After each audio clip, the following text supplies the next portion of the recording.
October 10th was just another normal quiet day in the Hidden Leaf Village. Everyone, civilians and ninjas, were walking around enjoying the cool air of the night. However, all good things must come to an end. AHHHHHHH.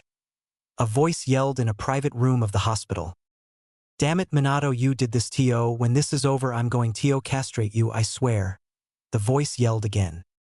I'm sorry, Kiyomi-chan, but just hang in there, it will all be over soon, you're almost there, said Minato. If you are wondering, yes, this is the same Minato Namikaze, the Yellow Flash and Konoha 4th Hokage. You may wonder what's going on. Well, long story short, Minato and Kiyomi are having a baby. You may wonder why the room is private. The answer is simple. The Uchiha clan are against relationships between an Uchiha and non-Uchiha. However, Minato and Kiyomi have been seeing each other in private since they became genin. Okay, we're almost there, just one more please, Kiyomi-san, and this will all be over, said one of the doctors. You hear that? One more push, Kiyomi-chan, come on, says Minato. Yells Kiyomi as she gives one more push. The next thing you hear is a baby crying as loud as he can. You can see the tears of joy on Kiyomi's face as the doctors hand her their baby. Congrats, Hokage-sama, Kiyomi-san, you have a healthy baby boy, says the same doctor from earlier as he looks at the happy family hugged together. Minato, look at him, he's so handsome, says Kiyomi as she kisses the baby's forehead. Yeah, he sure is, says Minato as he wipes tears from his eyes, being overwhelmed at the fact that he is a father now. He looks at his newborn son and notices his features. He has a head of black hair from his mother. However, he notices his son has his bright blue eyes. This may cause some stir within the Uchiha clan when they see him. I don't want to have to take out some of my wife's own family to protect my child, Minato says. Don't worry, Minato, I'm from a branch family, the elders, main house families, and the clan head doesn't pay attention to us. The only one who actually talks to us outside of the branch families would be Mikoto. Mikoto, huh? Is she still mad at me about the Kushina situation? No, she isn't mad at you anymore. I talked to her and explained everything. You see, back when Minato, Kiyomi, and Kushina were genin, Minato saves Kushina from a group of Kumo shinobi sent to kidnap her, and let's just say Kushina didn't take the rejection from Minato too kindly. Flashback. Minato was out late at night training his taijutsu katas and speed when he noticed a trail of strands of red hair, and he immediately knew it belonged to Kushina. He follows the trail and sees Kushina tied up, surrounded by 3 Kumo shinobi, who Minato suspects are Chunin at the least and High Jonin the most. Minato decides that stealth is his best option of attack. So he takes to the trees and conceals his chakra as low as possible just in case they have a sensor in the group. Once he is close enough, he pulls out a kunai and makes his move. His first victim is the tallest one, bringing up the rear. The unexpected shinobi is walking, thinking about the amount of money he is getting from this mission. He was so in his thoughts that he didn't recognize the mop of blonde hair sneaking up on him until it was too late, when he felt his throat get slit and stabbed in his temple before the assailant was gone. All the 2 shinobi in the front heard was a thud and looked back to see their leader on the ground dead. Shit, we were followed, said one of the Kumo shinobi. Quick, back to back so whoever it is can't sneak up on us, said the other shinobi. They stand back to back and hear a whizzing sound and barely have any time to dodge the kunai. One shinobi managed to jump out of the way, however the other was not. As soon as he was about to jump, it was too late, the kunai was already embedded in his skull. Damn, that was my last kunai I had. I was hoping to take them both out at once, Minato thought as he looked at the last Kumo shinobi, who was on the branch below him armed with 2 kunai looking around. Minato needed a plan to take out the last shinobi, so he could grab Kushina, who was still walking ahead, not realizing what's going on. Minato notices a thin branch that looks easy to pull, so he takes it, pulls it back, and lets it go as he falls down to the same level as the Kumo shinobi. His prey make a mistake that would cost him his life. He looked up to the sound of the branch snapping. All he knew next was a foot connecting to the side of his face, sending him flying into another tree with a sickening crunch sound as his skull hit the tree and his neck snapped. Minato, landing on the ground, watched as the last shinobi lifeless body hit the ground. He made his was to Kushina, who was still walking aimlessly ahead in the same direction. Kushina, Minato says. Kushina looks up at the sound of his voice, gives a weak smile, and before she can speak, her legs give out and Minato rushes forward and catches her, and unties the ropes, picks her up bridal style, and leaps into the trees. Hey, what are you doing? Kushina says while trying to hide her blush, as she looks up at Minato and notices how handsome he looks with the moon shining on him. I'm rescuing you, what does it look like I'm doing? You're hurt and can barely walk. This is the quickest way to get back to the Leaf and have a doctor check you out, he says with a smile on his face. No, I mean, why are you saving me? Everyone thinks I'm an outsider and picks on me. During the academy you never stood up for me, only stared at me with a look of pity and always looked away when I saw you staring. How did you even find me? She replies. I'm helping you because you are a Leaf shinobi and we always stick together and help our comrades. I never stood up for you in the academy because I knew you could handle yourself against those bullies. I always stared at you because you were cool, and I was hoping we could become friends one day, but you looked at me as if you wanted to hurt me as well. So I never bothered and I found you because I seen the trail of red hair you left behind and I immediately knew it was yours. While he is talking, she is looking up at him with a slight blush on her face that he doesn't see due to him looking ahead leaping through the trees. Hey Minato. Yakushino wa dash. He was cut off by her lips meeting his eyes are wide while she stops and has a huge blush on her face. After a moment of silence due to him getting his brain functioning again and her looking away with a nuclear blush on her face, Minato speaks. Kushina, I'm sorry, but I can't be with you if that's what you are hoping for. I'm sorry. At this she explodes. What do you mean you can't be with me? You were the only boy I've kissed and I love you, but you want to reject me? Are you serious? I'm sorry Kushina, but I have somebody else and we've been together ever since we became genin. I'm sorry, but if I never met her I would be open to dating you or seeing where this goes, but for now all I can give you is friendship. Kushina, still mad, replies. Whatever Minato, just take me to the damn hospital. After Minato takes her to the hospital he heads home but stops at a training ground where he sees his girlfriend Kiyomi training her shuriken jutsu, and before she can start again she notices Minato, but the look on his face is a look of sadness and guilt. She asks what's wrong and he breaks down and tells her everything. She comforts him over his first 3 kills, and although she was originally mad at the kiss it wasn't his fault and she couldn't blame Kushina since she didn't know. After Minato calms down he thanks him with a kiss and goes home. The next day he is at the academy waiting for his team assignments when an enraged Makoto comes up to him and yells at him, accusing him of using Kushina to try and get in her pants, calls him a loser and a horrible person, and walks away leaving a stunned Minato and crowd. Flashback end.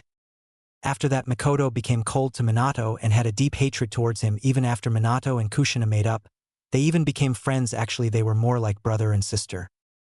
That's good, I was hoping our kids would be friends. She recently had a son a couple months back, right?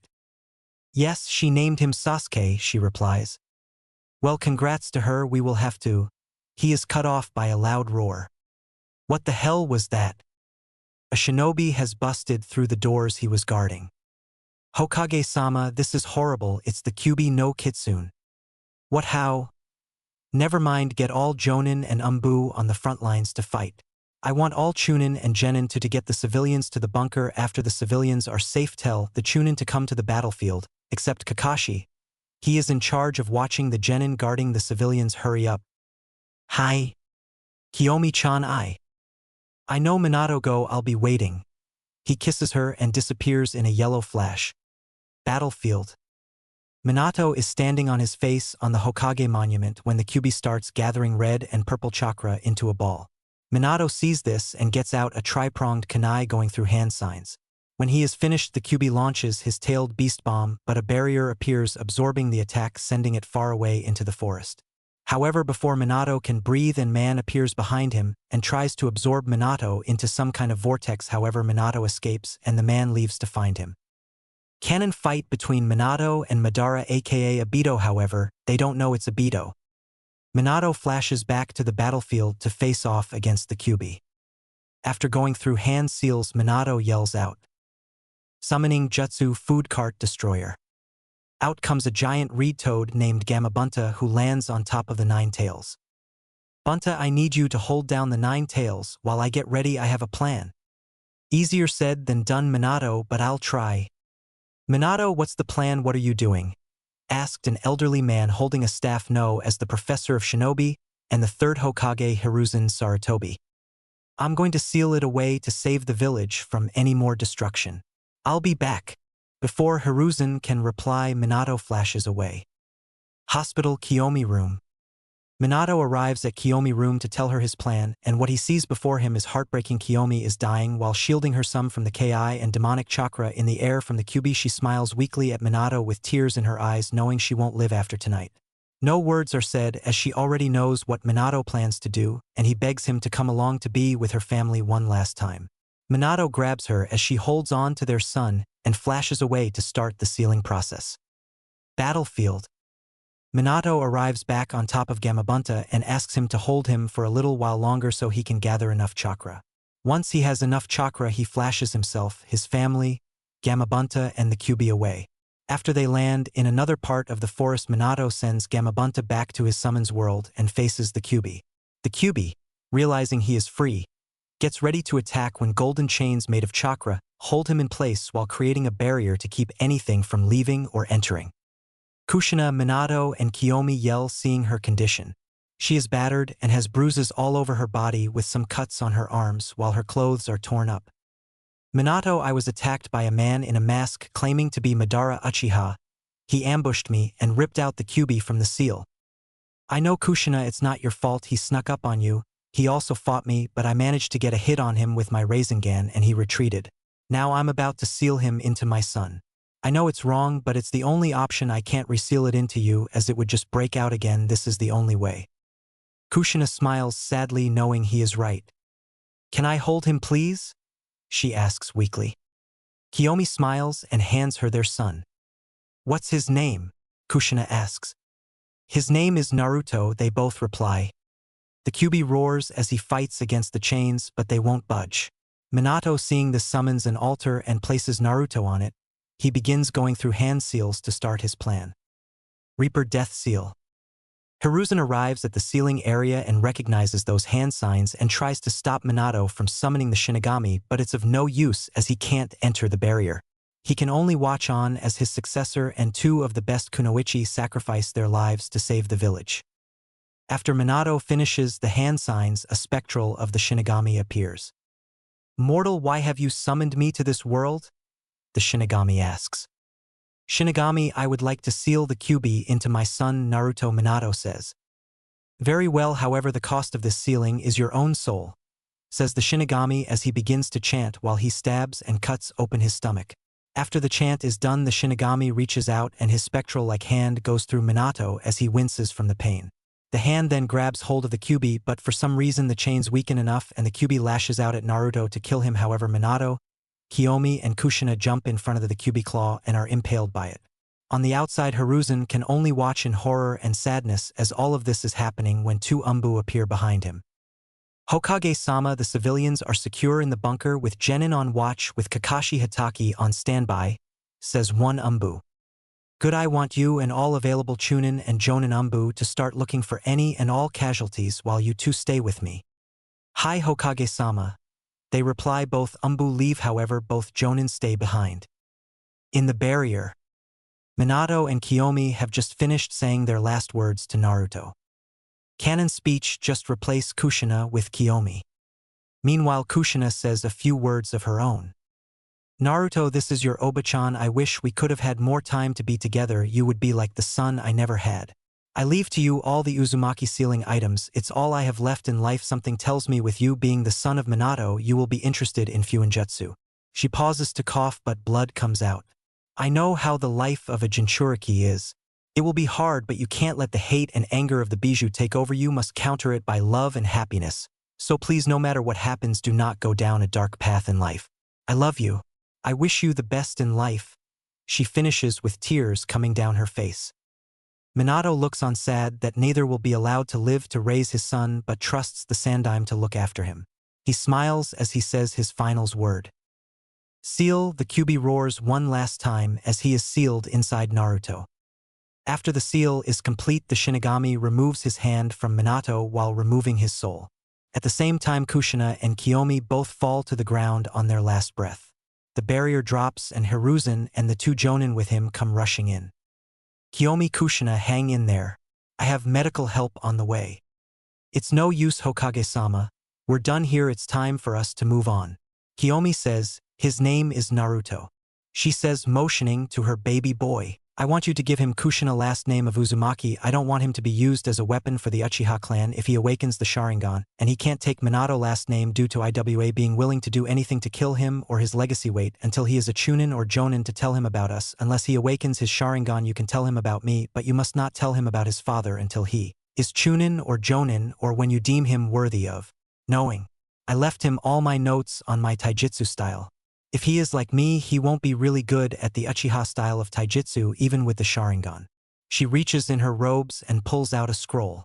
This is for him from me. I want you to give this to him after you tell him about me. Minato has one as well, but it is sealed in your office with a blood seal only able to be opened by Naruto. Please take care of him, Hiruzen, that's all I ask, please. I love you, Naruto. She kisses her son one last time before she takes her last breath. Hiruzen looks down in sadness with tears in his eyes. He looks over at Kushina and sees that she is no longer breathing but has a scroll in her hand and assumes it's for Naruto, so he takes it and puts it away. As that happens, the Jonin appear and help him with the bodies, looking down in sadness and hatred at the bodies of the Hokage and two of the most powerful kunoichi from the Leaf Village and the newly born Jinchuriki who they wish they could kill. Hiruzen, seeing the hatred in their eyes, can only sigh as he knows he would have to retake the mantle of Hokage to protect Naruto. They collect the bodies and leave to deal with the backlash of the attack. Normal talking. Normal thinking. I do not own Naruto or any of its characters. Those rights belong to Kishimoto. Kill the demon. Why would you bring that thing in here? Let's burn it alive. Throw it in the forest of death to be eaten. These were some of the things being said by the civilian council. You may wonder why. Well, Hiruzen Sarutobi just announced to the council about Naruto being a Jinchuriki, and as you can see things did not go so well. Having enough of the bickering and screeching of the civilian council, he lets out an enormous amount of Ki which causes everybody to be quiet and stare at him scared. While the civilian side of the council is scared, the shinobi side ANS clan heads are smirking or openly laughing except for two who have stoic looks on their faces, these two being none other than Fugaku Uchiha, the head of the Uchiha clan, and Hayashi Hyuga, head of the Hyuga clan. Naruto will not be killed, and that is final. If you kill him, then the Kyuubi will just be released again, and we don't have another seal master like Minato or Kushina around to seal it. That is when a man with pineapple hair and a lazy look on his face that makes him look like he is sleeping spoke up. Hokage-sama, not that I am against Naruto, but we still have Jiraiya as our final remaining seal master, says Shikaku, head of the Nara clan. Yes, we do have Jiraiya, however, as great as he was at seal something like sealing a tailed beast as powerful as the Kyuubi at best, he would be able to suppress it with another seal should it try to break out. Compared to Minato and Kushina, Jiraiya was an amateur in sealing despite him being a seal master. He hasn't mastered the Uzumaki level of sealing like Kushina has, and Minato was well on his way to mastering them before he perished. Hiruzen responded. Suddenly a man with bandages over his right eye, short, shaggy, dark brownish hair, with a scar on his chin, speaks up. Hiruzen, what has happened to the Uzumaki Fuinjutsu scroll? If you would like, I can hold on to them for safekeeping. For you, and keep them out of the wrong hands. He says while barely hiding his hunger for knowledge. That is a question I cannot answer. Danzo, for Kushina, was the only person who knew where they were and what would happen to them should she die. Hiruzen calmly replied to the now named Danzo, who had to hide his frustration at not being able to get his hands on something so powerful. Hiruzen, however, had a good idea where all the Uzumaki Fuinjutsu notes and scrolls were, and it might have something to do with the scroll he found in Kushina's hand. Getting over his anger, well, hiding it rather well, Danzo makes a suggestion. Very well, however, this brings up the question of the Jinchuriki. If you want, you may hand him over to me, and I can give him the proper training and conditioning to use his powers, make him a powerful tool. He was cut off by Hiruzen. No, Danzo, you will not be getting Naruto to turn him into a mindless weapon to use at your own disposal. Now, with the passing of Minato, I will be taking over as Hokage once again, starting now. He says there were no objections except from Danzo and the two elders, but he ignored them. Now the status of Naruto being a Jinchuriki is now a S-class secret, and nobody will speak on it. No one of his generation shall know about it, nor will any harm be done to the boy. Minato wants him to be seen as a normal boy and not the beast he contains. The punishment of revealing this is death. Do I make myself clear? He yells out the final part, adding Ki to get his point across. Everybody nodded. However, the civilian council and elders have already begun plotting ways to harm the Jinchuriki or break him mentally to become a weapon for the village. Now on to the casualties and repairs we need to make for the village. He say while on the inside he is thinking, I'm too old for this shit. For years later. And stay out demon, yelled a lady who looked to be in her mid-30s. That was what he has been called since he can talk and understand what people were saying. Why they called him this he didn't know and nobody would tell him. He had no friends in the orphanage except a girl with 2 buns in her head. However, she was adopted a little over a year ago, so he was alone now. He knew his name only because of an old man he liked to call his. Gigi always reminded him of his name and showed him kindness. This man was the 3rd Hokage and the only other person in the village to treat Naruto with respect and showed him love. Now, however, little Naruto is walking through the village late at night hungry and tired when he smells something lovely. He follows the scent and finds a small little restaurant called Ikaraku's. However, Naruto, having been treated bad by all adults, he sees, turns and walks away until he bumps into an older man with a chef hat on his head. The man looks down at Naruto and smiles sadly. He knows who Naruto is and who his parents were because they were close friends. Hey young man, I'm Tucci. Are you hungry? You look like you could use some food. He says as he introduces himself, but couldn't help but be angered by how frail Naruto is, so he offers some food. I would, but I don't have any money, mister. I'll be fine.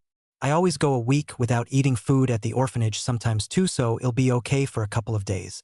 Naruto responds in a small yet shy voice. Now Tucci was pissed. How dare those idiots at that orphanage treat Minato's son like that? Wait until Hokage-sama find out about this. He thought to himself. However, he cleared those thoughts away as he looked back at Naruto. Nonsense, come on. It's on the house. I couldn't charge you even if I wanted to. He says and grabs Naruto by the hand and leads him into his shop. When Naruto sits down, he is greeted by a girl, maybe 5 to 6 years older than him. Hi, welcome to Ikaraku's. I'm Ayam. The girl says with a smile, holding her hand out. Naruto, he responds while tentatively taking her hand. Tucci sees this and smiles. He wished he could have adopted Naruto, but the council banned anybody from adopting him. His thoughts were interrupted by the sound of Naruto's stomach growling. Laughing, he says, I'll get you some ramen. Naruto, just sit there. He goes and starts to prepare the ramen. Meanwhile, Ayam is talking to Naruto a lot, and he seems to have gotten over his shyness and is laughing with her at some of the jokes they share. So Naruto, what is your dream for you when you get older? Ayam asks. I want to be Hokage and maybe start a family with a girl I love. I don't want to marry anybody I don't love or have a lot of women. It's not really my style. He says, which is weird for a 4-year-old to say. Naruto, how do you know about love and marriage? She asks. Well, I couldn't get any kid books at the orphanage, so I could learn how to read, so I seen some orange book with a man and women on the cover of the book and started reading it. I didn't understand some of the workouts, but they sounded interesting to try out, I guess, because in the book the man and women were sweating and breathing hard after they were done, but I got uninterested when he started working out with 10 women at one time. Like, how can he do that? It's not possible. He says while Ayam is blushing up a storm at Naruto for reading a porno, but he didn't know. Meanwhile, Tucci was finished with the ramen for Naruto and had a tray with 3 large bowls on it. If he is like his parents, this won't even be enough to fill him, he thought as he remembered his best customers spending a fortune on ramen. However, he pauses when he hears Ayam ask Naruto what his dream was and couldn't help but cry, as those were the same words Minato said when he became a genin. However, he did almost burst out laughing as Naruto described the book he learned to read from. He might have to give Naruto the talk in a few years. Alright, 3 large bowls of miso ramen. Naruto, on the house, eat up. Tucci says as he comes out the back with the tray of ramen bowls. Naruto is intoxicated by the smell and couldn't help but drool at the food in front of him. Itadakamasu, Naruto says, and after 5 minutes the 3 bowls are gone, and he asks for more, causing Tucci to laugh as he heads to the back to make more. After another 10 bowls, Naruto bids farewell with a sad look on his face and begins to walk out. However, a hand on his shoulders causes him to look back and he sees Tucci smiling down at him.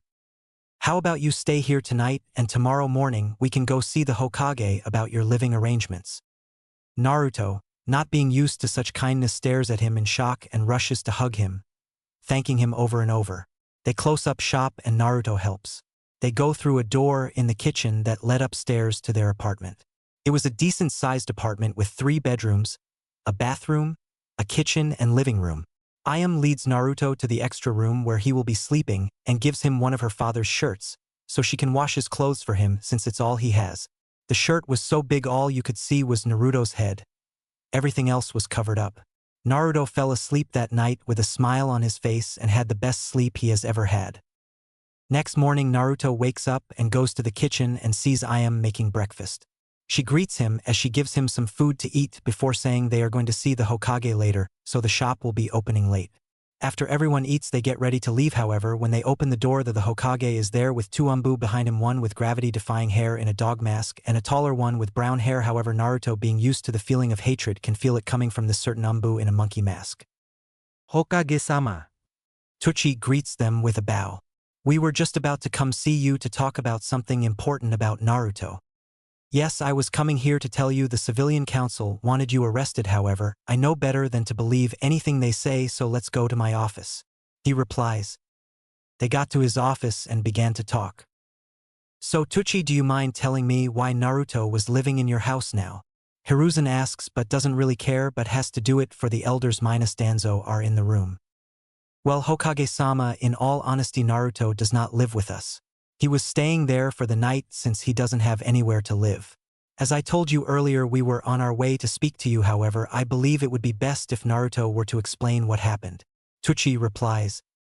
No, that boy has nothing to say during this meeting, we won't hear it. Says the old lady who is one of the elder advisors named Koharu. She lost one of her daughters and husband during the Kyuubi attack and holds a deep hatred towards Naruto and blames him. She didn't want Hiruzen to become Hokage because he would protect the boy she wanted to harm. Koharu, behave yourself, let him speak.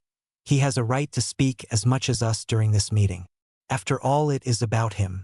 Go on. Naruto tells us what happened. Replied the other elder advisor named Hamura. He lost family as well to the beast when it suddenly attacked. However, he had his suspicions about the attack because as far as he knew, Minato just checked the seal the day before and seen Kushina's condition before the burial and noticed it looked like she was on a serious fight. He didn't blame Naruto. Hell, he felt sad for the boy knowing what he contained. He wasn't against Hiruzen becoming Hokage despite voting against him. He was only looking out for his friends/teammates' health and believed the stress would kill him. Naruto, nodding at him, told them everything from how he was treated in the orphanage to him being kicked out. However, what he said next shocked everyone. I know about the law that prevents anybody from adopting me for being a demon and disgrace to the village. The lady at the orphanage made sure to tell me that every time somebody was adopted, especially when my only friend was adopted and taken away, but I will not say her name, I don't want her treated badly like I am. Is it possible for me to have my own place? I know how to clean since the orphanage had me cleaning up every day, while they took all the kids out to play or walk around the village. He says, not noticing the shocked/angry looks on four people in the room and a look of smugness on the other. Very well, Naruto, I will find you a place to stay after I am done at the orphanage. However, I want you to stay with Ayam and Tucci until then. Don't worry about opening up shop today, Tucci, I'll cover the amount you would make. How much exactly do you make on a Friday? Hiruzen asks. Tucci and Ayam are standing there in shock over the kindness, but he begins to run numbers in his head for about 2 to 3 minutes before he responds. We make about 1,500,000 Ryo on a Friday due to a lot of ninjas returning to the village from missions and are always hungry and want something that can be made quickly. He replies. Hiruzen, knowing how ninjas eat, isn't shocked that much but wasn't expecting that much. However, he writes a check to Tucci and says to take it to his secretary so she can deposit it to his account. Tucci bows and leaves with Ayam, leaving Naruto behind to finish his meeting with the Hokage. Orphanage. Hiruzen walks up to the orphanage and sees the helper for the day at the orphanage, a girl named Kurinai Yuhi, a fresh Chunin who has been helping at the orphanage on her off days ever since she was a genin. She sees him walking in and greets him. Hello, Hokage-sama, may I ask why you are here today? She asks. Yes, I am here to see Naruto Uzumaki for the day. It's time for our usual lunchtime at Ikaraku's.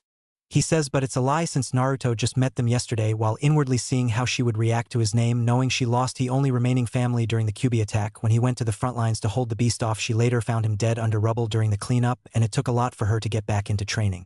To his surprise, she took on a sad look and let out a heavy sigh. I was actually going to talk to you about that. He has been beaten a lot while staying here. I was walking around helping out 2 years ago when I seen the matriarch beating him a broken pipe, claiming it was his fault, but he told me not to say anything, and every time I came after that he would always stay away from me and say he doesn't want me to associate myself with a no-good demon brat. Although the Kyuubi heals him physically, it's the mental scars I'm worried about. But I haven't seen him all day. In fact, I hadn't seen him last night when I usually come check in to start my shift and his room was empty. She replies with tears coming down her face. It's alright Kurenai, Naruto is safe. He is with Tucci and his daughter. I am right now until I find him an apartment later on today due to the law surrounding him being adopted. However, I am going to need all the money I've sent here for him to be taken care of with, he says. I'm sorry Hokage-sama, but for the past 4 years I've been working here, his money account was always empty. I assumed they would spend it on him. However, I doubted that since all his clothes we poorly taken care of and looked like he was stitching them up to wear them more. Kurenai, are you telling me the orphanage has been stealing his money from him? He gets a nod back, but what gets him even more angry is when she says they always have new clothes and jewelry for themselves and clothes and toys for the kids minus Naruto. Kurenai, over the last 4 years, I have sent over 400,000 Ryo, and you're telling me they haven't spent any on Naruto. He gets another nod. Thank you Kurenai, I will need you to watch the orphanage for 2 weeks, while I look for new caretakers. I'll double the pay since you are a Chunin, and you will still get your Chunin pay on top. Think of this as a B-rank mission. He says she is so shocked that all she can do is nod in agreement. He leaves to talk to the lady who is in charge of the orphanage along with her help that were all about to lose their job. However, they didn't know it. What he sees disgusts him. The children at the orphanage are throwing food around, more specifically at the wall, but what's on the wall is what gets him mad. On the wall is a picture of Naruto that looks to be taken right after he was beaten with the words demon on it, and somebody drew 9 tails behind him, most likely one of the adults who are sitting in a chair laughing about getting rid of the demon child while counting money. He walks up to them slowly before speaking. Good afternoon ladies, how are you today? He says with a fake smile, scaring them in the process. Gigi, good afternoon Hokage-sama, how may I help you? She replies while inwardly scared because she knows why he is there after looking at the clock. Oh, I'm just here for Naruto. It's time for our daily walk that we do. I figured I would take him to get some lunch. Anything that gets me away from my paperwork. He says while this was true, he wanted to get away from paperwork, he was still setting them up. I'm sure you are Hokage-sama. Paperwork is indeed troublesome. Always having to make every single thing is accurate and on point, she says while laughing, not realizing she fell for his trap. So do you mind if I go up and get him now? I'm sure he is getting impatient, he says. No, that's okay Hokage-sama, we can go grab him, she says as her and the rest of the helpers rush up to Naruto's room. What are we gonna do? He is here for the demon brat and we kicked him out last night, says the lady from the front desk. After a while, one speaks up. I have an idea, he gets the demon brat and we keep our jobs, she says, then explains the plan and they all grin. After a while they all return with Naruto, and they start along with the plan. Everything was going good and fine until Hiruzen asked a question. Naruto, are you ready to head out and grab some lunch at a ramen stand that I'm sure you'll love? He says with a smile. Naruto responds in a tone too happy to be him, and that's when they fall into his trap. Hiruzen snaps his fingers, and suddenly 4 Umbu appear and release the hinged orphanage worker who was a former ninja. Now, did you really think I would fall for a simple hinge?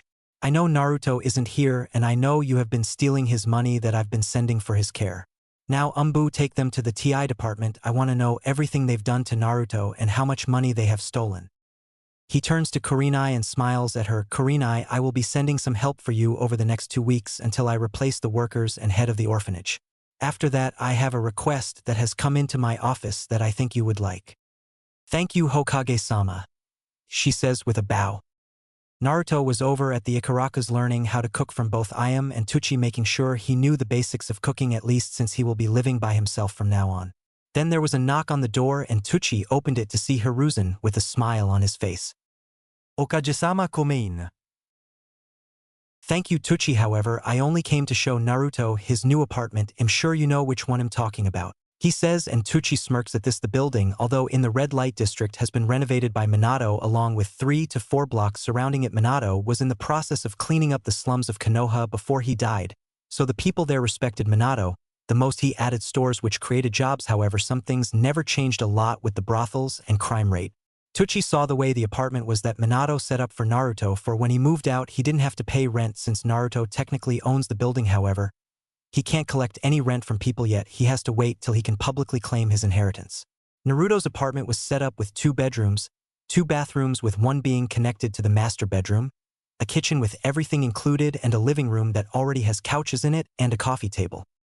Naruto, come along now, we have to get to your new apartment. Hiruzen says. Naruto nods and gives Tucci and I am a big hug and goes to his new apartment with his GG. 2 years later. It's been 2 years since Naruto moved into his own apartment.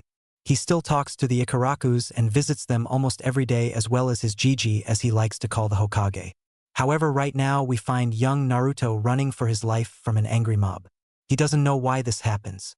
All he does is mind his own business, but the people still chase him and beat him whenever they can due to him constantly running. He is as fast as a high genin shinobi and he is only 6. That usually is enough to outrun a mob. However, these aren't just civilians, there are some Chunin and Jonin in the crowd throwing kunai and shuriken at him while civilians throw bottles and rocks at him. While Naruto is running sweaty and out of breath, he makes the mistake of running into an alley thinking he was at the corner of his street where the apartment is located. Nowhere to run now, you little demon. It's time to get you back for killing our loved ones and comrades, you little shit. Yeah, you stupid fox, it's time to die. Dude, we're not supposed to speak about that, you know the law. So what, it's not like we will be punished. The Umbu who was supposed to watch over him hate him, so they will let us get our hits in and let him bleed out. Oh yeah, that is right. Let's begin the punishment of the fox. Naruto, hearing this, starts to think, why are they calling him the Kyuubi and saying he killed their loved ones? He hasn't killed anybody, he's 6 for Kami's sake. During his thoughts, he doesn't see the weapons, rocks and bottles being thrown at him. However, to the shock of everyone throwing things, he starts to dodge them like they are nothing. What people see are his eyes turn silver for a split second before returning back their blue color, thinking it's the Kyuubi gaining his powers back. The Jonin in the group throws more at Naruto, who stops dodging, getting a kunai to the shoulder, and see more coming towards him. He sees them coming, however he can't dodge them all and gets hit by 3 more kunai, 1 more to the chest and 2 in his stomach. He sees a shinobi throw 1 more kunai but notices him going through hand signs. Ninja art. Kunai shadow clone.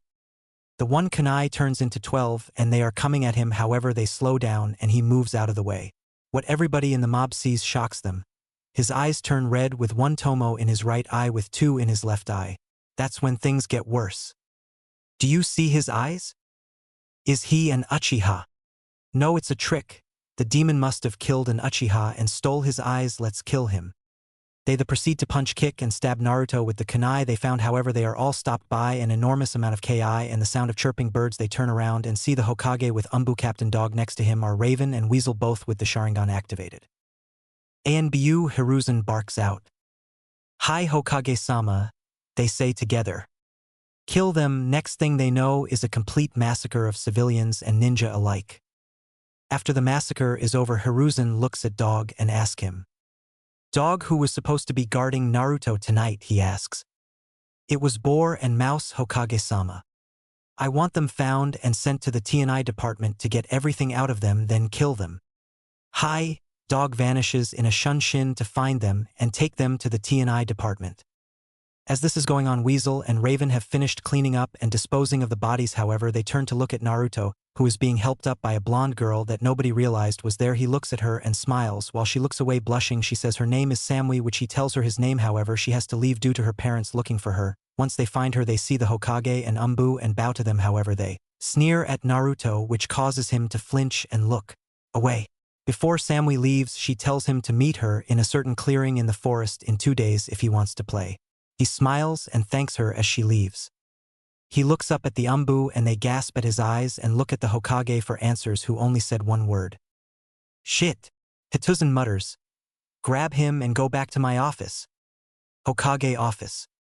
Okay, I know all 3 of you have questions, so I'll start with Raven and Weasel. However, Naruto, what you are about to see and hear cannot be spoken of. Do you understand? He says, getting a serious nod from Naruto. He sighs. Weasel and Raven, remove your masks. They do as told and reveal 2 black hair boys. However, one has 2 long marks on his face with 2 bangs framing his face and the rest of his hair tied in a ponytail going down his back. This is the current heir of the Uchiha clan, Itachi Uchiha. However, next to him is another guy with short spiky black hair with a smile on his face that gives warmth compared to the stoic look of Itachi. This man is Shursui Uchiha, best friend of Itachi and cousin of Kagami Uchiha. Now Naruto, I'm sure you have questions and I will answer them for you. Naruto nods and fires off all his questions. Why was I able to dodge all those kunai and shuriken? Why do the people of this village treat me like that? Why did they call me the Kyuubi? And where was my damn Umbu guard? Naruto, the reason you were able to dodge those shuriken and kunai is because you have unlocked a dojutsu belonging to the Uchiha clan from your mother, he says, getting a gasp from all three occupants in the room. Now before you get mad at why you were not raised by the Uchiha clan is simple. 6 years ago on your birthday the Kyuubi attacked the village, nobody knows why though. However, it was up to Minato, who you know was the fourth Hokage, to stop the beast, but it was only by sealing it away, and he needed a newborn baby, and seeing as how you were the only baby born he had no choice but to use you for the sealing process, thus making you a Jinchuriki or power of human sacrifice. Now this does not make you the Kyuubi itself, only the container.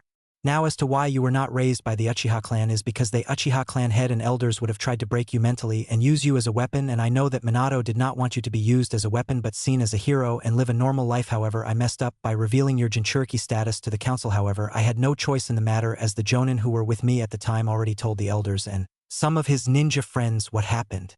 I did make it a S-ranked law to not speak of it or harm you in any way to protect you. However, it seems nobody took me seriously, which is resulting in deaths of civilians and shinobi alike. He explains, as for the Umbu guards that were supposed to watch you apparently hated you for holding the Kyuubi as well and left their post and let you be caught and beaten, nearly being killed. However, I had dog-tracked them down, sent to the T&I department. Naruto nods at that, still getting over the fact that the Kyuubi is sealed in his gut. However, he realized something. Hey Gigi, you never answered my question about how I was able to dodge all those kunai and shuriken. Before Hiruzen could speak, Shursui spoke up for. He did answer your question.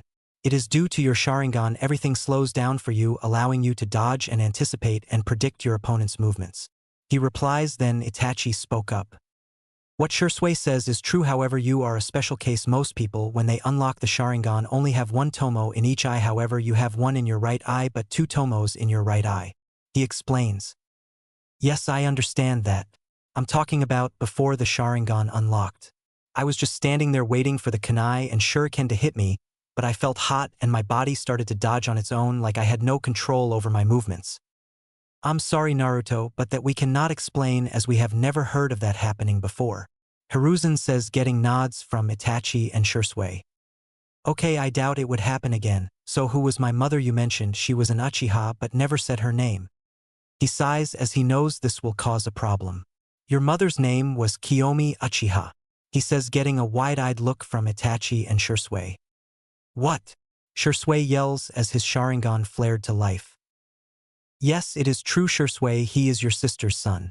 The reason I didn't tell you is because despite you both being half-brother and sister, she was moved to the branch family because she refused to marry Fugaku because she met Naruto's father, and despite him not being a part of the Uchiha clan, which is frowned upon, she didn't want to marry or have kids with anybody but him, so it was either be banished to the branch family and become one of the most hated Uchiha or be in a loveless marriage and pop out babies whenever the clan head wanted. She obviously chose to become hated rather than marry Fugaku.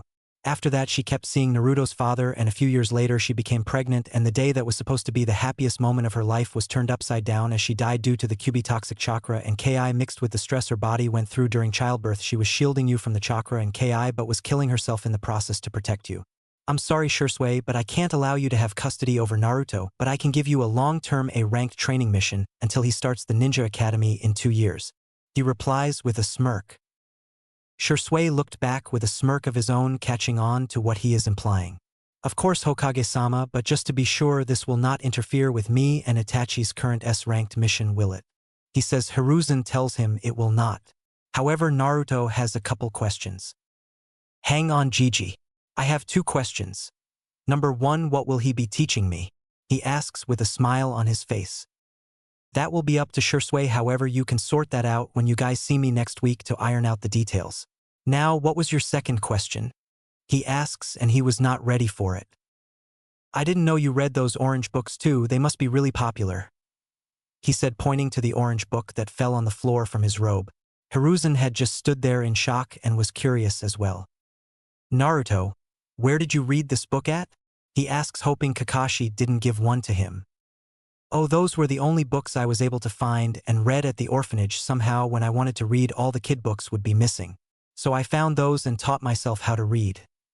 He replies innocently. Okay Naruto, just don't read them anymore. Okay Gigi, but I have another question. What's a pussy and why would a guy want to pound it hard and fast? He asked innocently. The result of the question was 3 men falling to the ground having no choice but to give him the talk now. After a long and embarrassing talk with Itachi, Shisui and his Gigi Naruto went home and went to sleep. 2 days later, Naruto is in the forest around the village looking for the girl Samui.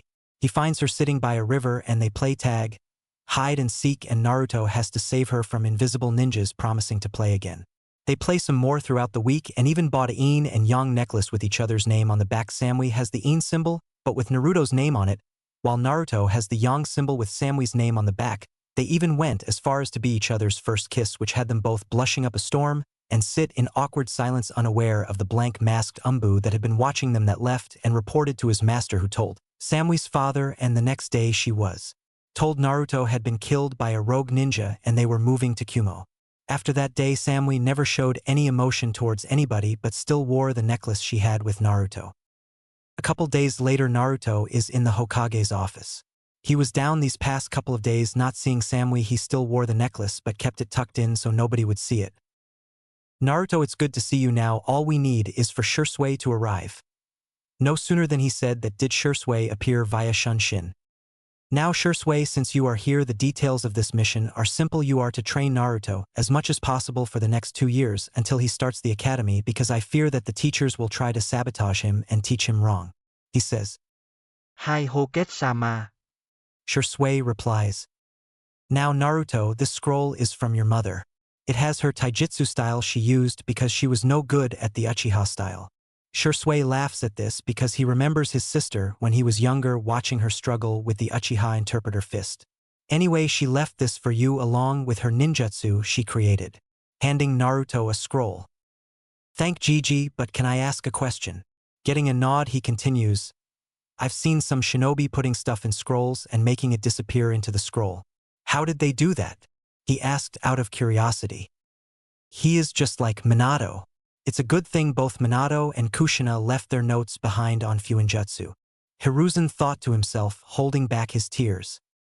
That Naruto is called Fuinjutsu, it is an extremely hard skill, and there has only been 4 sealing masters in Konoha history.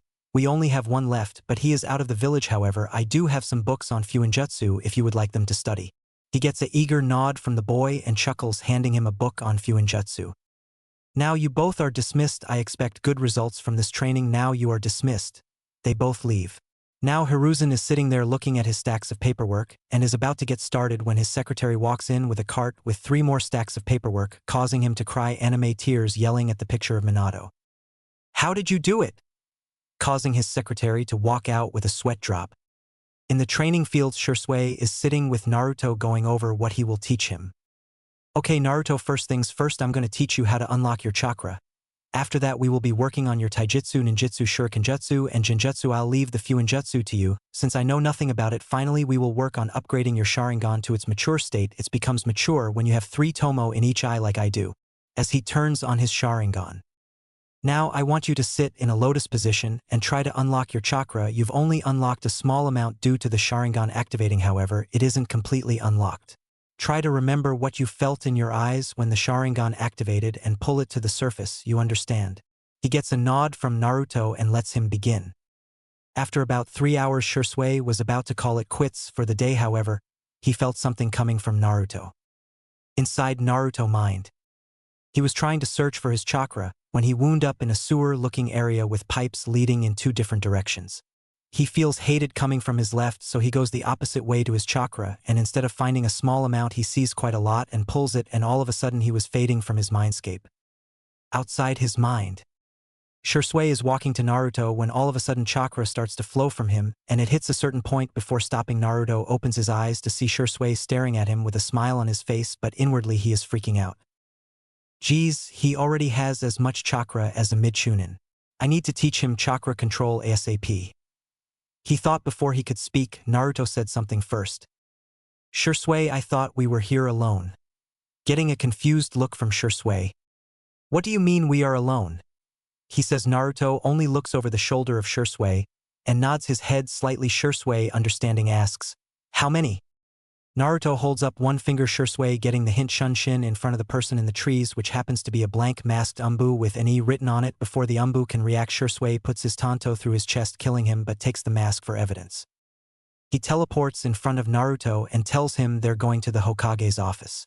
They get there to see Hiruzen reading his orange book while giggling perversely with blood coming out of his nose. Naruto gets an idea. He walks slowly behind him, looks over his shoulder, and yells, "Hei Orojiji," causing the professor of shinobi to jump up and land of his desk in a battle stance with a serious look on his face. However, he feels a hit to his pride as he sees Naruto and Shisui laughing on the floor with tears in their eyes. He sighs, gets off his desk, clears his throat, and asks what they need, trying to save himself from further embarrassment. "We have a problem, Hokage-sama," Shisui says with a serious voice, causing Hiruzen to go into what Naruto calls Hokage mode. "What problem?" he asks in a serious voice. All Shisui does is pull out the mask of the Umbu he killed. Hiruzen gets pissed and Naruto asks what that mask means, and they tell them about a secret Umbu division that was around during the Third Shinobi War who were trained as emotionless shinobi who would go out and take the most dangerous missions and would complete them no questions asked. Who would do such a thing to their own shinobi? Taking away is not right and makes them basically mindless drones, or better yet monsters who could possibly turn on their own comrades. Naruto says angrily as his sharingan turns on but quickly turns off before anybody can notice. Hiruzen answered this question. His name is Danzo and he is cold and ruthless. He claims all he does is for the good of the village, but in reality it's for himself. He wants to be Hokage and tried to kill me once, but I couldn't put it on him due to him being able to his evidence as if it never happened. This is what he looks like. Hiruzen shows him a picture of Danzo. Naruto, seeing him, gains a wide-eyed look on his face. "I've seen him at the orphanage a lot. He would come in and hand the ladies at the desk a lot of money, and he would leave with 5 kids. He would come by once every 3 months and do the same thing. He would look at me with a look of want in his eye. So on top of him being a pedophile, he also is a jealous lunatic war lover." Shisui and Hiruzen both sweat drop at his last sentence of Naruto calling Danzo a pedophile. "Naruto, why didn't you say something sooner to me about this?" Naruto just gives him a look. "Seriously, I'm the most hated person in the village except that purple-haired lady with the trench coat. Who would believe me instead of you?" he says. Hiruzen nods at this. Nobody would believe a child about this, let alone the demon brat.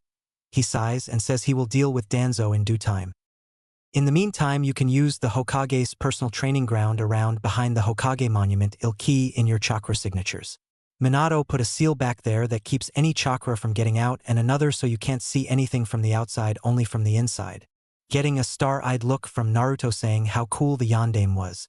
Hiruzen chuckles at this and leads them to the Hokage training ground after keying in their chakra signatures, so they can just walk through the shield with no problem. They all leave Shisui to continue his S-ranked mission with Itachi and Naruto to go spend some time with the Ikarakus before going home to get started on his Fuinjutsu. It's been 6 months since Naruto has been training with Shisui and has been working on his chakra control and Fuinjutsu. So far Naruto knows leaf balancing. He can do that with multiple leaves, senbon balancing, tree walking, and water walking. Now he is trying to combine the leaf and tree walking exercise. He does this because he and Shisui estimated by the time he graduated he could have as much chakra as an elite Jonin or Umbu, so due to his reserves constantly growing. "Dang," Naruto mumbles under his breath as the leaves fall off his body again while walking up the tree. Shisui, seeing this, just chuckles slightly. He's upset that he can't get the leaves to stick to his body while tree walking, while most Chunin wouldn't even try this. He will be a splendid ninja, he thought. He then clapped his hands, getting Naruto's attention. "Okay, Naruto, it's been 6 months and you have low Chunin control over your chakra, which is good since you have mid-Chunin reserves. However, due to the seal, your reserves will start growing faster the harder you train. Now I want to know how far along you've come in your Fuinjutsu," he asks. "Oh, that it's really easy. I'm already at level 3, so I can make storage scrolls, explosive tags, security tags, and my personal favorite, a tag that shoots out paint and feathers at anybody who activates it," he proudly says, getting a sweat drop from Shisui. Seriously, the hardest area to study in ninja training, and he makes a pranking seal as if it was nothing. "I know he would be good, but not this good so fast, sheesh." "Okay, I'm not going to ask about that last one," getting a sheepish grin from Naruto. "Now we will begin working on your taijutsu with and without the sharingan, so you can get used to fighting with and without it. You never want to become too reliant on your eyes. Now let's begin," he says with an evil grin, scaring Naruto, who barely dodged the punch. You have good reflexes, that's good. Now get out the taijutsu scroll your mother left behind for you. I can tell by the way your body moves. The Uchiha style would not fit you. It's all about anticipation and you don't need to be very fast to use it since it relies on the sharingan. He explains, getting a nod in return from Naruto, who gets out the scroll of the taijutsu style she uses.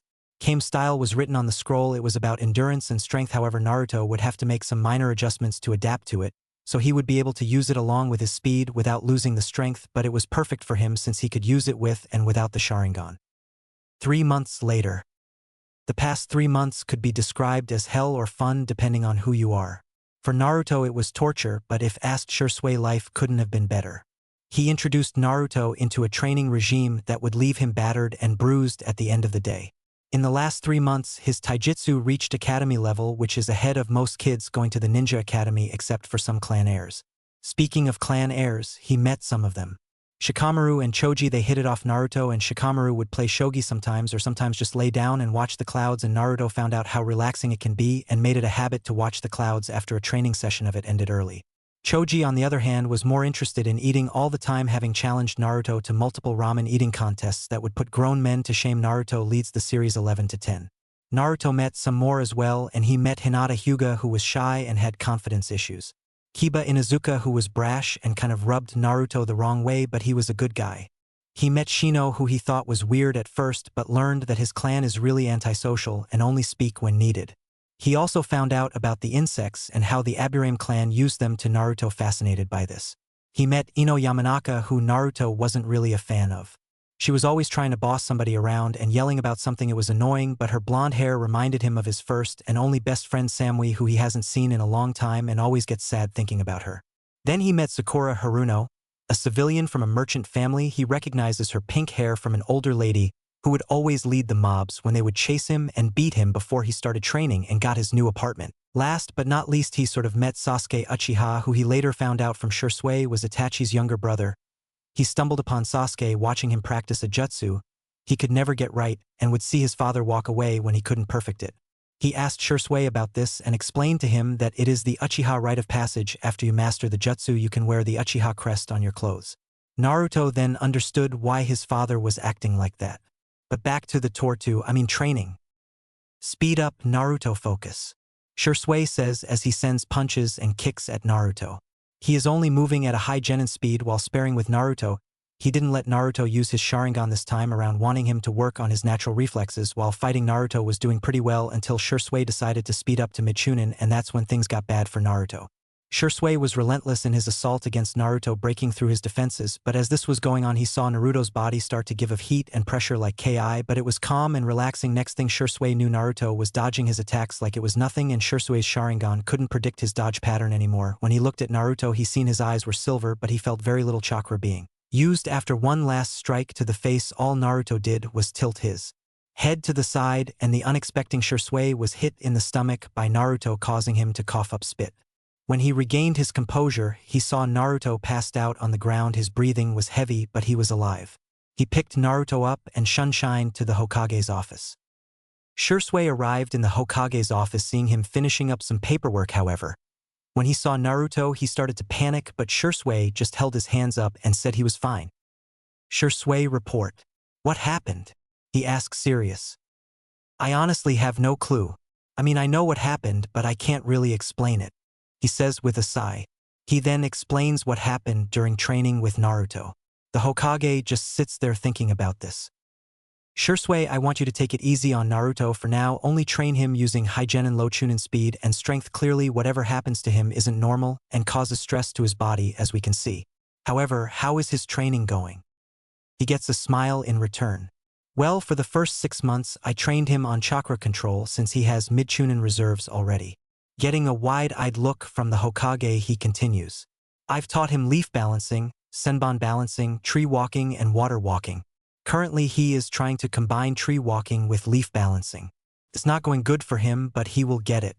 His Fuinjutsu really impressed me since he does it on his own. He's already at level 3 and makes his own storage scrolls, explosive tags, security tags, and he made a pranking seal that explodes in paint and feathers. He said with a laugh, causing Hiruzen to laugh as well. His taijutsu has come along great the past 3 months. We started working on it. His mom was right to leave him that taijutsu style. He is a natural at it. I would say he is about academy level borderline low genin right now. I would say he would be at high genin by the time we are done training. He says with a proud smile. Good, and I assume you haven't taught him any ninjutsu yet, because you are working on conditioning his body and chakra control right now. He gets a nod in return. Good, now on to other matters, any progression on the S-ranked mission. All I know so far, as well as Itachi, is they just walk around ready to snap at anything. That's why I keep Naruto away from them, because I know they would take their anger out on him. He says with a sigh. Alright, continue to train Naruto, you have only just over a year left. Make your sister proud, Shursui. Dismissed. Shursui picks up Naruto and takes him home before leaving himself. Naruto's mindscape. Naruto wakes in the same sewer as last time, but this time he follows the pipes with red chakra filled with hate and malice. He walks until he sees a giant cage with a piece of paper with word seal on it and notices the large fox with 9 tails behind it. He walks close to the cage but has to jump back to avoid a claw that lashed out at him. However, what causes him to fall on his face is the fox is asleep with drool coming out of its mouth. He takes a deep breath and yells, "Oh, I fox, wake up, you're drooling." This causes the fox to jump up looking around, and when he finally fully wakes up he notices Naruto standing there. "Huh, what? Oh, it's you. What's up?" it says, causing Naruto to sweat drop. "What, no evil monologue about how you're the all-powerful Kyuubi no Kitsune? No threats to rip my guts out or eat me? Threaten to break out?" he asks. "No, it's too much work and a waste of words, besides I knew you wouldn't pay attention to it anyway. So why are you here?" "I was training and passed out due to exhaustion and woke up here. So I have some questions for you if I may." He gets a nod from the fox. "Okay, why did you attack the Leaf Village? Why is my mind a sewer? Are there more like you, and what's your name? You have to have one right." The Kyuubi is there in shock because nobody has ever bothered to learn its name. However, it responds. "I didn't attack the Leaf Village on my own. While I was ripped out of my previous container Kushina Uzumaki by a man who claimed to be Madara Uchiha. However, I knew he wasn't him because I've been under Madara Genjutsu before, when he used to attack the first Hokage before I was sealed into my first host Mito Uzumaki, making her the second Jinchuriki ever, only after my creator. After Mito sealed me, the first Hokage decided to capture my brothers and sisters, the other 8-tailed beasts. We range from one tail being the weakest to me, the 9 tails the strongest of them all. After Hashirama captured them, he gave them away like useless items to the other villages to create peace, but all he did was gave them ideas to create Jinchuriki and turn them into weapons for war. There have been 3 major shinobi wars already, and I've seen them all. Now, the reason for your mindscape looking like this is because of your childhood before you met your uncle and got your own place to live. However, if you notice it isn't as bad as it should be, that's because of the fond memories you have of the walks with the old monkey you call your Gigi, the moments you spend with the Ikarakus, the time you played with the bun-haired girl, and then my personal favorite, the little blonde girl you met before she disappeared. That is why your mind looks like this. However, it is up to you to change it. Now for your last question. Yes, I do have a name, however I will not be telling you because you are not worthy to know it yet. Once you get strong enough, I will tell you my name. However, I have not deemed you ready yet. It says, getting a nod of understanding from Naruto. You know, you're a lot different from the typical Uchiha. They are usually walking around like the sun shines out of their ass and walk around like they have sticks shoved up their ass. Yeah, I know the only person I know from the Uchiha clan that doesn't act like that is Shursui. Other than that, they all act like that. Even Itachi, who he says is a good person, walks around like that. However, I've been noticing some tension coming from the Uchiha clan lately. I can sense the negative emotions coming from them. Why is that? Ah, so you've noticed that would be my doing. I wanted to give you something like an edge, so I gave you my ability to sense negative emotions on top of the regular sensor abilities you had. I've sort of enhanced them so your sensory abilities can be as good as Mito Uzumaki if you train them. Now I believe it is time for you to wake up soon, but I'll give you one more question. Is there any way to let you out? I mean, I know I can remove the seal, but that would kill me. Is there any other way, because from what you told me you don't deserve to be sealed away? The Yondaime used the Reaper Death Seal to seal me away. He is such an idiot. He could have just used the Uzumaki-tailed beast sealing ritual, and he would still be alive, but I guess he never bothered to learn it. Shame, my old was too weak and only had enough chakra to summon those chains of hers.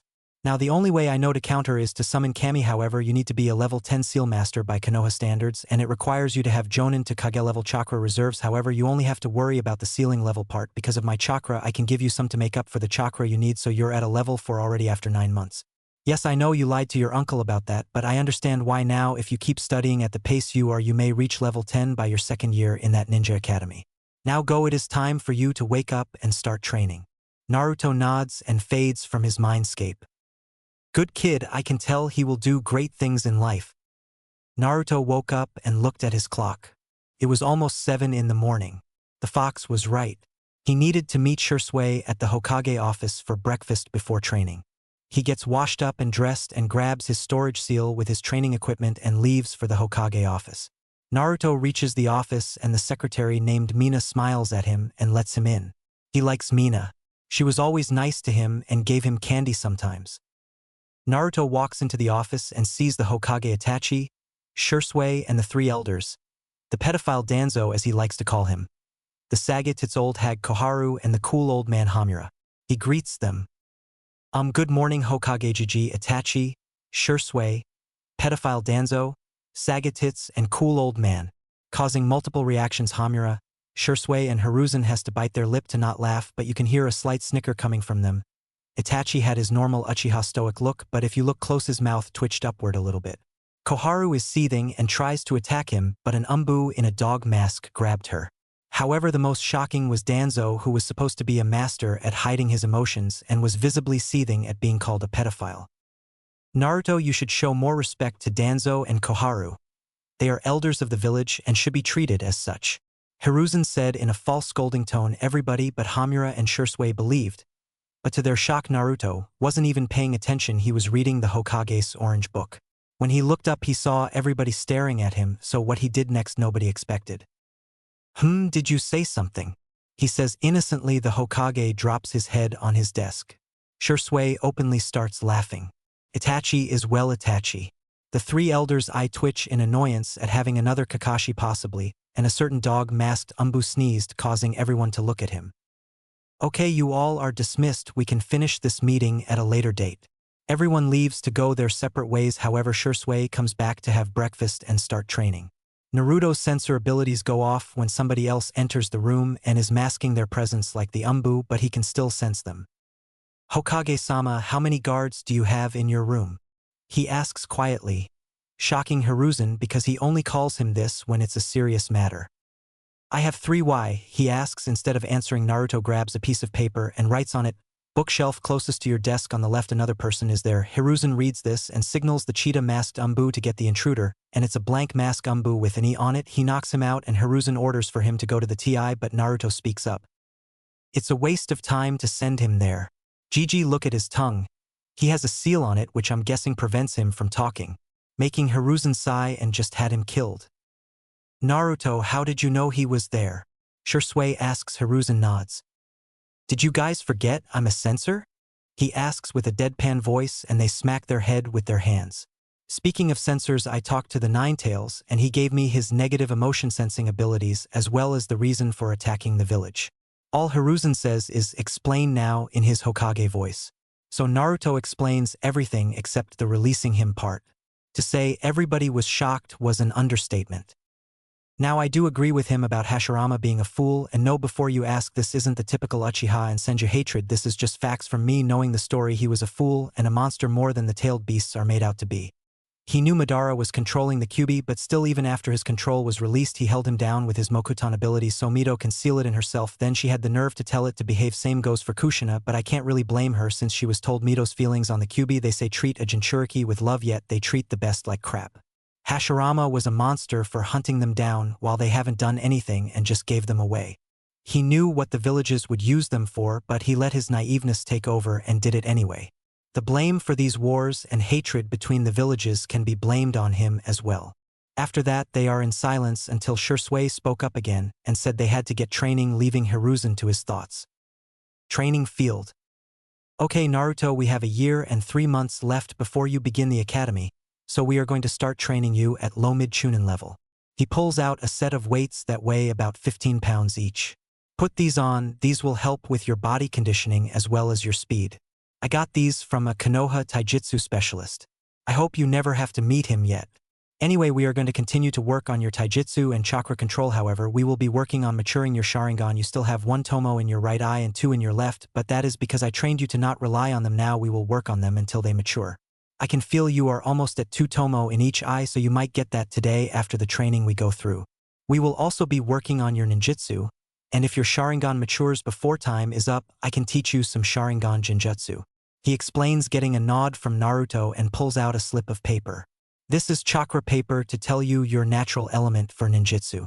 If it cuts, it's wind; if it burns, it's fire; if it gets soggy, then it's water; if it crumbles, it's earth; and if it crinkles, it's lightning. Now channel some chakra through the paper so we can get started. Naruto does, and both are shocked. The paper cuts into 4 pieces, however one is shredded to tiny pieces, another crinkles so much that it is a small ball, but you can see currents flowing if of it. The next piece just turns into water like it came out of the air, and the last one burned, but the color of the fire was blue instead of the normal color. They stand there in shock at what happens. They look at each other and can only say one thing. Holy shit! After getting over the shock of the results, Shursui gains a psychotic look on his face. Now Naruto, the real training begins. First things first, I will be teaching you the substitution jutsu, the henge and clone jutsu. However, we may have to use a different clone because of how dense your chakra is due to the Kyuubi chakra leaking into your system, so instead of a regular clone you will use the shadow clones. He says, but I want you to practice hand signs before anything. I'll show you them. After he shows Naruto the hand signs, he tells him to practice them for 3 hours until he can do them without looking at his hands. He was expecting Naruto to take the full 3 hours to do them, however he had them down in an hour and used the remaining 2 hours to focus on his speed. He got his hand sign speed to a low genin level, which was good for him at his age. Okay Naruto, it's time to practice the jutsus I told you about now. First, the substitution jutsu. After 2 hours of practice, Naruto got the henge and substitution jutsu down. However, due to his dense chakra, his henge was solid, and even came up with ideas for this jutsu with an evil gleam in his eyes, which actually scared Shursui, but Naruto promised not to use it on him. Now for the shadow clone jutsu. The difference between these clones and the regular clones are these ones are solid and can move, however it takes just one punch to defeat them. The regular clones are basically a form of genjutsu. You can just wave your hand through them and it will disappear. Now let's get started on the shadow clone jutsu. He demonstrated the hand signs to Naruto and told him to practice. He was in for a shock when it took Naruto only 30 minutes to get the jutsu down.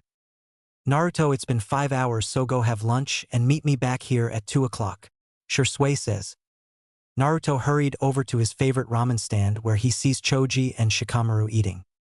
Choji, Shikamaru, how's it going, guys? It's going good, Naruto. I can eat food and take a nap here without my mom yelling and nagging me like does at home. Shikamaru replies while muttering troublesome mothers, getting a laugh from Naruto.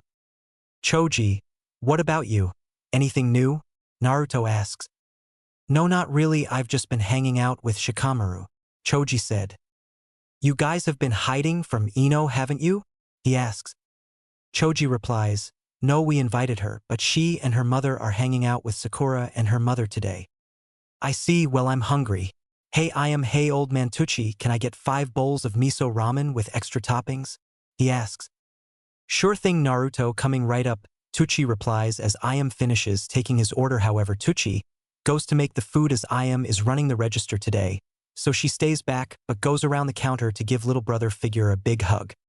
So Naruto, how have you been? We haven't really been seeing you around as much as usual. Nothing much, I've just been hanging out looking at the clouds and reading some books. He replies, only to get hit in the head with a ladle, wondering where it came from. He looks at Ayam, who has a sickly sweet smile on her face that promises pain. But for some reason he can see the death god behind her. Naruto, you haven't been reading those orange books again, have you? She asks. Leaning into his face, he shakes his head, frantically looking for Choji and Shikamaru, who seem to have disappeared from the ramen shop. No, I'm not, I swear, it's a book on the previous Hokages and some minor thing I should learn at the academy, I swear. He replies, scared out of his mind. Right now Ayam stares at him for some more time, be backing off. Okowo, she says like nothing happened. Tucci comes out the back with his ramen, seeing a scared Naruto and a smiling Ayam humming at the cash register counting money. He just shakes his head and doesn't ask any questions. Just hands Naruto his ramen. However, Ayam notices something. Naruto, where is your necklace you always have on? I took it off so I don't lose it during training. It's the only thing I have to remind me of Samui-chan, so I just take it off and place it in a storage scroll for safekeeping. He says while eating. They chat some more until Naruto realizes he only has 15 minutes to get to the training ground. He pays and hugs Iam goodbye before leaving to head back. On his way, he realizes he is being followed, so he takes to the alleys and loses his pursuer but keeps his sensor abilities sharp and can sense anything within 200 feet of him that is following him. He makes it to the training ground, sees Shursui standing there waiting for him. Good, now that you're back we have 6 hours left, so I want 30 laps around the training ground, but do not take your weights off. After that we will be sparing taijutsu only. I will be moving at mid-Chunin speed to try and advance your sharingan. Now get moving. Naruto says nothing but takes off running, and 1 hour later he is done with his laps and sees Shursui running towards him at mid-Chunin speed, so he activated his sharingan and prepares for the fight. He just manages to block the punch Shursui throws at him, and throws a kick towards Shursui, who blocks as well. They break apart and settle into their fighting stance, Shursui in his interpreter stance and Naruto in his kame stance. What follows next is just an all-out taijutsu fight that would make a certain green jumpsuit wearing Jonin would want to take Naruto on as a student. Despite Naruto not being used to moving at Chunin speeds, his sharingan makes it easier for him to follow. Every time Shursui would throw a punch or kick, he would block or dodge while striking at Shursui's opening, but it would be blocked by Shursui. Unknown to Naruto, Shursui is purposely leaving openings to gauge if Naruto would see them, and to his surprise he does see the openings and takes them, but what has him impressed is while Naruto strikes at his openings he is making sure to keep his guard up. However, as the fight progresses, Naruto does gain his second tomo in his right eye. However, he gets so into the fight that he is only focused on him, a Shursui sparing. Unknown to him, his sharingan turned silver while keeping the tomo in his eyes, and he begins dodging Shursui's punches and kicked. Even better, Shursui sees this and knows he has to end it now before Naruto's body starts to strain itself too hard. So he shins behind him and gives him a chop to the neck, knocking him out. He picks him up and sits him under a tree to get some rest. He notices they still have about 2 hours left, so he waits to see if Naruto will wake up in time, so he can teach him a jutsu that every Uchiha must know. To his surprise, Naruto wakes up only an hour late and realizes his bruises are gone. Must be the fox's healing ability, he thought. Naruto, come over here. It's time to teach you a new jutsu that you must know as an Uchiha. He gets a nod from Naruto and they head over to a giant pond located deeper into the training ground.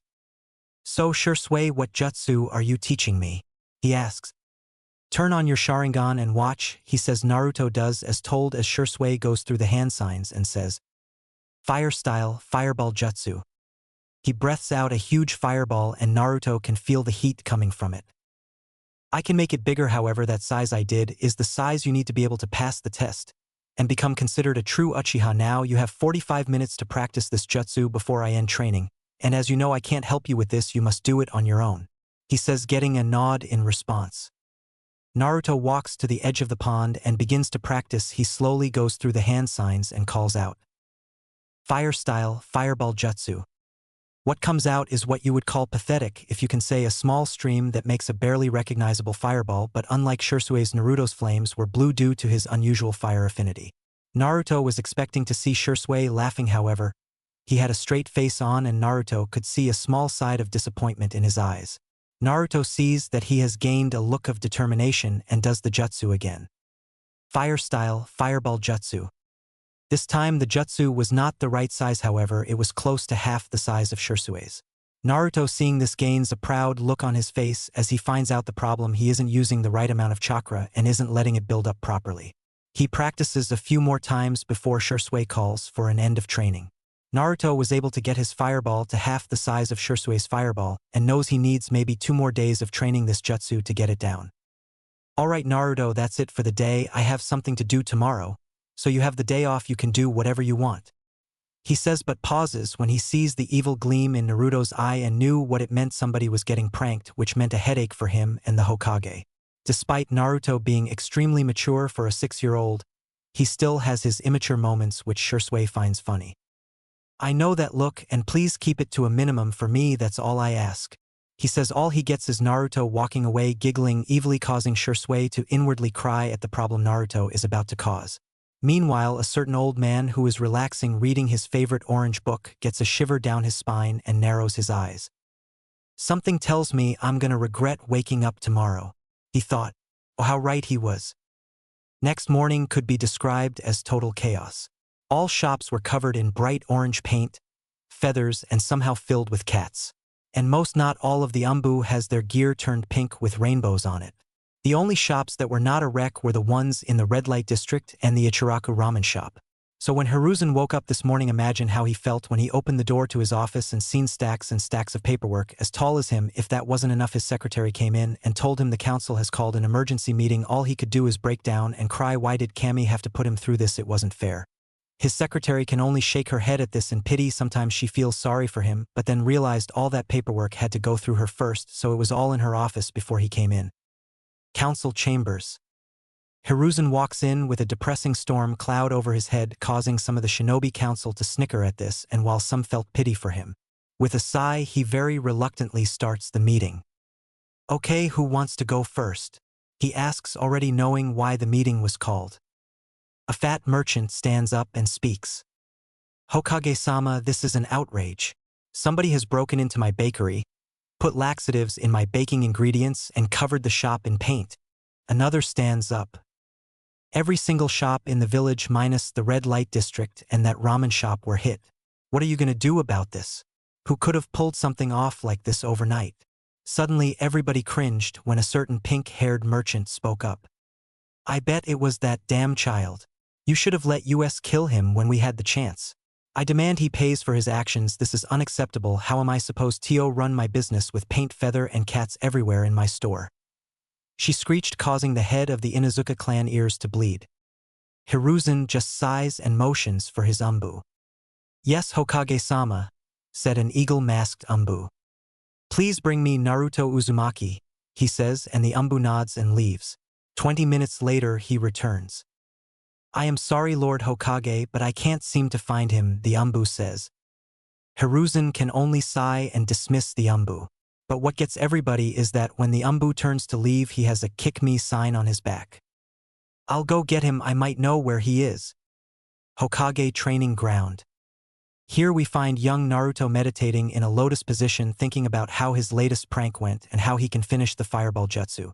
When he feels his Gigi chakra signature enter the barrier, so he stands up and greets him. Hey Gigi, what are you doing here? I thought you were in the office right now. Hiruzen, I can only twitch at this. No Naruto, I am not. I'm in the middle of a meeting with the council and I need you to come with me. He doesn't give Naruto time to respond and just grabs him a shunshin to the chambers. Council chambers.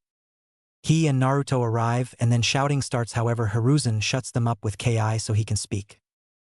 Now Naruto, the civilian council is charging you with destroying property and breaching security throughout the entire village last night, as well as attacking an umbu officer. How do you plead? Not guilty, Naruto replies with a straight face.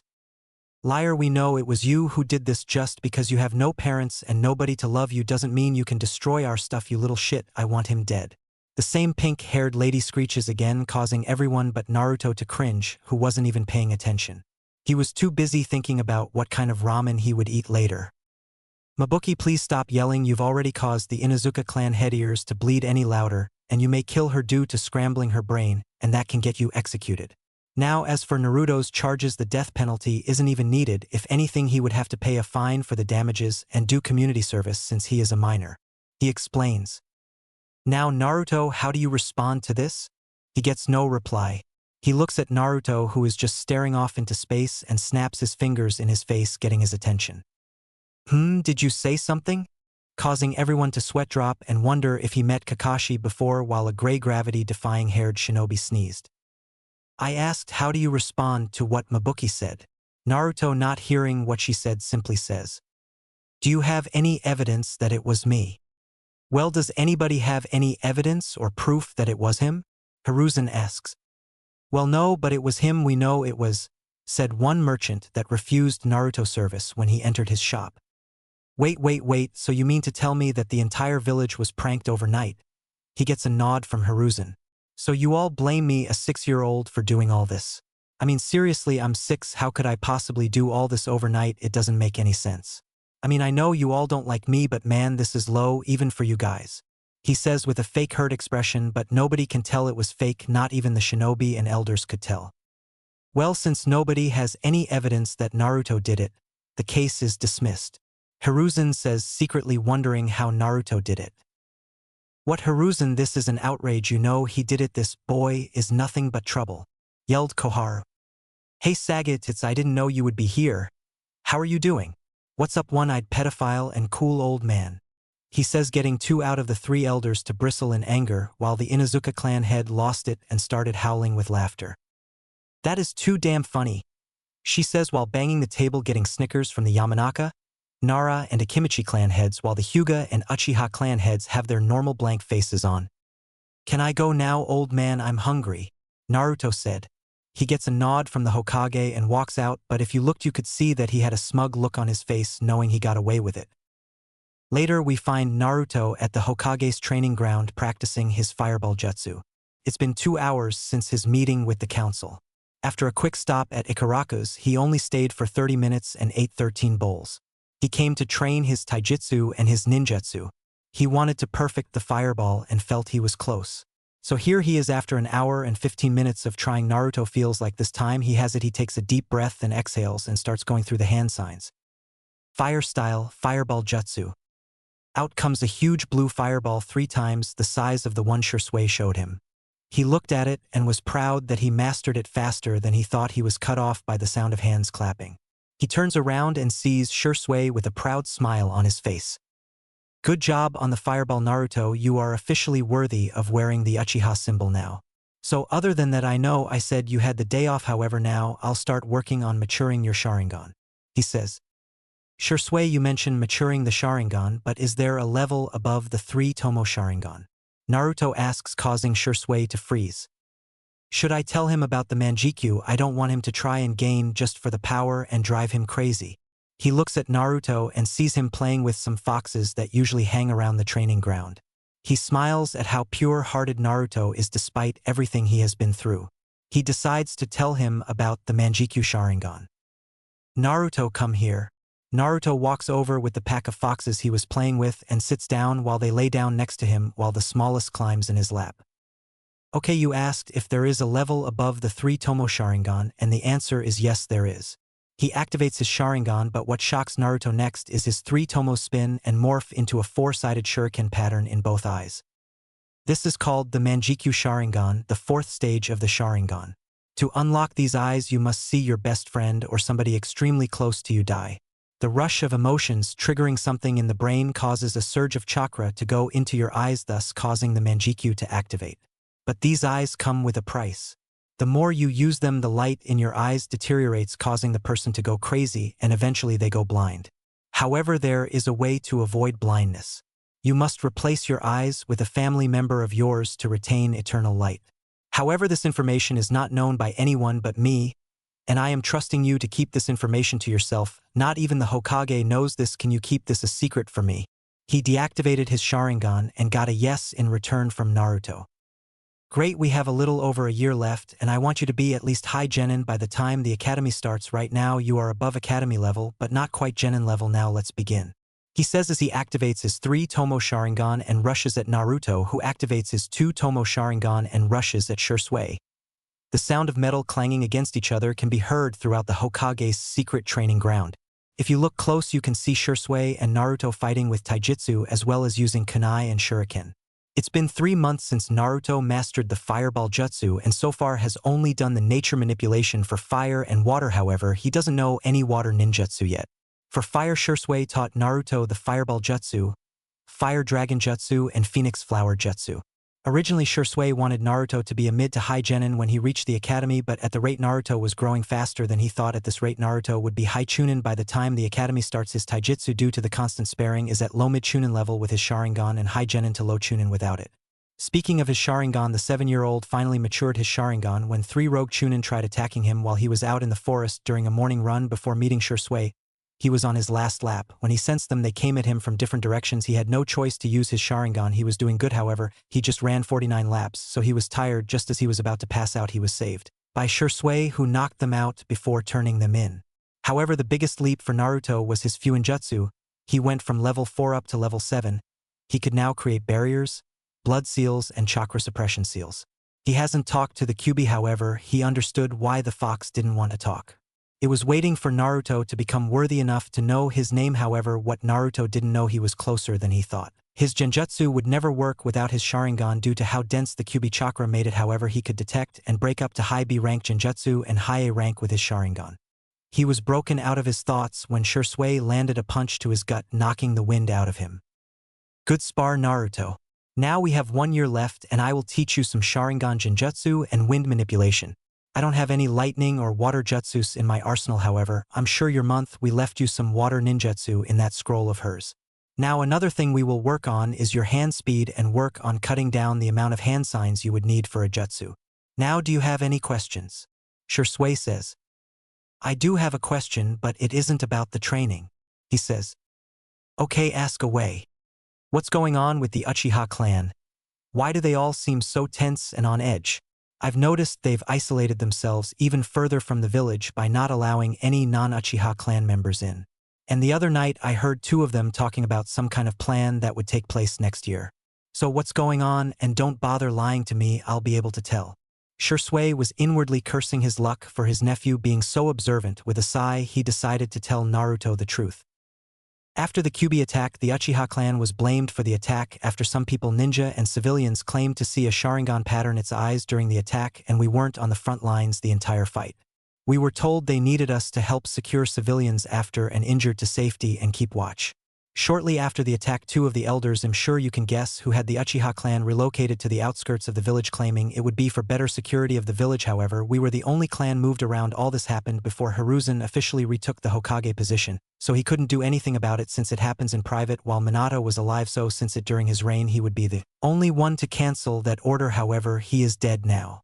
Years later, the village continued to ostracize the Uchiha clan, and they have gotten tired of it, so me and Itachi have been undercover trying out the plot. However, with what you just told me, I can only think of one thing they would result in doing, and that is a coup d'etat, but that would just cause a civil war and possibly start the 4th Shinobi War, and the world cannot handle another war. Shursui explained. Naruto took all of this in shock that the Uchiha would really go as far as starting a civil war to get the respect they want and to clear their name. I think you should tell Gigi what we just found out, but leave me out of it. I won't tell anybody about this because I know there are spies in the village from the one-eyed pedophile and his emotionless booty tag Umbu. He probably plays with it while they sleep. He says, getting a sweat drop from Shursui. Seriously, he's only 7 and he already knows about that kind of stuff. He thought, however, Naruto had a point. He did need to tell the Hokage about this. Alright Naruto, you're dismissed for the day. We start the rest of your training tomorrow.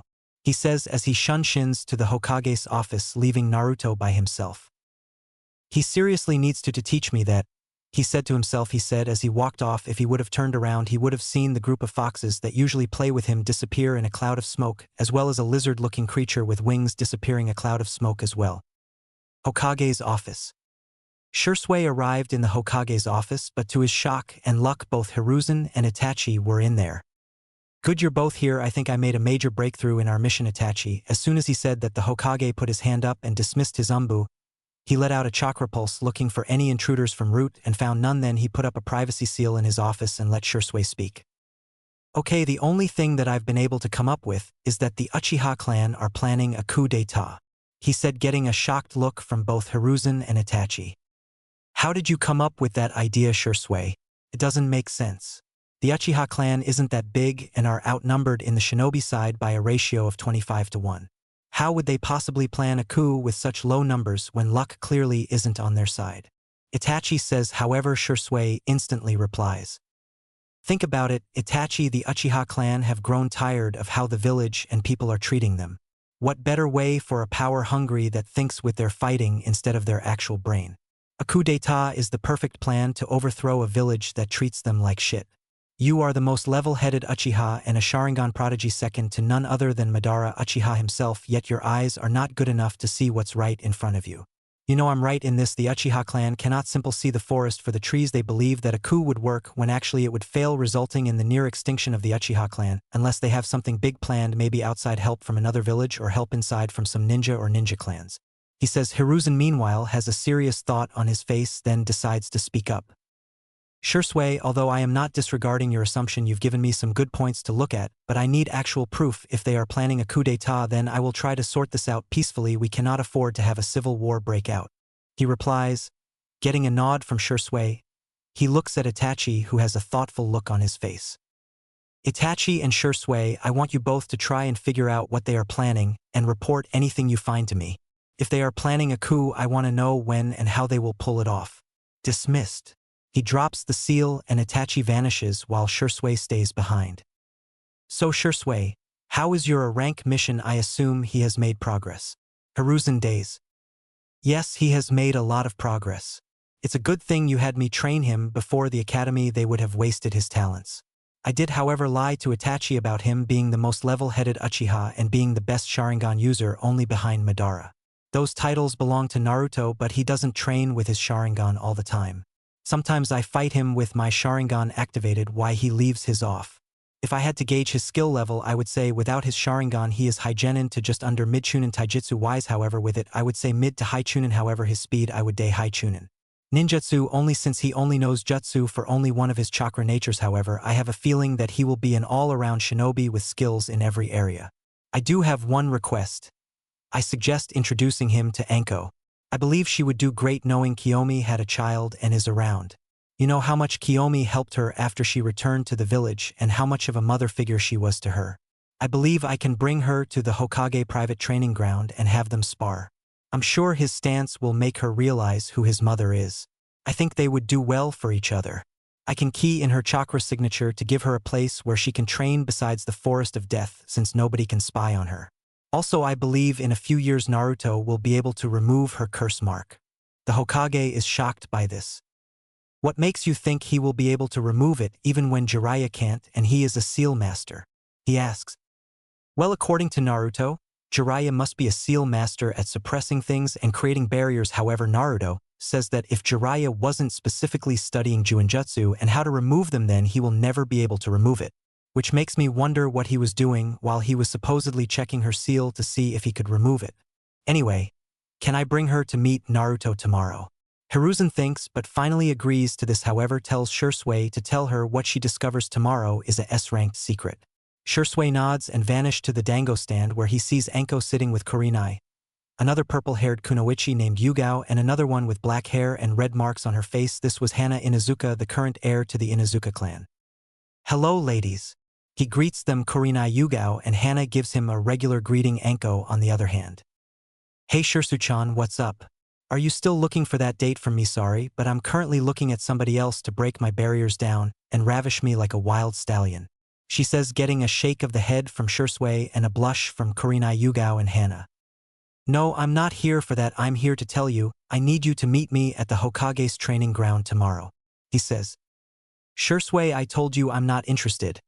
She says with anger in her voice, thinking, he is just looking for a quickie with the snake whore. Anko. He says, seriously shocking her since he never speaks to her like that. Meet me at the Hokage training ground tomorrow morning at 8 a.m. Please. He says. She nods her head and he vanishes. What do you think he wants, Anko? Asks Yugao. Yeah, from as long as we knew him, he was never serious with you like that, says Kurenai. I think you should go and not treat this like the dates you say you'll go on and stand them up, says Hana. I was going regardless, and those men only wanted one thing from me, to get in the snake whore pants. I don't want that. I want a man that wants to actually get to know me, have a future with me, raise a family. I may dress like this, but it's to get a certain man's attention. If he gives me a chance and we work out, I will stop wearing such revealing clothing, you know.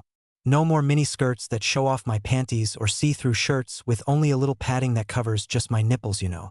She says. Her friends nod at this. They know Anko only dresses like that for attention, but what only they know, she is as pure as the day she was born, never even kissed a guy. She has problems trusting men after Orochimaru betrayed her. However, she has her eyes a certain shinobi with a scar across his nose, but she rarely sees him in the village. What she doesn't know is that her crush is in the Umbu due to her going missing, so he doesn't even know she's back in the village. I'm gonna get going, guys. Apparently I have to be up early tomorrow, even though it was supposed to be my day off. They all hug her and she leaves to go home for the night. Next morning, Naruto arrives at the training ground at 5:30 a.m. to get so light early training, and he begins with some stretches, push-up, sit-ups, and finally some laps around the training ground, 30 with his weights on and 30 with his weights off. After that it was 7 a.m., so he decided to start making a resistance seal for his body that would make it harder to move around. He wanted to use gravity seals. However, he was stopped by a note that says it would stunt the growth of somebody if they were not finished growing, so he figured he would just use it to weigh his opponents down. After creating the seal and applying it to a shadow clone, however, he got the memories from the clone about how the resistance seal felt like. He would have to ask Shursui about that later. So he creates another clone and has him draw the seal on his body, and it feels like he has a 30-pound bodysuit on. He looks the clock he brings with him, and it shows 7:15 a.m. So for the next 45 minutes he is jogging around the training ground until he senses Shursui enter the barrier. However, he has the same purple-haired lady with the trench coat he sees walking around. "Okay, Naruto, this is Anko. I brought her here to meet you and spar with her," Shursui says while Anko gets pissed. "You brought me here to spar with some gaki. Are you fucking serious, Shursui? I don't have time for this, it's my day off." She turns to leave but feels somebody grab her shoulder. It's Shursui. "Anko, just do it please, you'll understand why I brought you here," he says softly to her. She sighs and nods. "Alright gaki, let's just get this over with," she says, getting into her taijutsu stance while Naruto drops into his kame stance, causing Anko to freeze and tears build up. "How do you know that stance?" she whispers. "How?" she yells. Before Naruto responds, Shursui beats him to it. "He knows because it belongs to his mother Anko," he says, causing her to break down. "I'll leave you two alone. I'll let you two spend the day together, Naruto. You have the day off today, spend it with Anko, you'll understand why," Shursui says and leaves them alone. Naruto walks to her and sits down, and she stops crying but still has sniffles. "You knew my mother." He gets a nod from her. "What was she like?" "She was the nicest person I knew and took me in after a tragic incident happened. I was what you would call a prodigy during my years in the academy, so of course I caught the eye of a lot of people willing to train me. However, the one that wanted me the most was Orochimaru. He was one of the legendary Sannin who wouldn't want to train under him, so after I graduated the academy, he took me under his wing and trained me. However, we went on a training trip, and that's when things went horrible. I didn't know he was experimenting on humans and killing them. I didn't even know he was responsible for a lot of our Jonin and civilians going missing, so during our training trip, he trained me in poisons and medicine. However, the medicine was his way of covering up for his experiments and had a hidden section of his lab where he would take what I made and inject them into humans, and none of them would survive. One day he made a breakthrough in cursed seals in his search for immortality, and since he ran out of guinea pigs, he strapped me down and bit me on the neck, giving me the very first curse mark." She pulls down her trench coat and the left side of her shirt, showing him the curse seal on her shoulder. "I was branded and left alone to die. However, he came back a week later and I was still alive. He was surprised by that but was mad I wouldn't use the curse mark, so he changed it up, and all it does is cause me pain. I was rescued by a squad of Umbu who were returning from a mission and brought me to the Hokage, who had to have me taken to TNI department, get everything he did out of me, but to their surprise my memories of all the experiments he did were wiped out by one of the Umbu who was a spy for Orochimaru and part of the Yamanaka clan. However, didn't cover his steps and was executed. However, the village found out about me and treated me like shit. Ever since, because of the curse make, I became known as the Snake Whore, and I was ready to kill myself because all of the friends I had betrayed me and treated me like the rest of the village. That's when I met your mother, who took me in and placed me on her genin team with Kurenai and Yugao. She became like a mother to us, but me and her were the closest, and she tried to adopt me at one point, but the Uchiha clan head at the time found out and forbid it to spite your mother for not wanting to marry his son. He also banished marriage and relationships outside of the clan because she showed no interest in marrying somebody from the clan. There you have it, my story. I was close to being raised as your sister and I was robbed of that. I didn't even know she was pregnant with you. I guess she kept it a secret since I have a feeling your father isn't an Uchiha. So tell me about your life." He sighs and tells her everything from his life in the orphanage, the beatings they gave him, his first friend with the two buns in her hair and his best friend Samui meeting the Ikarakus, and then about the beating from the villagers and meeting Shursui and some of his training. "Anko, I know we don't know each other, but I wouldn't mind having you as my friend or sister." He gives her a hug as she starts crying again, saying thank you over and over again. After she gets done crying, she speaks. "Naruto, with your training, I can teach you a jutsu your mother taught me, but first, have you learned all the steps to fire manipulation and learned the fire dragon jutsu yet?" He nods. "Great, now watch me." She goes through 20 hand signs and calls out, "Fire style, Dragon Rain Jutsu." What happens next leaves Naruto in shock, and she breathes out a huge flame in the air, but it doesn't go away, it stays there. Then large dragons made of begin to fall out onto the ground and explode on contact. "Wow, Ankone, that was so cool. I need to learn that as well as the other jutsus she left behind," he says with stars in his eyes. Her heart flutters at him calling her that, but she smiles fondly at him and gives him a hug and kiss on the cheek. "Don't worry, Naruchan, I'll teach you this and one more jutsu she made that requires water affinity like me. Do you have that as well?" He nods and tells her his 4 affinities. She is shocked but gets over it. Okay, good, I can only help with your fire and water, those are the only two I have, but I'll teach you what I can for the next year, she says. Now this jutsu requires a high water affinity due to the fact that it's an offensive and defensive jutsu at the same time. She goes through 20 hand seals. Water style, Octo Shield Jutsu. What happens is she is surrounded by a large body of water acting as a shield. However, there are 8 tentacle whips of water at the top of the shield. She moves her hand and one of them moves towards a small tree, knocking it over. Whoa, cool. But do you really need to use all 20 hand signs? Shursui told me I can perform jutsu with less hand signs if I practice. You must have known these jutsus for at least 10 years. How come you use all 20 hand signs? Still, I don't get it, he says. Oh, my dear little Naruto, I can do the Dragon Rain Jutsu with 3 hand signs. However, I need 5 for the Octo Shield Jutsu. I should be able to get the fire down to 1, but the water will stay at 5 since my fire is the strongest of the 2 affinities. Okay, that makes sense, I guess. Now let's eat before we start training. We have about 8 hours left until my training is done for the day, he says as he unseals 2 bento boxes with chicken teriyaki, rice and vegetables, and 2 bottles of fruit juice. Why do you have 2 bento boxes and bottles of juice? She asks. Well, one of them was for Shursui, but he left, so I figured you can have it. He says they began eating and Anko is shocked at how good it is and compliments him. As they eat, they talk about dreams for the future and whatnot, and she can't help but smile at his dream. After they finish, she stands up and stretches. All right, Naruto, time for Tortuai mean training, she says with a certain glee and sickly sweet smile on her face, making Naruto regret this. Oh shit, what have I done? He thought, crying anime tears 1 year later. It's been a full year since Naruto met Anko, and it's been hell for the last year. He has been coming home with bruises that even the QB had some trouble healing for a while until it was used to healing them and only took a few minutes. Anko trained him in dodging, poison, and some water ninjutsu outside of the jutsu his mother created. She taught him water dragon jutsu, water wall, water prison, and water clone. However, them hanging out also got Anko kicked out of the dango shop. The result was a prank done by Anko and Naruto so bad that the shop still isn't open again yet. So now she usually eats at the Akimichi barbecue shop or the Ichiraku's ramen shop, which now sells dango and sake. Of course, the civilian council tried blaming Naruto and Anko for the prank. However, like last time, it resulted in Naruto getting off with no punishment along with Anko, who openly laughed when Naruto openly insulted Danzo and Koharu to their faces. Now, however, we find the 8-year-old sitting at the training ground working on his wind chakra nature by splitting a rock in half, but can only get it halfway. He would use shadow clones, but he rises to use them except for jutsu practice and not chakra control or nature manipulation. Shursui taught him 4 wind jutsus from scrolls he collected. He taught him wind style, gale palm, wind style, vacuum blade, wind style, wind bullet, and wind style.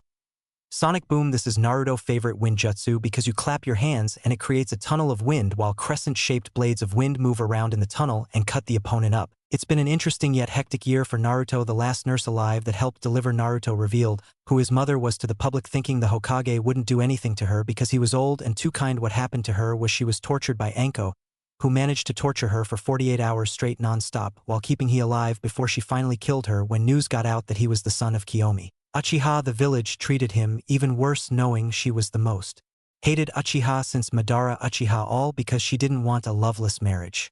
The Uchiha clan started to act like they cared, but Naruto knew otherwise. They just wanted the Sharingan to remain in the Uchiha clan. However, they also wanted the QB under their control, but they were stopped by the law stating Naruto can never be adopted or taken in by anybody. He also met Sasuke, who tried to belittle him every chance he got, but each time Naruto would look at him with a blank face and walk away.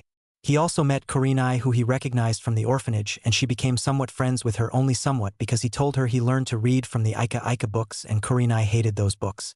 He also met Yugao and Hana. He didn't mind Yugao since he knew she was the same cat-masked Umbu that used to watch him. Now Hana was a different story because she tried to tease him, not knowing he already had the talk. After she got done teasing him, he told her if he was a few years older, he would put a ball gag in her mouth, cuff her hands, and fuck her doggy style while pulling her hair and slapping her ass and destroy her insides until she couldn't feel her legs anymore like the dirty little bitch in Heat that she was. The result was Hana being put in the hospital via a severe nosebleed causing blood loss. After that, she never teased him again. She did say she was willing to let him do it, but he said he was saving himself for the love of his life, but wouldn't say who. Only Anko knew who he was talking about.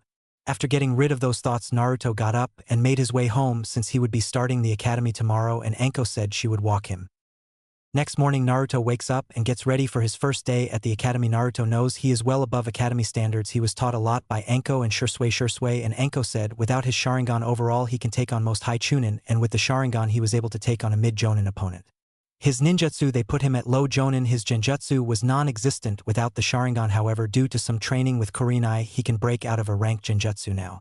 His taijutsu was high Chunin level, and his fuinjutsu he was a level 9 seal master and was currently working on level 10, but he was learning very slowly because this level would cover juinjutsu as well and how to create seals with your own chakra and marking people with seals by just touching them.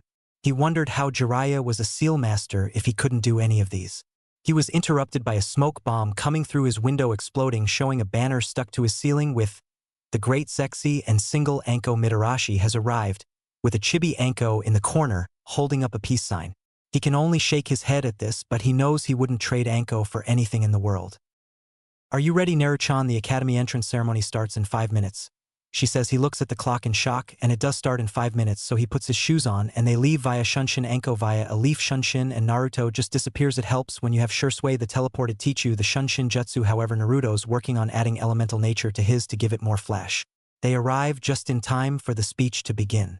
They see the Hokage who starts talking, but Naruto tunes him out and looks around. He notices he is in a class filled with clan heirs and a lot of civilians.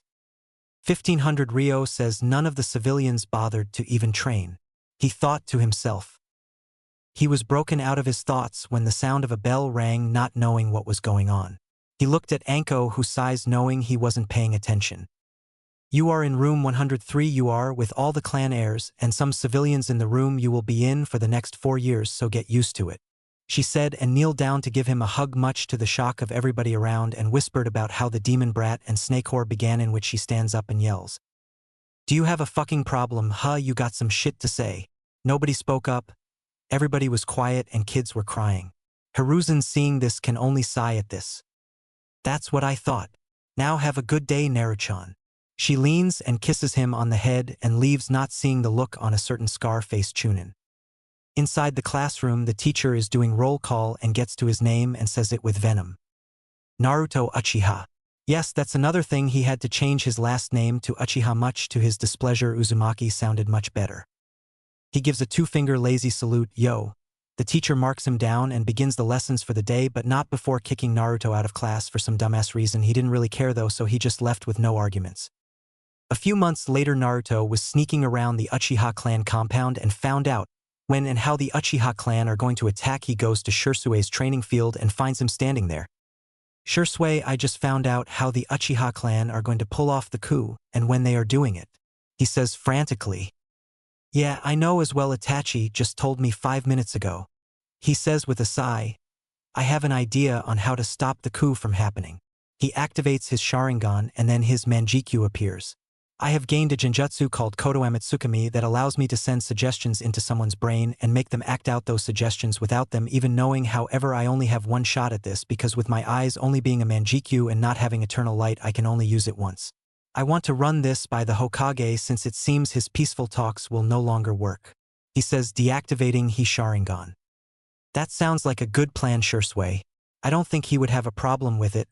It's to protect the village and ultimately the world from another war," Naruto says.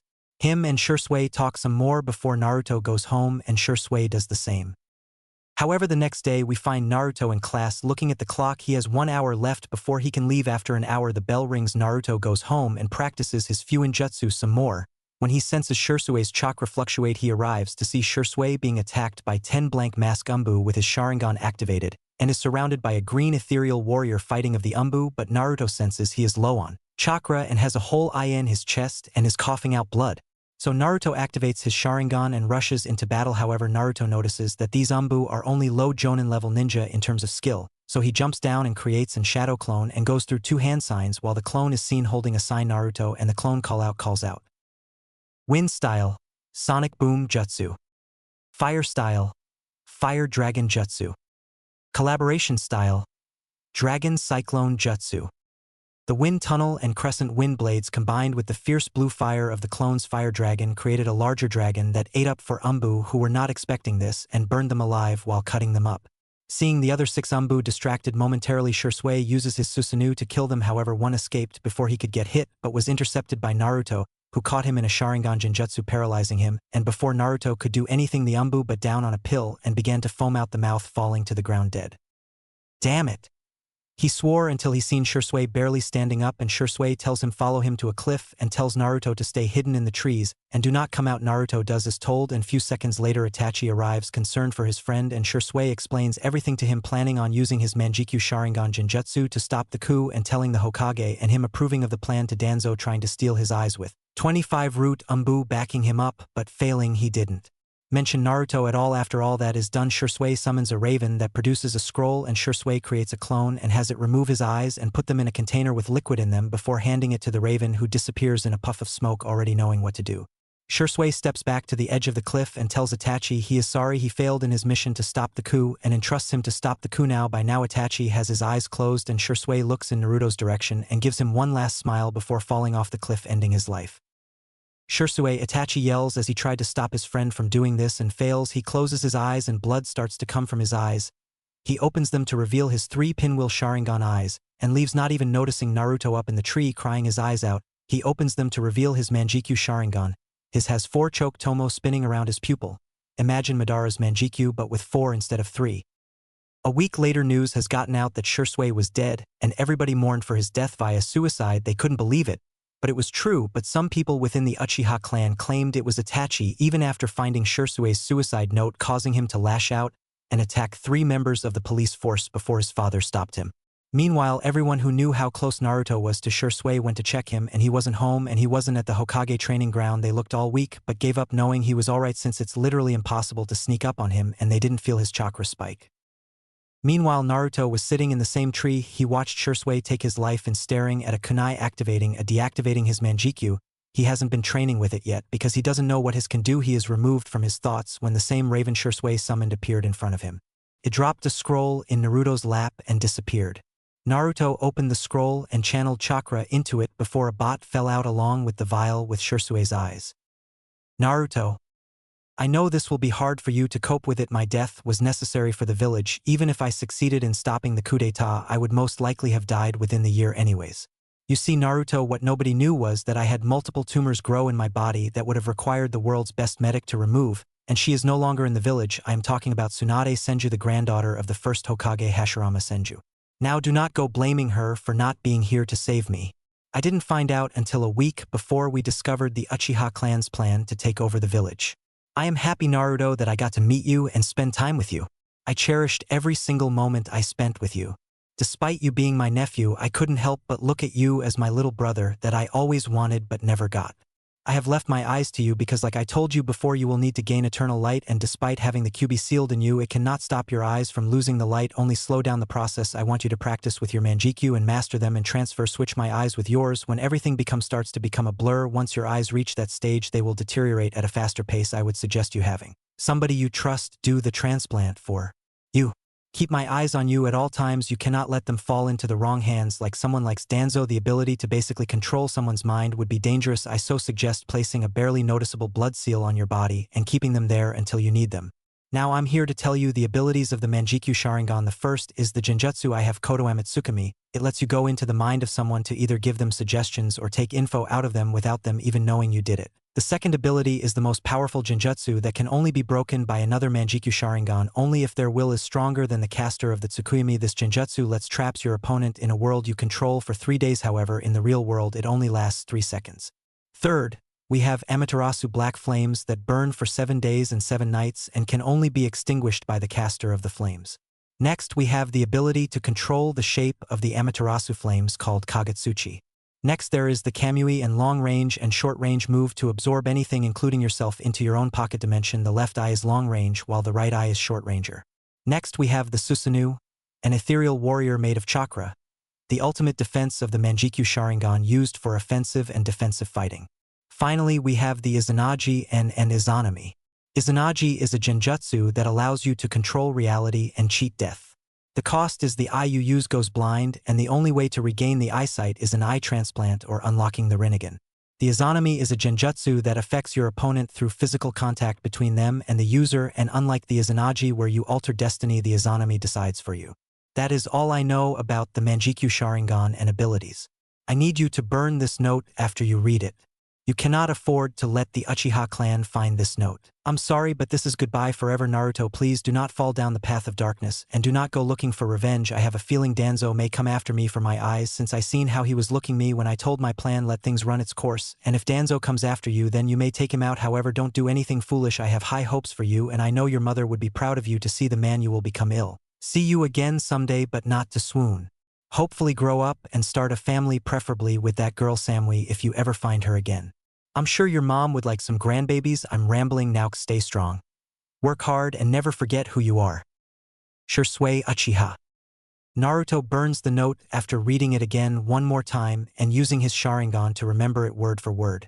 He gets up with a look of determination.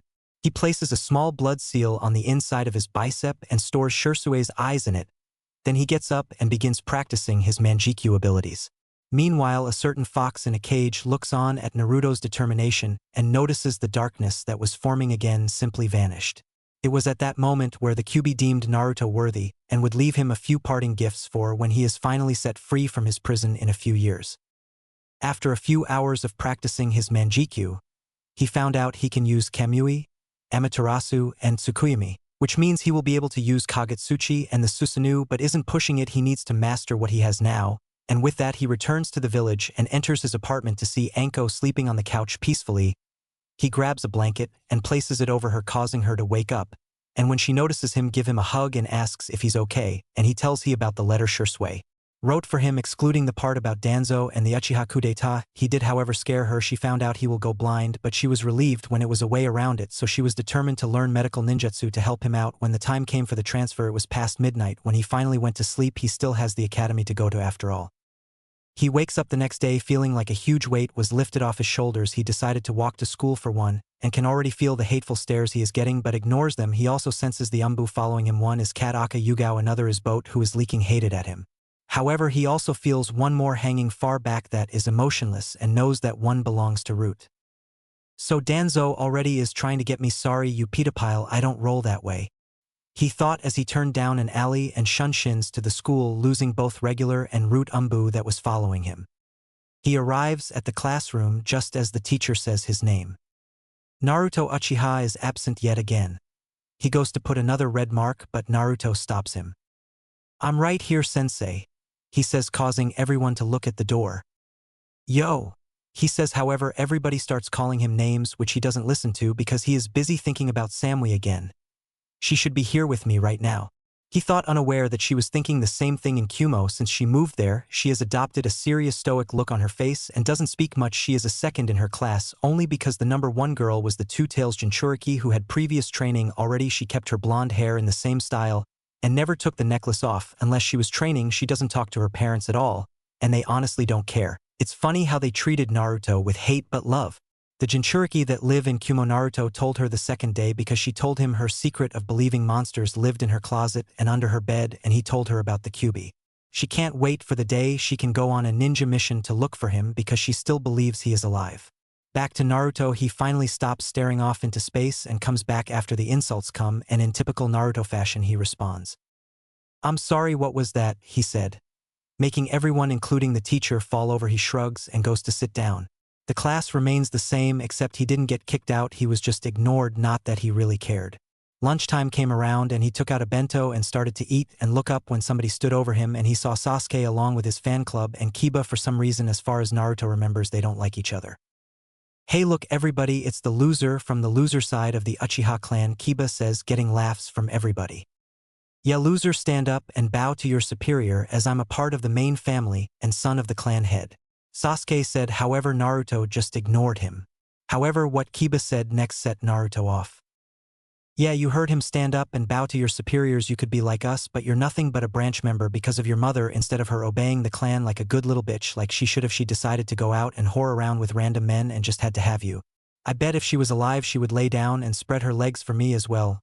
The next thing Kiba knew, he had a fist in his stomach and was coughing up blood a lot from a broken rib puncturing his lung. The teacher with the scar across his nose sees this and rushes over. Naruto, what the hell is your problem? Go home, you're suspended for a week, you aren't supposed to. He stopped talking when he saw the cold look in Naruto's eyes. Shut up, Naruto said before walking off. The teacher picked Kiba up and took him to the hospital to be treated. Later that day, Naruto is in the Hokage's office with Kiba, the scarred teacher, and they were waiting for his mother to arrive. There was a knock on the door. "Come in," Hiruzen says, and in walks a lady he recognized from the council meetings, and Hana, who blushes when she sees Naruto again, remembering what he said to her last time they talked, getting a raised eyebrow from Hiruzen and her mother.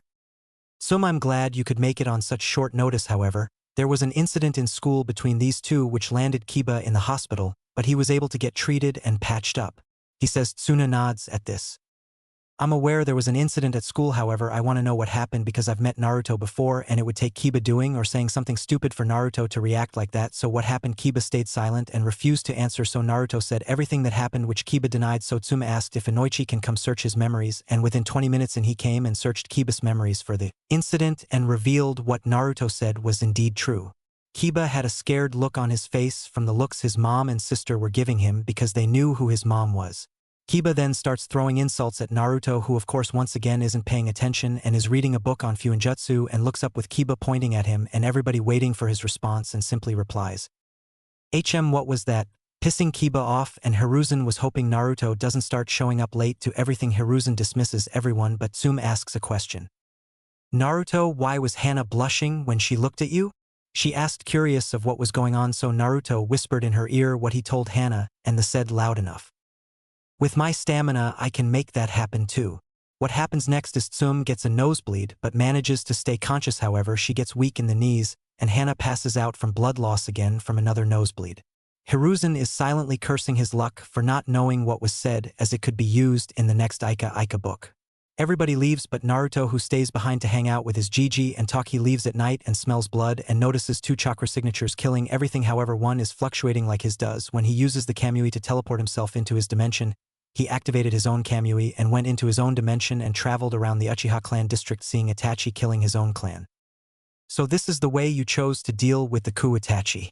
I don't know if Shursui would approve of this, but I'll trust your judgment if Shursui wanted you to deal with it," he thought to himself just as he was about to leave, until he noticed a guy in a mask walk up to Itachi and say something to him before leaving. Interesting, so that is the guy claiming to be Madara Uchiha. I've seen pictures of Madara, and this guy doesn't even have the right body size, and I can tell he uses a jutsu to disguise his voice. Something isn't right here, he thought before moving towards his house before exiting his pocket dimension. And going to his house. "I need to practice the Kamui more. Takes 4 seconds for me to activate the Kamui. That's too long for me. I need it to be instinct activated. Then I can start trying on the Kagetsuchi and Susanoo. I need to learn some more of my mom's ninjutsus as well.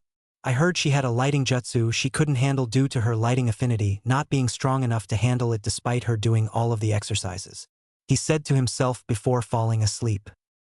He wakes up in the morning walking. He can hear the people talking about the Uchiha massacre, but he remained calm because it didn't affect him when he was asked why. He said the only person he cared for from the Uchiha clan was dead before the massacre happened, but would never tell who it was.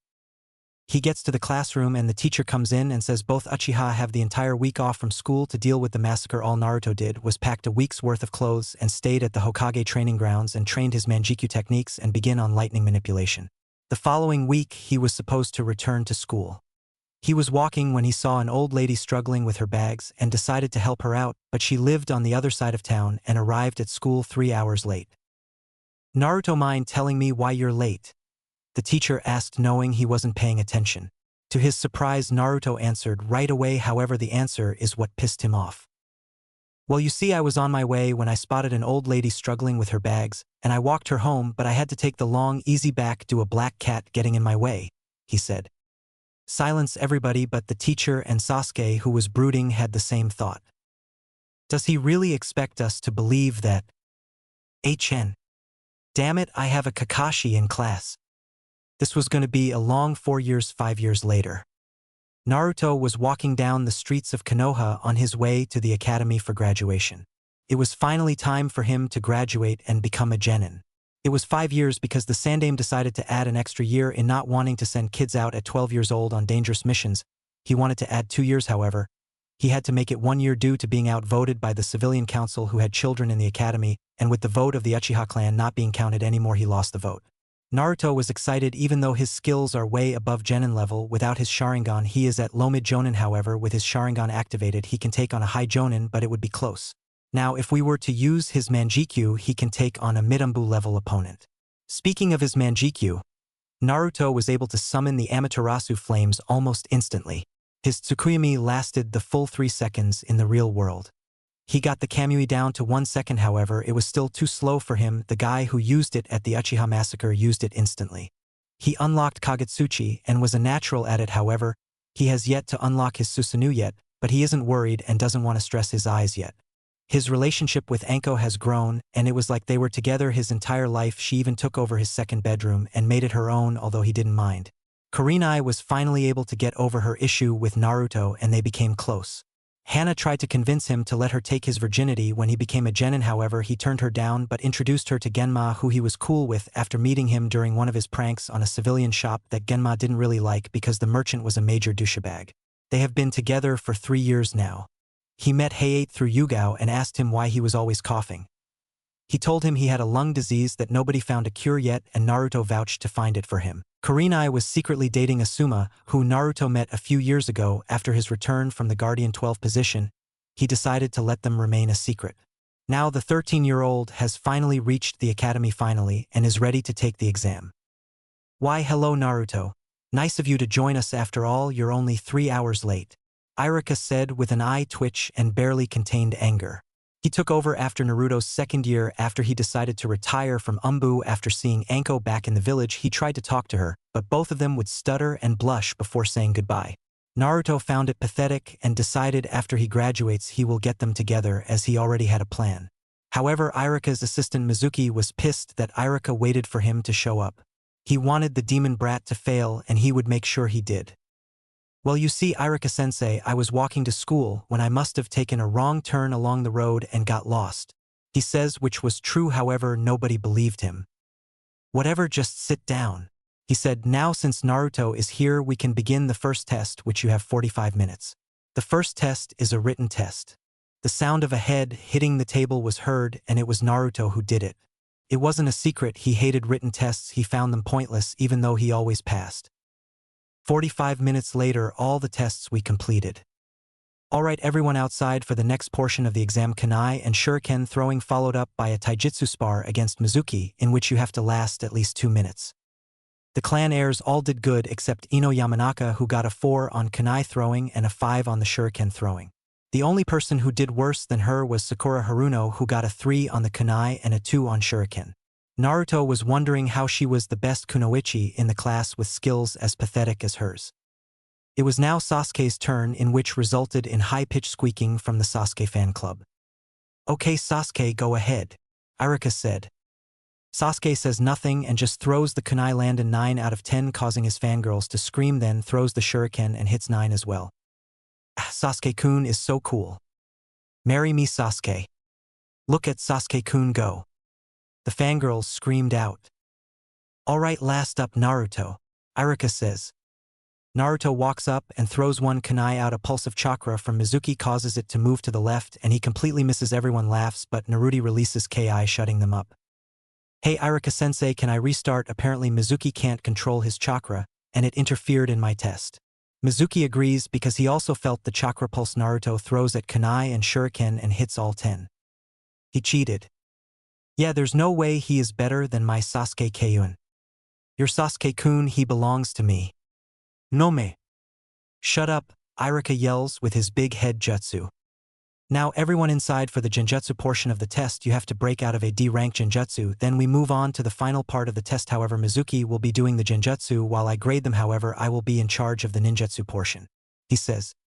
Everybody breaks out of the genjutsu portion until it's Naruto's turn. Mizuki goes through hand signs for an B-rank genjutsu, however Naruto still breaks out of it faster than most did on a D-rank genjutsu. Iruka, not knowing it was B-rank genjutsu, past Naruto, missing the smug look Naruto gave Mizuki for knowing what he did. Alright class, everybody wait here, and I will call your names for the ninjutsu portion and determine if you passed or not. He explains. After the ninjutsu portion is over, Naruto will put his plan into motion to get Anko and Iruka together. After a while, all of the class had taken the test except Naruto, which baffles him how Ino took hers before him, and her last name begins with the letter Y. But he doesn't dwell on it. So after Ino comes in, it's finally his turn. Okay Naruto, for this I need you to perform the substitution jutsu, the henge, and make at least 3 clones. Naruto shocks them by doing the first 2 without hand signs, substituting himself with Mizuki's chair, causing him to fall and switching back, making the chair fall on his face. He then henged into Shursui even with the sharingan activated when he released the henge. Irika noticed the sad look in his eyes and realized Shursui was the person Naruto cared about the most in the Uchiha clan. Okay Naruto, I need you to make at least 3 clones for me. Naruto nod and uses the one-hand sign. Shadow Clone Jutsu. 3 perfect copies of Naruto appear and Irika has his jaw on the floor but recovers from his shock.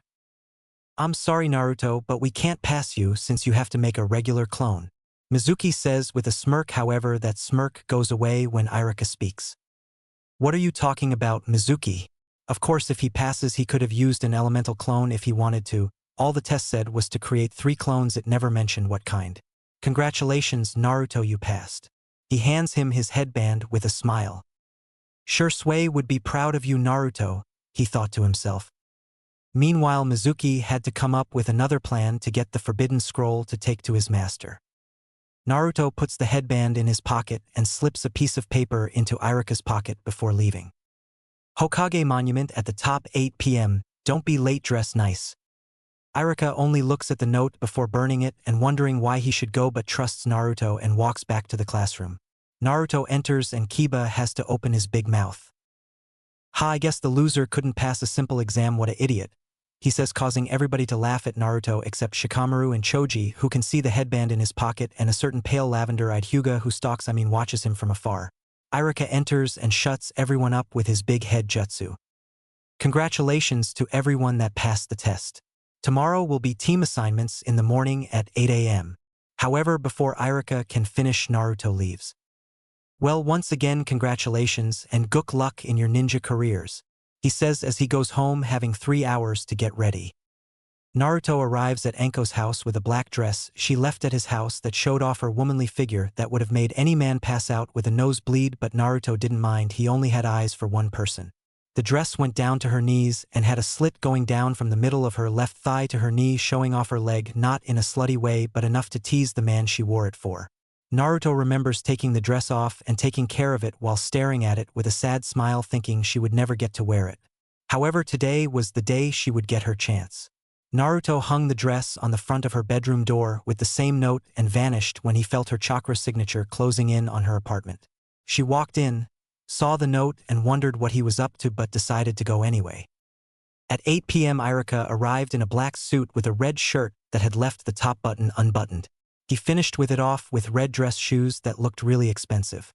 As he was waiting, Anko arrived in her black dress with some black 6-inch heels that complemented the dress, and she has on purple lipstick and eyeshadow. She saw Irika there and blushed at how handsome he looked since he had his hair down and Irika had his jaw hanging open. He couldn't believe how beautiful she looked. She had Kurenai come over and do her hair for her. She has her hair down, which reached her mid-back, which was straight, but at the end was curled up due to a curling iron. Hey Irika, what are you doing here? She asks, looking away shyly with a blush on her face. Hey Anko, I was told to come here at 8 and it seems you got the same note. You look very beautiful. I mean that's a nice dress. He responds. Thanks, why, you don't look too bad yourself. She replies. Damn it Anko, get it together, you don't stutter, you're better than this. She thought to herself. They stood there in awkward silence between the two of them until somebody clearing their throat made them turn around.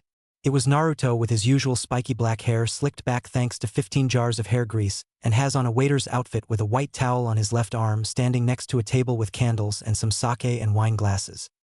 Good evening Yumino-san, Mitarashi-san, welcome to the Hokage Monument Private Restaurant. My name is Naruto, and I will be your server this evening. If you follow me to the table, I will go and grab your meals while you enjoy the sunset. He says. They both walk over to the table and Irika pulls the chair out for Anko while Naruto pours them some sake. He leaves to get the food prepared for them. Wow, the sunset is so beautiful from up here, she says, gazing out at the view before her, unaware of Irika staring at her with a loving smile. Not as beautiful as you, Anko, he says, making her blush and look away. However, he reaches over and grabs her hands, making her look at him. Anko, I have to be honest, you are the most beautiful girl I've ever met, and I have been wanting to tell you that since the academy, but I was too shy to say anything. When you went away with Orochimaru, I was happy but sad at the same time. Happy because you were living your dream of training to become one of the best kunoichi, but I am sad because I didn't know when I would see you again.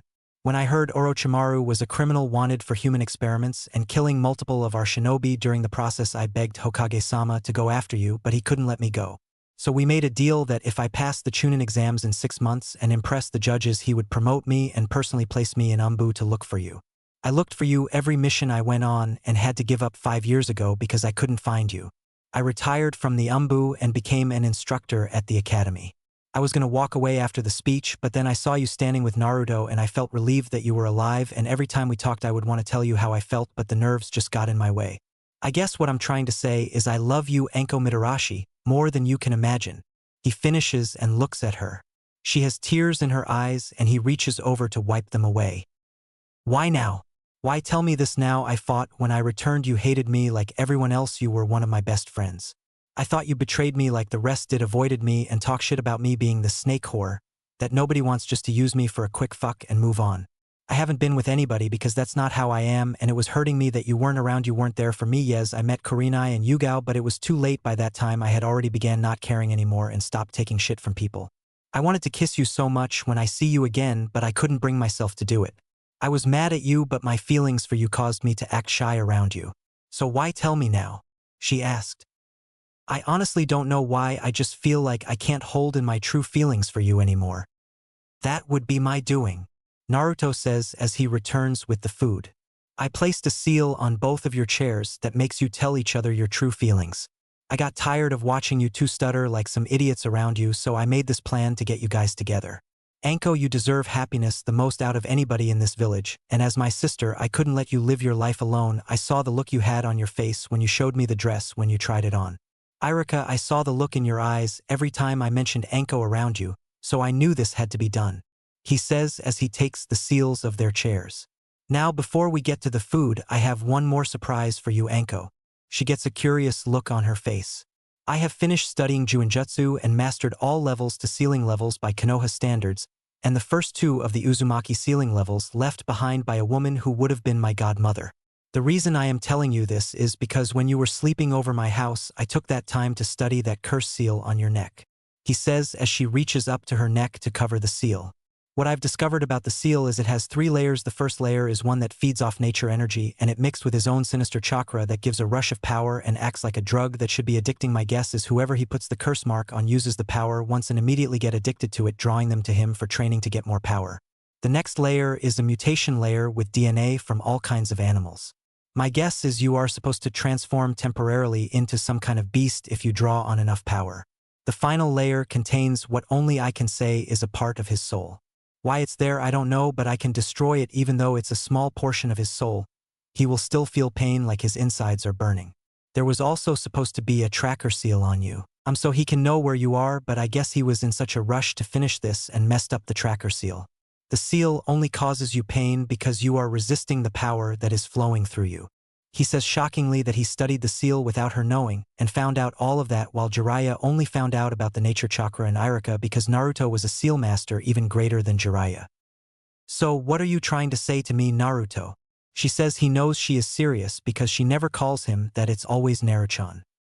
What I'm saying is after your date I can remove it for you. The only downside is you will be in pain because of the nature chakra and his chakra being forcefully removed from you, and you will have severe chakra exhaustion and some of your organs will start to malfunction without a medic around. I have a medical seal that will repair your body after the seal is removed, since I can't place it on you while I'm removing the curse seal, so I will have to place a paralyzing seal on you so you can't move.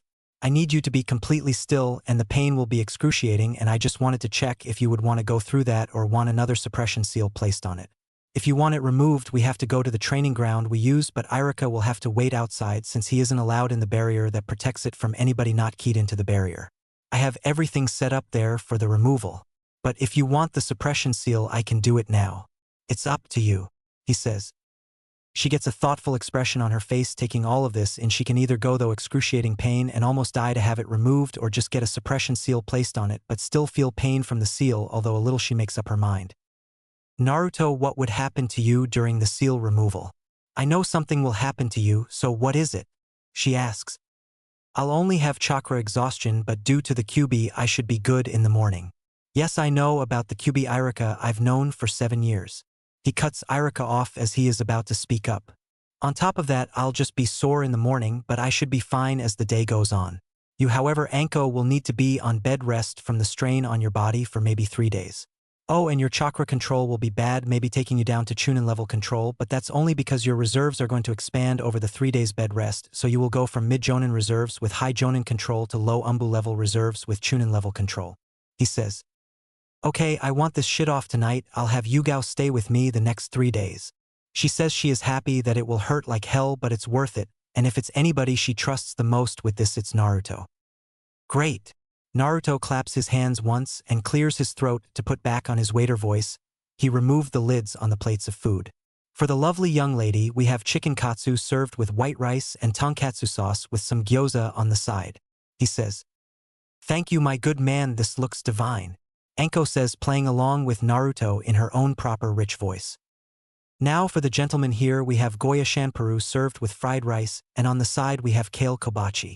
He says.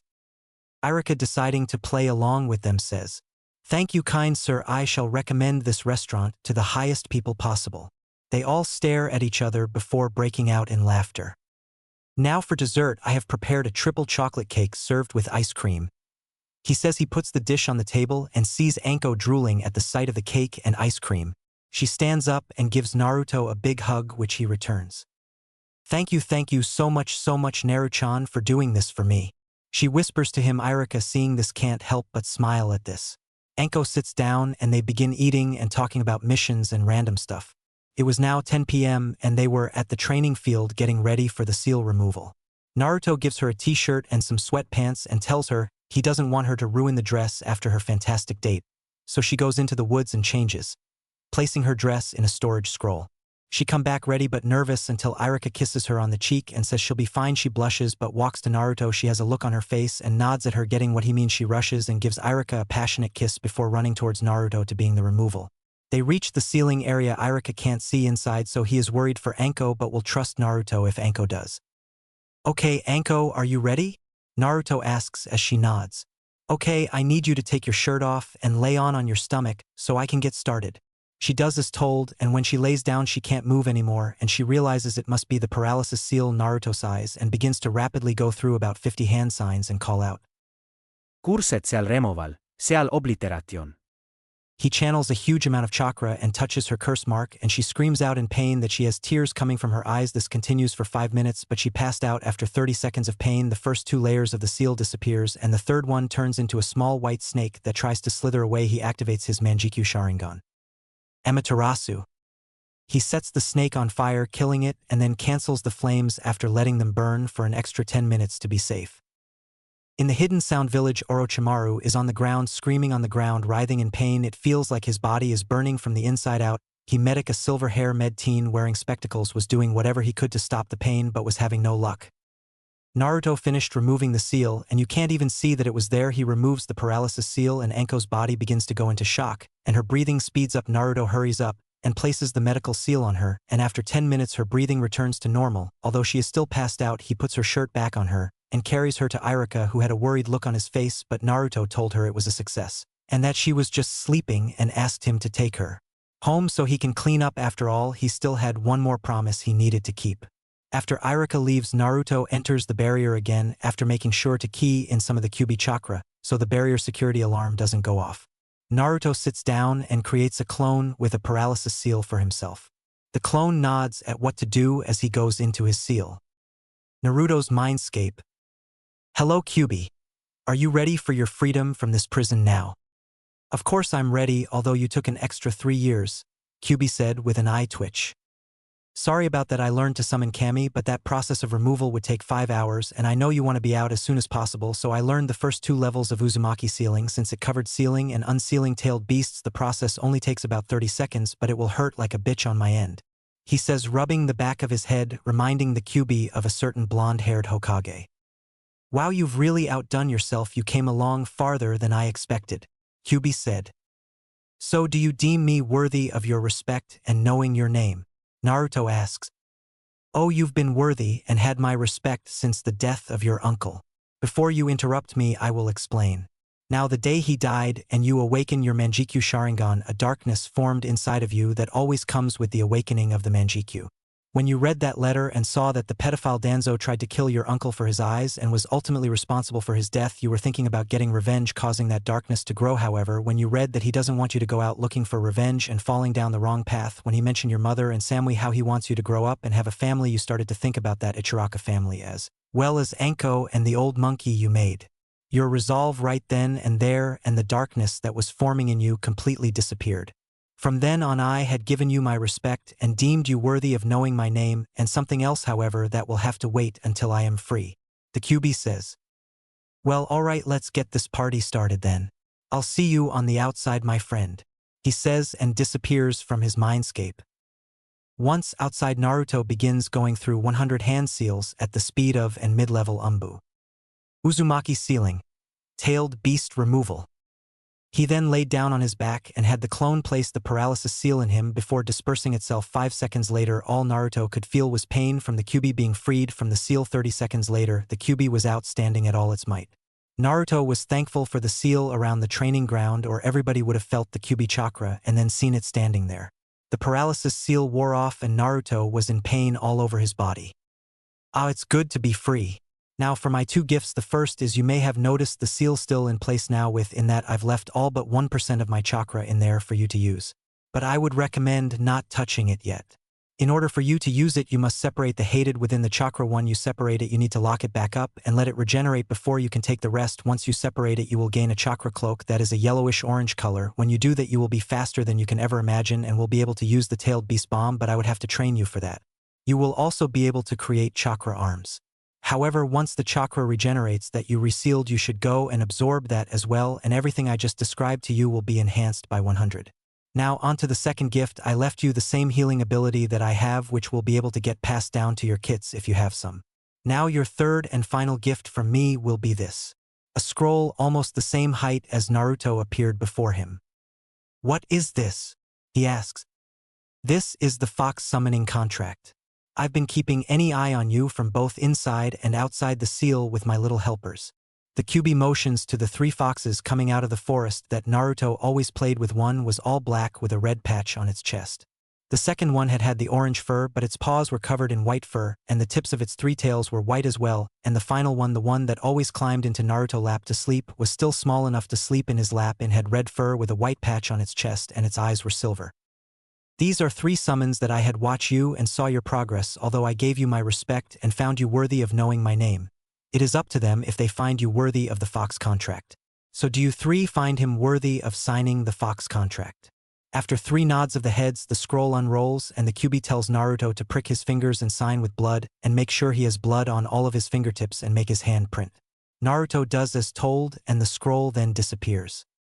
So now what? He asks. Now you must try to summon the boss of the foxes. Your chakra should be replenished by now to do it. The QB says. Naruto nods, pricks his thumb and goes through hand signs. Summoning jutsu. Nothing happens. Naruto's eye twitches and he tries 3 more times. What the fuck am I doing wrong? He yells. Meanwhile, the foxes, including the smallest one, is laughing at him. Oh, you're not doing anything wrong, I'm already here. The QB says, causing the foxes to laugh even harder. Naruto's eyes begin to twitch at dangerous level, making him look like he should be locked in a cell. Okay, enough of the jokes. The foxes that are currently with you don't talk. However, the smallest one will be able to talk. As she grows a little bit more, she will become your personal summons. However, you must name her. The other 2 are both messenger foxes. However, the black fox prefers to work at night while the orange fox prefers to work during the day. Now Kurama, the strongest of the tailed beasts and boss of the fox, summons, hereby welcoming Naruto Uchiha as the first person worthy of signing the Fox contract.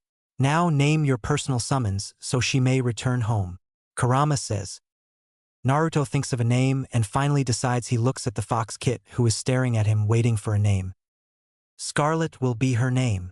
Naruto says, getting a happy yip from the fox who starts to run around Naruto. While this is going on, Kurama notices the same small lizard creature with wings that was watching Naruto before. It makes eye contact with Kurama before looking at Naruto and back to Kurama as if asking a question without speaking. Kurama nods and the creature disappears in a poof of smoke. So they want him as a summoner as well.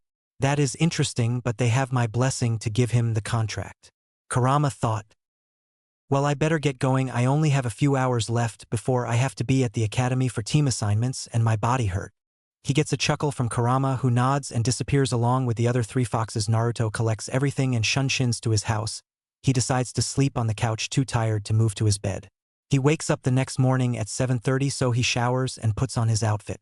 It's the same thing Shisui wore, except Naruto's didn't have the high collar or the Uchiha clan symbol. He simply refused to wear it, and he didn't have a sword on his back.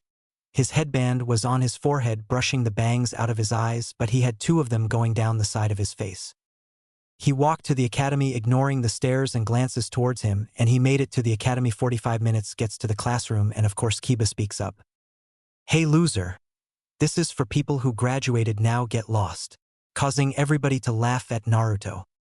Yeah, Naruto baka, you failed yesterday, only one Uchiha passed, and the best one at that, so leave. Said the pink-haired bit, I mean Sakura. Yeah, Naruto, are you that dumb to forget that only people with a headband are allowed? I know your mother did something dumb, but that doesn't MSN you should follow in her footsteps. Yelled the blonde but, I mean Ino, causing the other kids to laugh even harder. Before Irika could respond, Naruto spoke in a calm voice that reminded Sasuke of his brother, which pissed him off. You idiots clearly didn't learn from the last time somebody insulted my mother. I guess Kiba wasn't much of an example when he was put into the hospital by One Punch. So clearly I need to make another example out of somebody, preferably you, Ino. Perhaps you would like to be sent to the hospital by Irika-sensei next. How about it? What about you, Sakura? You're a ninja now, although a pathetic one. You're even weaker than you were when you came into the academy. You and Ino are both at the same skill level that can barely be considered academy level. For your information, I passed yesterday, just didn't put my headband on. Now shut the fuck up, you good-for-nothing fangirls, and Kiba, stop acting tough or I'll simply tell your mom and sister. Let's see if you act like this around them. He turns to Irika. Sorry, I'm late, Irika-sensei. It's okay, mind telling me why you were late? He knew why he was late, but he had to act like he didn't. Yes, I was getting some last-minute training last night and overdid it. My body is still sore. He says and gets a nod from Irika. However, Ino and Sakura decided to speak, but each were interrupted by a kunai landing as it was near their heads. Shut up, Naruto said with a cold glare. Okay, yes, as you've heard, Naruto did in fact pass yesterday. Why he didn't put his headband on, I don't know. Now before the teams are assigned, I have to announce Rookie of the Year, Kunoichi of the Year, and the dead last. Rookie of the Year is Sasuke Uchiha. Immediately squeals and cheers were heard from his fangirls. Kunoichi of the Year belongs to Sakura Haruno. She screams. I don't know why you're happy. You only got it because the academics and you're motherfucking some of the teachers to boost your physical grades. The real Kunoichi of the Year should be Hinata. Naruto says. Shut up, you baka, I'm better than her. She screams at Naruto. That's enough, Naruto. Sakura is Kunoichi of the Year, and that's final. Even if what you said is true. He mumbled that last part under his breath, but Naruto heard him and smirked at Irika, who smirked back at him. Now dead last belongs to Kiba Inuzuka, he said. How am I the dead last? That loser slept through basically every single lesson, he said, pointing at Naruto. Yes, Naruto did sleep through the lessons, however all his grades were higher than yours. In fact, I don't even think he was trying. And he finished first in all the physical tests, however his written test scores kept him in the middle of the class. He said. Now Team 1. Teams 1 through 6 are pointless. Team 7, Sasuke Uchiha, Sakura Haruno, and he was cut off by Sakura yelling. Yes, take that, Eno pig, true love prevails. Sakura, shut up. Now as I was saying, Team 7 Sasuke Uchiha, Sakura Haruno, and Naruto Uchiha, your squad leader is. He finishes and looked at Naruto, whose eye was twitching. What the fuck, JIJI, I had stayed in the middle to avoid being on a team with them. Okay, you want to put me on their team, alright fine, get ready for a whole lot of paperwork. He thought to himself before he started chuckling like a madman, and somehow lightning started to appear and crackle behind him, scaring everybody near him, causing them to back away except Shikamaru and Choji, who was used to it and knew what was coming. Meanwhile, all the jonin waiting for the teams to finish being named all looked at Hiruzen, who was crying, saying sorry over and over again. Pops, you alright?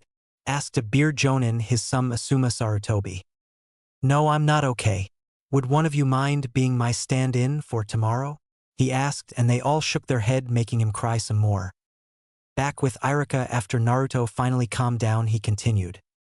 Team 8 is Shino Aburame, Hinata Hyuga, and Kiba. Team 9 is still in rotation, so Team 10 Ino Yamanaka, Shikamaru Nara, and Choji Akimichi. Why do I have to get stuck with fatty and lazy bones? Ino said. I am not fat. Choji yells and would have done something if Shikamaru didn't hold him down with his shadow possession. Inwardly, he was thinking what Ino's problem was. Out of everybody, she should know better than to call Choji fat. Don't worry, Choji. She isn't much of a ninja and dresses like a prostitute anyway. I'm sure if you get the urge to have some release, she would spread her legs for you. Of course, you would have to pay, since the only person she would open her legs for free is her precious Sasuke over there. So just make sure you use protection. We don't need any more of her kind running around. Same goes for you, Shikamaru. If you pay her enough, she might let you both in at the same time. Naruto said, sticking up for his friend made Ino cry. Naruto, that's enough, it wasn't called for. Irika said. Neither was her calling Choji fat and Shikamaru lazy, yet she still did it. I was only sticking up for my friend. Now tell us who our Jonin-sensei will be. I have to go check on Ankone. He said, pissed off. Oh, right. Team 7 Jonin-sensei is Kakashi Hatake. Team 8 Kurenai Yuhi. Team 10 is under Asuma will be here at 12 to pick you up, so you have the next 3 hours to yourself.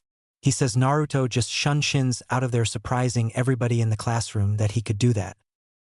Naruto arrives at Anko's house and uses his key to enter her apartment.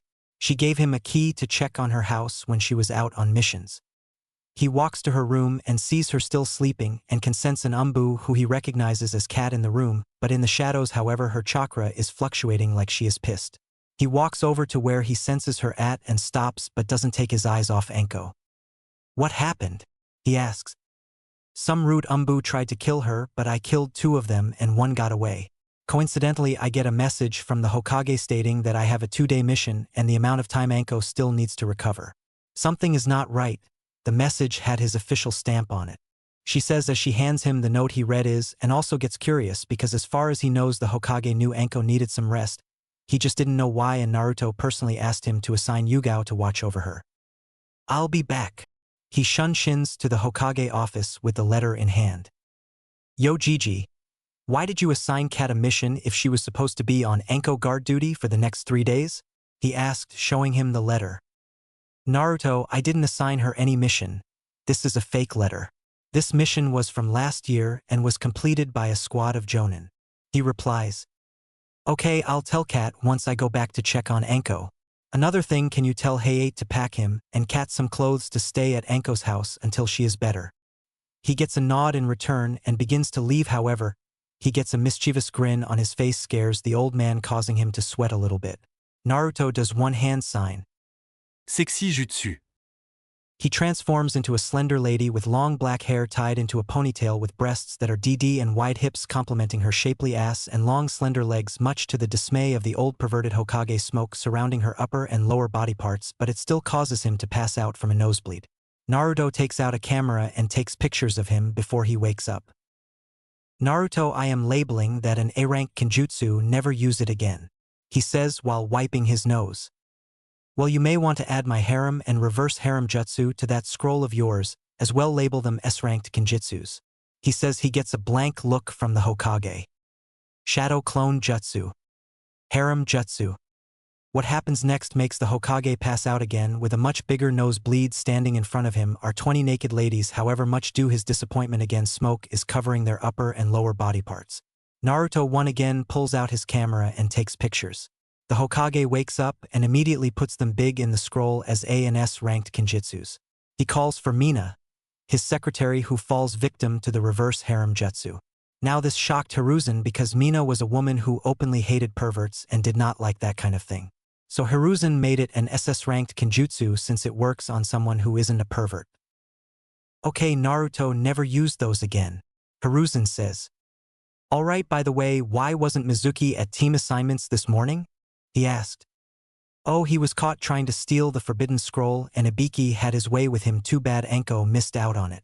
But it turns out he was working for my former student Orochimaru, who gave him the curse seal. He was going to take him the forbidden scroll to join his ranks, but he won't be doing anything since he was executed. Hiruzen said. Oh well, later, and don't forget about Hayate. He says and vanishes from the office back to Anko's house. The letter was a fake, but I asked him to send Hayate over later with some clothes for you two to stay here overnight with her for the next couple days until she wakes up. Oh yeah, I have these for Hayate. It's medical seals that won't get rid of his sickness, however, it will stop the pain and his coughs as well. As he hands her about 100 seals. All he has to do is place them on his chest, and the seal will instantly activate, but he has to change them once every month. He tells her before heading back to the academy. He returns to the classroom seeing Kiba trying to talk up Hinata, who isn't paying attention to him. Shikamaru is sleeping. Choji is eating a bag of chips. Shino is sitting by himself quietly. He looks at Naruto and gives him a nod, who nods back, and then he finally sees Sasuke being hounded by his two most loyal fangirls who are arguing about who will marry him and have his babies. He shakes his head and sits next to Choji, who offers him a bag of chips. Even after what I said to her earlier, she still fawns over him. Oh well, it can't be helped. He says they wait for about 10 more minutes before the Jonin senseis arrive. The first 6 teams left, then 5 minutes later Asuma and Kurenai arrive at the same time, pick up teams 8 and 10. However, Naruto notices Kurenai has a slight limp and gives her a knowing smirk that he picked up from Anko, and in return Kurenai gives him a glare that's basically tells him to shut up or die. He simply smiles at her and she leaves with her team, leaving him alone with Sasuke and Sakura, who is still pestering Sasuke about something. He falls asleep and wakes up 3 hours later when Kakashi decides to show up and Sakura shouts, "You're late." My first impression is that you're all idiots, meet me on the roof. In 5 minutes he disappears in a puff of smoke and they go to the roof. Now introduce yourselves, your likes, dislikes, and dreams. Kakashi says. Sensei, can you go first so we know it's done? Sakura says. Are you kidding me? She was supposed to be the kunoichi of the year. Naruto thought. Oh okay, well my name is Kakashi Hatake. I have a few likes and some dislikes as well. My dreams for the future, well, I don't feel like telling you. All he said was his name. Sakura thought. Okay, Pinky, you first. Kakashi says, pointing at Sakura. My name is Sakura Haruno. What I like, I mean the person I like is... She looks at Sasuke and squeals. My dream for the future. She looks at Sasuke again and blushes with a squeal. Okay, your dislikes? Kakashi asks. Naruto Baka and Ino Pig. Okay, you next, the brooding one, he points at Sasuke. My name is Sasuke Uchiha. I have no likes or dislikes. I don't have a dream because what I have I will make a reality, that is to restore my clan and destroy a certain someone. He says with a dark look on his face. Sasuke-kun is so cool, Sakura thought. Just as I expected, Kakashi thought. Dude, Itachi would kill you multiple times over before you would even blink, Naruto thought. Okay, last one. Kakashi said, uninterested in what he has to say, unlike he was with Sasuke, something Naruto picked up on. My name's is Naruto. I like my precious people. I dislike child abusers, rapists, and pedophiles. My dream is to find somebody that was taken away from me as a child, become Hokage and start a family. He said, however, nobody was paying attention to him, but he didn't really care. Alright, meet me training ground 7 for your graduation exam at 7 a.m. Kakashi says. Wait, I thought we were already Genin. Sakura said. No, that was just a Genin hopeful exam. This test tomorrow is the real one and 66% of the teams never make it. So I'll see you tomorrow at training ground 7 at 7 a.m. Oh, and I suggest you don't eat breakfast, you'll throw up. He vanishes in a puff of smoke. Sakura once again asks Sasuke on a date, yet he refuses and she turned blame Naruto, but he left as well. So she decided to do what she usually does. She goes to stalk Sasuke. Well, watching over him from afar is what she calls it. Next day, Naruto wakes up at 8:30 and eats breakfast. He left at 9:45 via Shunshin. He arrived at training ground 7 where Sakura yelled at him. You're late. Kakashi-sensei said to be here by 7, it's almost 10 Yubaka. She swings her fist at him, but he just leans back and she falls on her face and starts to complain about her dress being ruined. 10 minutes later, Kakashi arrived. Joe. You're late. Sorry, I was on my way when a black cat crossed my path, so I had to go the long way around. Liar. I bet I know that cat, Naruto thought. Anyway, you have until noon to get these bells, Kakashi said as he pulled out 2 bells and a timer. But wait, Kakashi-sensei, there's only 2 bells and 3 of us. Sakura replies. Quite observant of you, Sakura. The one who doesn't get the bell gets sent back to the academy. He says. I can't afford to not be on a team with Sasuke-kun. I need to get those bells for us. Then he will love me and ask me to marry him. Sakura thought. I need those bells I have to pass in order to kill him, our resident emo thought. I wonder what Samui is up to right now. I know she's still alive out there. I can't feel it. I hope she's taking care of herself. Naruto thought. After the 2 bells are collected, whoever has them can eat these bento boxes. Kakashi shows 2 bento boxes and 2 out of the 3 stomachs growled, and they looked at Naruto, who was lost in thoughts until Sakura yelled in his ear. Hey Baka! Which resulted in her getting back-handed to the ground. Will you stop yelling? Damn it, it's not necessary. What are you looking at me for? He says. You ate breakfast, Kakashi stated. Yeah, and what's the fucking problem, Cyclops? He said, still pissed at Sakura for yelling in his ear. I thought I told you not to eat breakfast. No, you made a suggestion. If I suggested you go make out with that green spandex wearing freak, would you listen? No, you wouldn't, so let's continue. I need to get my fucking ear checked. Which was a lie. He wanted to check on Anko and see how she was doing, but they didn't need to know that. I guess I wouldn't listen to your suggestion. Okay, you have 2 hours, time starts. Now. All 3 of them vanished. Let's see. Sakura is in the bushes to my left. Sasuke is in a tree about 50 meters out, and Naruto is. Wait a minute. Where is Naruto? I can't sense him or smell him, Kakashi thought. He pulled out a certain orange book and began walking through the forest. Okay, I have wires set up that should wrap him up, and I'll be able to grab the bells and give one to Sasuke, she said out loud, not even noticing Kakashi right behind her. Pissed Sakura. She turns around and Kakashi puts her in a D-rank genjutsu that she should break out of easily. Inside the genjutsu, Sakura is walking in the middle of the forest looking around. Sakura. She turns around and sees Sasuke, but he has multiple kunai stabbed in his back. Help me, Sasuke says and collapses, and Sakura screams. Back in the real world. Sakura screams and passes out. Kakashi shakes his head at her and leaves to find Sasuke and see what he can do. Sasuke is walking through the forest when he hears Sakura scream. Kakashi must have gotten to her already. Shinobi Battle Skill Lesson 2. The illusion skill Sakura learned that in the academy and was said to be the best at breaking them, but I guess I was wrong. That won't work on me. I'm far better than her and Naruto. Say that after you get a bell, alright, Sasuke. Kakashi and Sasuke stand off before Sasuke throws some shuriken at him, which Kakashi dodged. Sasuke threw a kunai at a rope that Kakashi didn't see, and it released more kunai that shot out of the trap at Kakashi. Sasuke took the time Kakashi was focused on dodging and appeared behind him, going for a heel kick to the side of his head, which Kakashi blocked, and grabbed his ankle, so Sasuke tried a right hook to the face, which Kakashi blocked with his hand. Sasuke used this opening to throw an overhead kick with his right leg, causing Kakashi to drop Sasuke's fist to block the kick with his forearm. Sasuke, seeing this, reaches out and touches one of the bells before Kakashi jumps back. Sasuke beings going through hand signs, shocking Kakashi that he can use a jutsu. Fire style, fireball jutsu. He shoots out a ball of fire towards Kakashi, and after a few seconds releases the jutsu, and Kakashi is gone. He looks left, right, and behind but doesn't see him. Earth style, headhunter jutsu. A hand comes out of the ground, pulls Sasuke into the ground, leaving his head visible. Shinobi skill number 3, ninjutsu. You were right, are different than the others, but different doesn't mean better. With that, Kakashi walked away. Looking for Naruto, he finds him at the memorial stone, criticizing the food he brought. I mean, seriously, this food looks like it was taken straight out of a box. It's dry as hell and has no nutrients.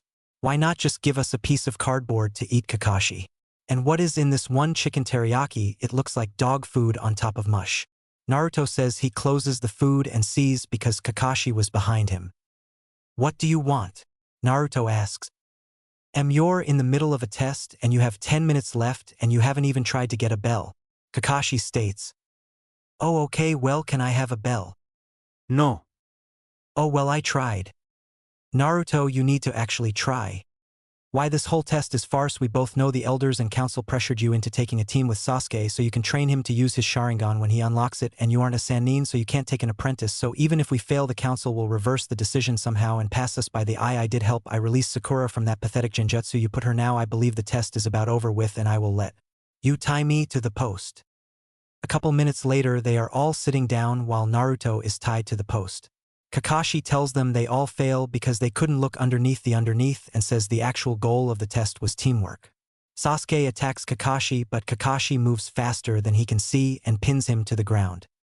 You are all little kids, you wouldn't last long in the shinobi world. For instance, Sakura kill Naruto or Sasuke dies. He says, putting a kunai on his neck. Sakura freezes up and Kakashi gets off Sasuke and tells them about the memorial stone having the names written off all or most shinobi who have died in battle or protecting the Leaf Village in some kind of way. Now I will give you all a second chance. Sasuke, Sakura, you can have a bento box, but Naruto doesn't get any. With that, he vanishes, but Naruto can sense him in the trees in front of them. Sasuke and Sakura have an internal debate if they should feed Naruto. In the end, Sasuke offers Naruto some food and Sakura, wanting to impress Sasuke, does the same. Kakashi appears angrily. I thought I said you couldn't feed Naruto any food. You disobeyed my orders. Do you have anything to say for yourselves? We're a team and we need him to be at full strength to take you on, so if it means failing then so be it, Sasuke said. Yeah, we're a team and we stick together. You fail one of us, you fail all of us. Naruto nods while inwardly waiting for this to be over. Well, if the case then you all pass. Kakashi says, confusing Sakura and Sasuke. You pass. Remember these words, those who abandon their mission are scum, however those who abandon their comrades are worse than scum. With that he left to report his team passing. Sasuke left and Sakura followed him. Naruto activated his Manjikyu to Kamui out of the rope. He left to begin training. Kakashi arrived as soon as the Jonin for Team 6 failed his team. Team 7 passed. He said. Everyone looked at him. Explain, was all Hiruzen said. Well, Sakura is pathetic. She couldn't break out of a D-rank genjutsu and was more worried about Sasuke than anything.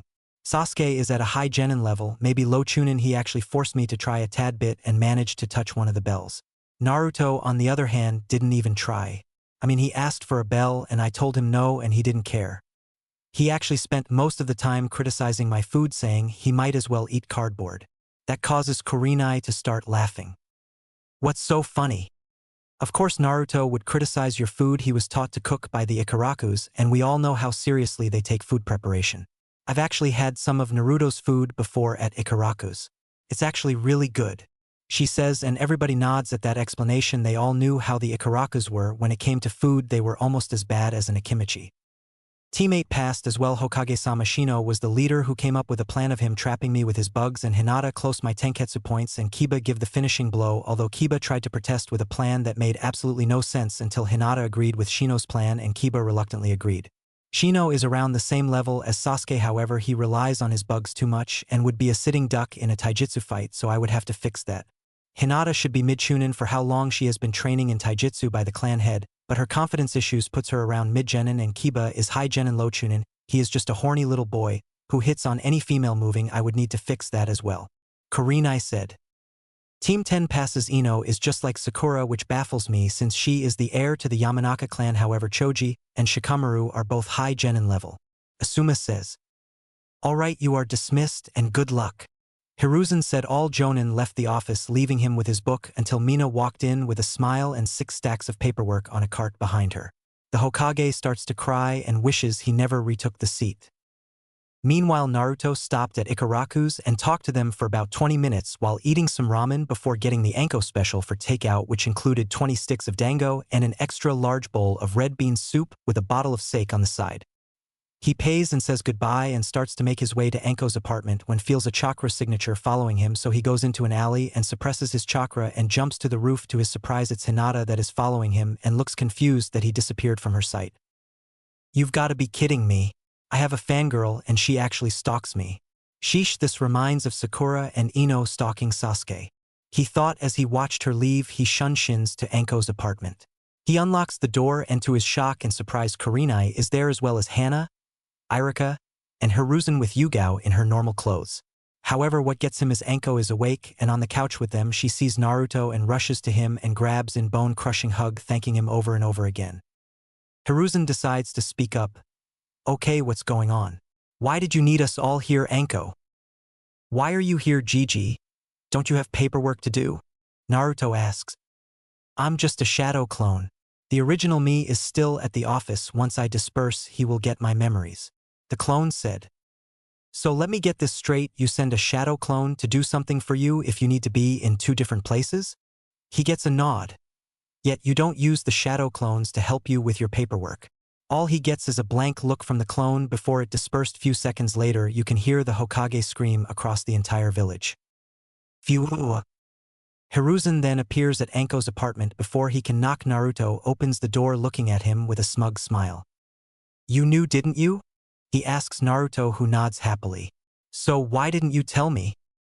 You didn't ask, Naruto said, making everyone laugh. Okay, why is everyone here, Anko? Kurenai asks. Well, first things first, I have a boyfriend, she says and kisses Irika on the lips. Kurenai, Yugao, and Hana squeals happily for their friend. Now the actual reason is this look. She puts her hair up in her high ponytail and pulls down her shirt by her left shoulder. Everybody minus Irika and Naruto wonder what's so special about the shoulder. I don't get what's so great about your shoulder that you had to call us all over here, Hana asked. What's missing from my shoulder? Yugao notices and says, no way, but how? How what, Yugao? Kurenai asks.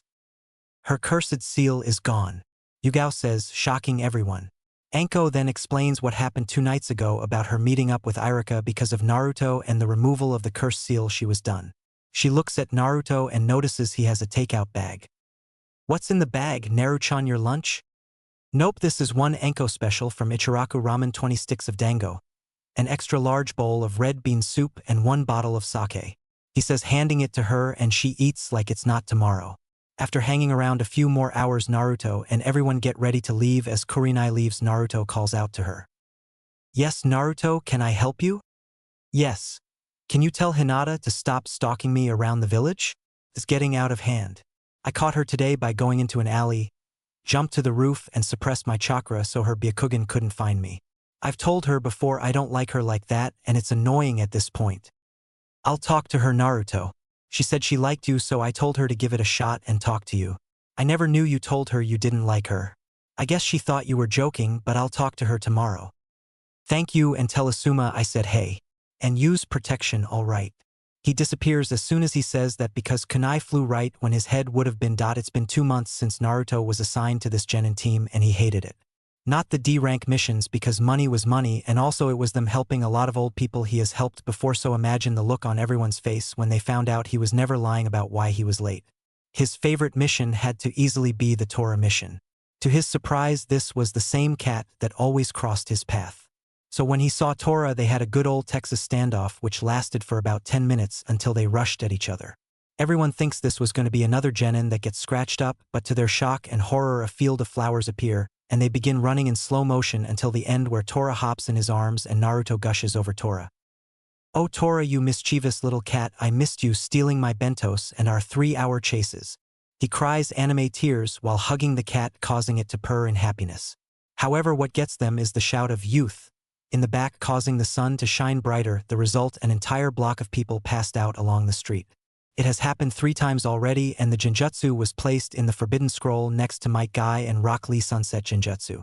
However, the combination of the Genjutsu were labeled SS rank in the Forbidden Scroll.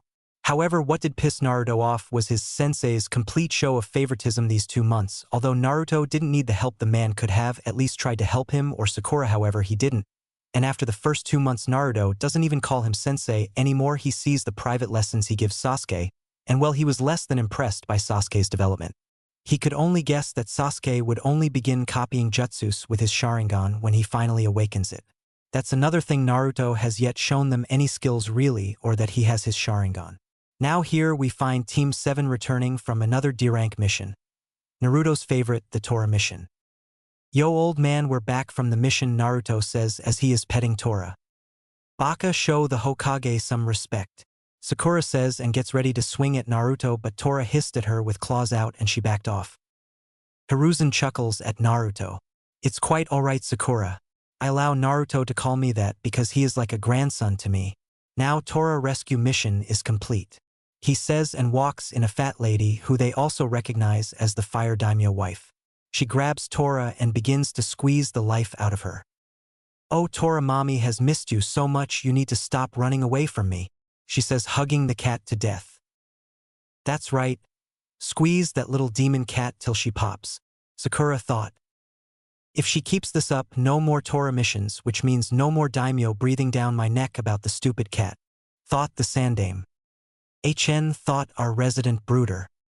Why hasn't Sasuke unlocked his sharingan yet? Actually, I think already has during the massacre but can't reactivate it yet, Kakashi thought. Everyone was cut from their thoughts by Naruto. What the hell are you doing? He says as he grabs Tora from the lady. Young man, do you know who I am? I am the daimyo's wife. I demand you show me some respect when speaking to me, she says with a rich snobby voice. Respect is earned, not given, fat ass, and you were about to kill Tora if you kept squeezing her. I'm sure she hasn't been taken to the vet to check for injuries. Perhaps the way you squeeze the cat is why the daimyo always pulls out while having sex with you. You would just kill the damn baby from squeezing it to death. Now you wait here, I'm taking Tora to the vet. He vanishes to the Inuzuka compound and sees Hana. Hey Hana, can you do a checkup on Tora for me? He asks. Sure, set her down on the table for me. He does, and her hand is surrounded by medical chakra. After 5 minutes her hand turns to normal. Well, all her ribs are bruised and her spine is slightly bruised and out of place a little bit. But minor surgery and 1 month of rest should do wonders for her, she says, but Tora screeches at the sound of that. No need, I'll just place an animal medical seal on her. She should be fully healed in about 10 minutes. Shocking Hana. Is it possible that I can have some of those? I can really use them for our Ninken after missions, she asks. Sure, they don't work on broken bones, though I've tried it and it didn't work. I'm the reason you have less stray animals that get cuts and bruises, freeing you up for more major injuries and have more free time. They all come to me and only go to you if a bone is broken. I've even set up a compartment at my complex where they don't have to walk up the steps to my apartment. They just go and lay on the seal in a cubby and it automatically puts the seal in them. The compartment holds 5 animals up to the size of your mother's partner, he says as he unseals a large scroll from his wrist. He pulls and unseals a tag and places it on Tora, who purrs at the feeling of the medical chakra going into her system. He gives the large scroll to Hana. Inside of the scroll is about 200 medical tags and the instructions on how to make them. Don't worry about adding chakra to seal other than to complete it, since it converts nature chakra into medical chakra using the correct dosage. I'll come by and build the compartment another time, or just request it from the Hokage if I'm busy. Well, I have to get back to the mission room to finish yelling at the daimyo's wife, so I'll see you around. Oh, and just between us, he means toward her ear and whispers. If I wasn't waiting to find my certain girl, I would have bent you over this table and completely destroyed that pussy of yours by now. He blew in her ear, making her horny before leaving. Hana was sure of one thing: Genma was definitely getting laid tonight after he returned from his mission. Naruto arrives back at the mission office with Tora in his arms, glaring at the lady. Now let me tell you how much you are hurting Tora. All of her ribs were bruised and her spine was bruised and slightly out of place. Now I had her fixed up, so I'm not going to take her from you, believe it or not. Tora likes the palace, however she hates when you squeeze her. It hurts. You are too damn big for that, and stop dressing her up. I've seen the pictures, the outfits are horrible, and please get her a male cat. She only leaves the palace when she is in heat, but sadly all the cats in the village are slobs, he says. So what are you telling me? She asks. Are you fucking stupid? I just told you stop squeezing her, pet her gently like I do, stop dressing her up in those dumbass outfits, and get her a male cat so she can get laid. You do all that and you don't have to worry about her running away. She says okay and pays quadruple the amount for the mission. I like him, Hiruzen. Not many have the courage to talk to me like that. I'll keep an eye on you and give a word to the Fire Daimyo. You may get a recruitment letter if you ever take the Chunin exams and can fight as good as you talk. With that she bows and gently takes Tora, wags her tail goodbye at Naruto. Everyone minus Sasuke is looking at Naruto in shock that he just got away with talking by the Fire Daimyo's wife like that, and put an end to the Tora missions for good. The 2 Chunin who were in the room walked in front of Naruto and kneeled down and bowed their head to him. We appreciate all your hard work, Naruto-sama. We bestow to you the king of the Tora mission. Out of nowhere they produce a crown and place it on his head. and bow once more. Everyone's sweat drops at this, even Sasuke. Okay, now that whatever that was is over with. Kakashi, are you taking another mission today? He gets a nod in response. Okay, we have painting some fences, cleaning a river, or... He was cut off by Sakura screeching. No, I demand a higher ranked mission. You are holding me and Sasuke-kun back from being great. Give us a higher mission now, so dashed. She was cut off by Naruto placing a silencing seal on her neck. Thank you, Naruto, Hiruzen said. No problem, old man. However, although we have different reasons, I would like to also say we should take a C-rank mission since C ranks are relatively harmless. Although if you need to be persuaded, I can do that as well. So how are we going to do this, the easy way or the hard way? He asks. Hiruzen wouldn't budge. I'm sorry, Naruto, but I can't allow you to go on a C-rank mission 2 months out of the academy, he says with a no-questions tone. Sasuke looked ready to explode, but Naruto held a hand up for him to stay quiet and let him handle it. Sakura was yelling, but no sound was coming out, and Kakashi, although aware of what was going on, was thinking of ways for Sasuke to unlock his sharingan. That's too bad, old man. It would be a shame if these got out to the public and ruined your good image. He said he produced photos of the old man at a brothel in the red light district and some of him after seeing the sexy jutsu and harem jutsu. After seeing the photos, Hiruzen coughed. Well, due to some rather compelling evidence, I will allow Team 7 to take a C-ranked mission, however. He was interrupted by Team 8 walking in.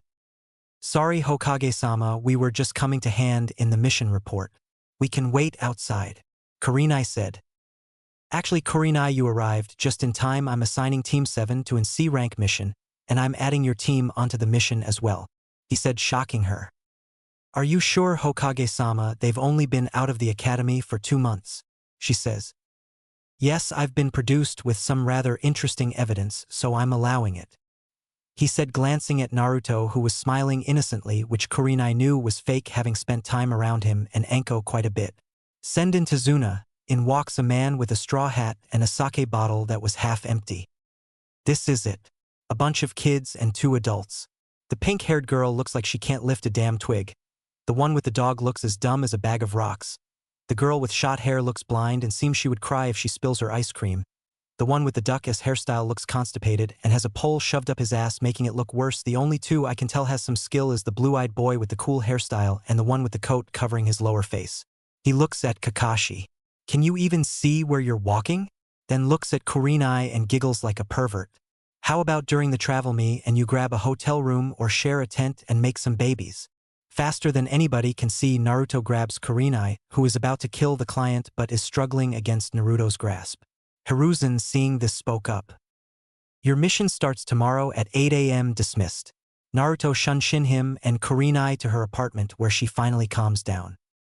Thank you, Naruchan, but how do you know where I live? She asked. I brought you here a couple times after you, Anko and Hana, had your drinking nights at my house, since Anko has a room there and could never be left alone while drunk. He says. She nods. She remembers those nights but never remembers going home. Well, thank you for that as well. Now get going, we have a mission to pack for. She leans and kisses him on the forehead like always and goes inside. Naruto shunshin home, not seeing the shock and anger on a certain Hyuga face. Next day, everyone is on time except for Naruto, who is an hour late. They see him walking up to them but is surrounded by about 20 animals. I'm sorry guys, but I have a mission. It's my job now. But L left enough food for each of you for 2 months as well as the medical area. I've restocked it and added a heating compartment to it as well, so you all have somewhere to sleep at night now. He leans down and they all nuzzle you to him, walking off sad that he was leaving for a long time. Kurenai smiles at that scene, knowing how Naruto took in the stray animals. Kiba, seeing this, openly mocked Naruto. Ha, I guess you need all those animals after all, you're a street rat just like them. Causing Sakura to join in. Yeah, Baka, nobody wanted those animals like nobody wanted you. It's fitting they find comfort in you. Sasuke smirks at that one, causing Sakura to squeal and fangirl over him. While Kiba openly laughs. At him, Kurenai looks at Naruto and sees him going through hand seals. Now Kurenai, having been around Naruto quite a bit, recognized those hand seals and immediately grabs his hand and shakes her head no. He sighs, shunshined away from them, walking towards Wave. It took them an hour to catch up to him. When they do, they see him tying up 2 shinobi who Kurenai and Kakashi recognizes as the demon brothers of the mist. Naruto looks at them and sees the shock on everyone's face except Kurenai and anger on Kakashi and Sasuke faces and lust on Hinata. Kakashi started to berate him. Naruto, what the hell is your problem? Why did you go off on your own?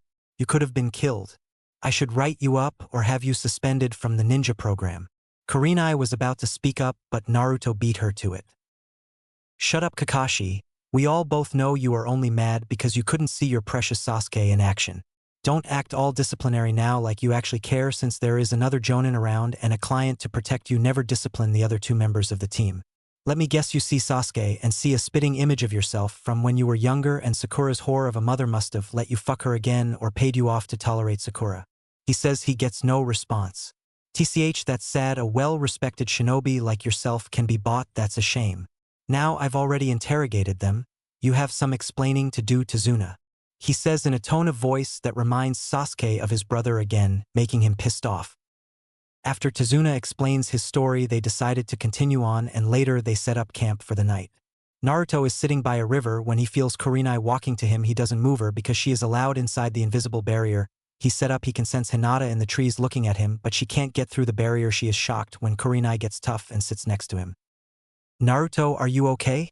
You let out a bit of anger back there, she says, and wrapped her arm around him, pulling him into a hug much to Hinata's displeasure. Yeah, I'm fine now. I have to vent like that sometimes to not let any darkness grow inside me if I want to master the Kyuubi chakra, he says. What do you mean by that? Can you just force it to give you chakra because of the seal? She asks. No, it doesn't work like that. The Kyuubi chakra is filled with hate and anger, and I have to separate the hate and anger first to gain control over it before taking in the rest of it. If I have any amount of darkness in my body, the hatred will overpower me, killing me in the process before disappearing, he says. What do you mean? She doesn't quite understand, so with a sigh he tells her about him freeing the Kyuubi and the truth behind the Kyuubi attack and him gaining the Fox contract. Kurenai, shocked and amazed at this, can't help but feel proud of her little brother. Summon a fox, so I know you're telling the truth about the contract. Naruto nods and goes through some hand signs before clapping his hands together. Nothing happened, Naruto, she states. I know we have a stalker in the trees. She couldn't hear us, but now she can't see us either. Not even her Byakugan can see through the barrier. He then goes through hand signs and summons Scarlet, his personal summons, who is sleeping, as proof, and sends her back. Kurenai is amazed by this and couldn't help but gush about how cute the fox was. After talking for another hour, he drops the barrier and they leave. They wake up the next morning and Naruto tells Kurenai that Zabuza of the Hidden Mist will be waiting and has an apprentice with him. She nods and tells Kakashi. A few days later, Zabuza arrives, and what should have been an easy 2-on-1, since the apprentice decided to stay back, turned into a train wreck because Kakashi kept getting in Kurenai's way, resulting in them both being trapped in a water prison. Run, you guys are no match for him, Kakashi says. Kurenai doesn't say anything because she's focused on her breathing and working on a plan to try and escape. She looks up to see Zabuza create 10 water clones and Kiba and Sasuke rush in to fight them, but get easily handled. Naruto, seeing this size, and throws 2 kunai with at the clones, but what they don't see is a 3rd kunai with an explosive tag in the shadow that falls into the water. Kurenai saw it and braced herself. Next thing they know, the 2 kunai turned into 50 and takes out all the water clone, while the kunai in the river exploded, making Zabuza lose control of the water prison and freeing Kakashi and Kurenai from the water prisons. Kurenai jumps to shore while Kakashi and Zabuza go through hand signs mirroring each other. Water style, water dragon jutsu. The 2 dragons collide while Kakashi goes through another set of hand signs that Naruto copies. Water style, giant vortex jutsu. A whirlpool of water forms and crashes into Zabuza, sending him into a tree. Zabuza gets up. How did you use my jutsu before me? Can you see the future? Yes, and your future is death. Kakashi rushes at him to end his life but jumps back when 2 senbon hit Zabuza in the neck and he falls to the ground. Kakashi checks for a pulse and doesn't find one. He's dead, he says as he covers his sharingan. Then a person in a Hunter-nin mask appears at Zabuza's body. Thank you for distracting him. I'll take his sword and body to turn them in. With that, the ninja disappears along with Zabuza and his sword. Naruto shared a knowing look with Kurenai, who shook her head. Good job, Sasuke and Kiba, good teamwork. Sakura, Hinata, and Shino, nice job protecting the client. Naruto, you're getting suspended once we head back to the village for not following orders a second time. Kakashi said. I don't really care, Kakashi. Whoever your Jounin sensei was would be disappointed in you. I hope whoever it was isn't alive so they wouldn't see what kind of failure and sellout you've become. Naruto said. Kakashi rushed at Naruto, but he simply dodged and struck a pressure point in Kakashi's back, temporarily paralyzing him. Naruto, you can't do that to Kakashi-sensei. Apologize right now. Sakura screeched. Shut up and go put Sasuke's dick your mouth. That's all you Harunos are good for anyway. Useless bitch. Naruto says. Now this shocks Kurenai because Naruto has a lot of respect for women and would never call one a bitch like that and not apologize. I need to get him off that team, she thought. Alright, that's enough. Since Kakashi is out, I'm in charge. Tazuna, how much further until we reach Wave? Kurenai said. We should be there in another 30 minutes if we keep to the road we're on. It's a small boat that can take us the rest of the way, he says. Alright, let's move out. Kiba, you carry Kakashi. Tazuna, lead the way. Kurenai said. They walked and reached Wave. Had they walked faster, they would have ran into a squad of Kumo shinobi with a certain blonde on the team who just left delivering a client after the Raikage refused to help the poor country but had the team escort him back. Naruto was staring off into space, looking at the unfinished bridge that is humongous. If he had to guess, it would take another 2 to 3 weeks to complete. He was broken out of his thoughts when Sakura yelled in his ear. Hey, stop daydreaming and get moving, Naruto. I swear you're such a baka. Stop screaming in my fucking ear, you stupid bitch. He yelled back. He walked away, not even caring. Kurenai stops him. You're going the wrong way, Naruto. Tazuna said his house was this way, pointing in the direction. I'll meet you there later. I can easily find you. Remember, I'm a sensor type as well. I'm gonna try and find out anything about this Gato by walking around the village. He says. She nods and tells him to be back by 8 p.m. That gives him 4 hours to gather as much info as needed. He walks away as they head to the house. Meanwhile, Samui, who was jumping through the trees with her team, suddenly stopped and turned around. She thought she heard a familiar name called but brushed it off as her imagination. Samui, what's wrong? Why did you stop jumping? Asked a red-haired girl. Nothing, Karui. I thought I heard something. Let's keep going, she said in her usual cold tone of voice. Wow, Karui, you're really worried about Samui. You should be more worried about if your flat chest will ever grow, said a light blonde-haired boy on her team.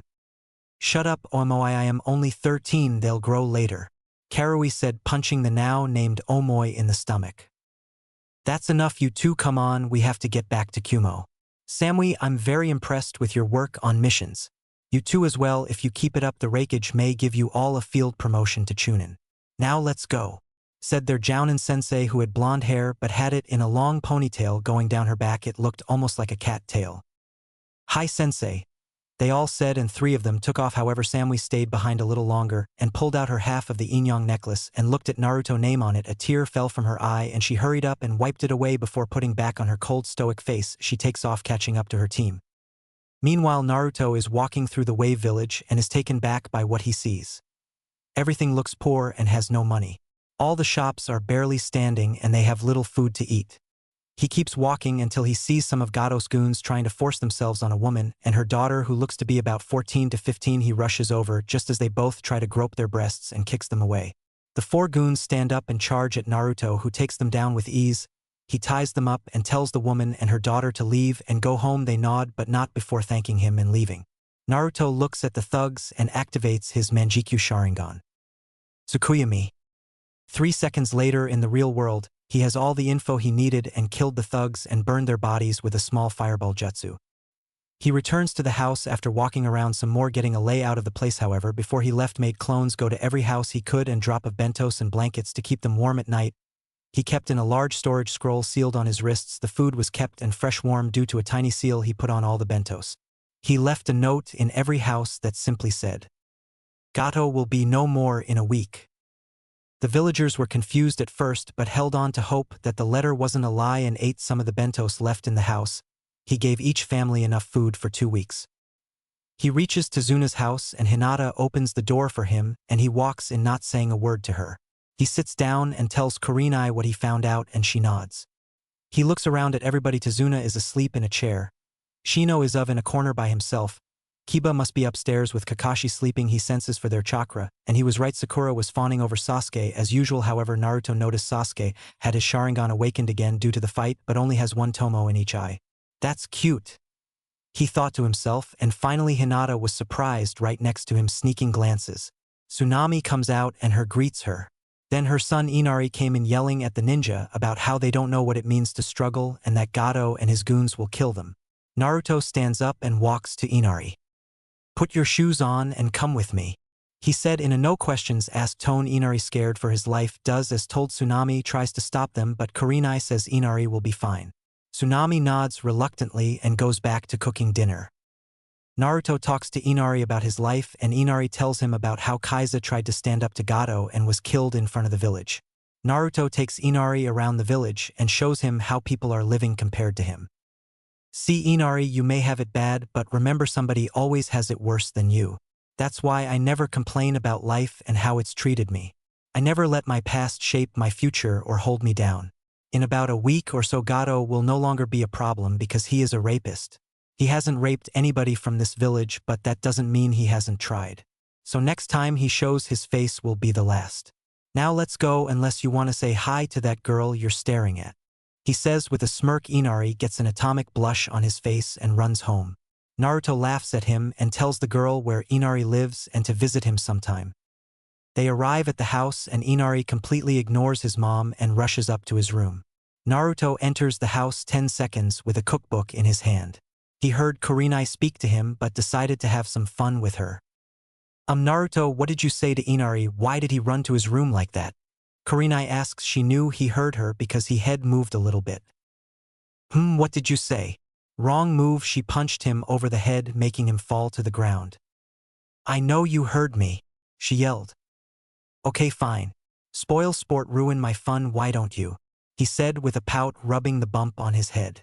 "Tsunami, it seems your son has a crush on a girl. All I did was tell him to say hi to her and he blushed and ran home. He acted like I told him to go and—" He was cut off by Kurenai putting her hand over his mover, knowing what he was going to say next. "Okay, anyway, I'm gonna go take a shower.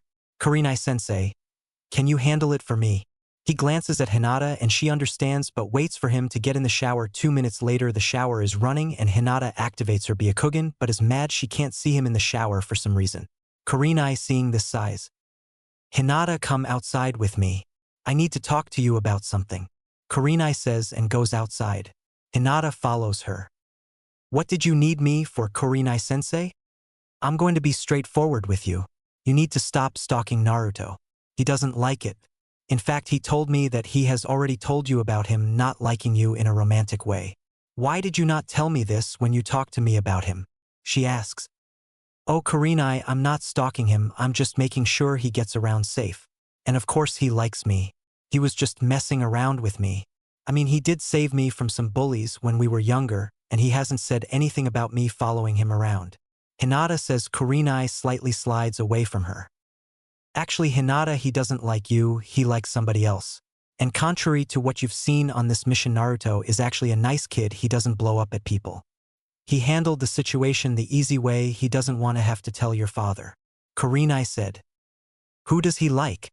Hinata asks in a dangerously low voice that sends warning signals off in Kurenai's head, so she stands up and turns toward the door.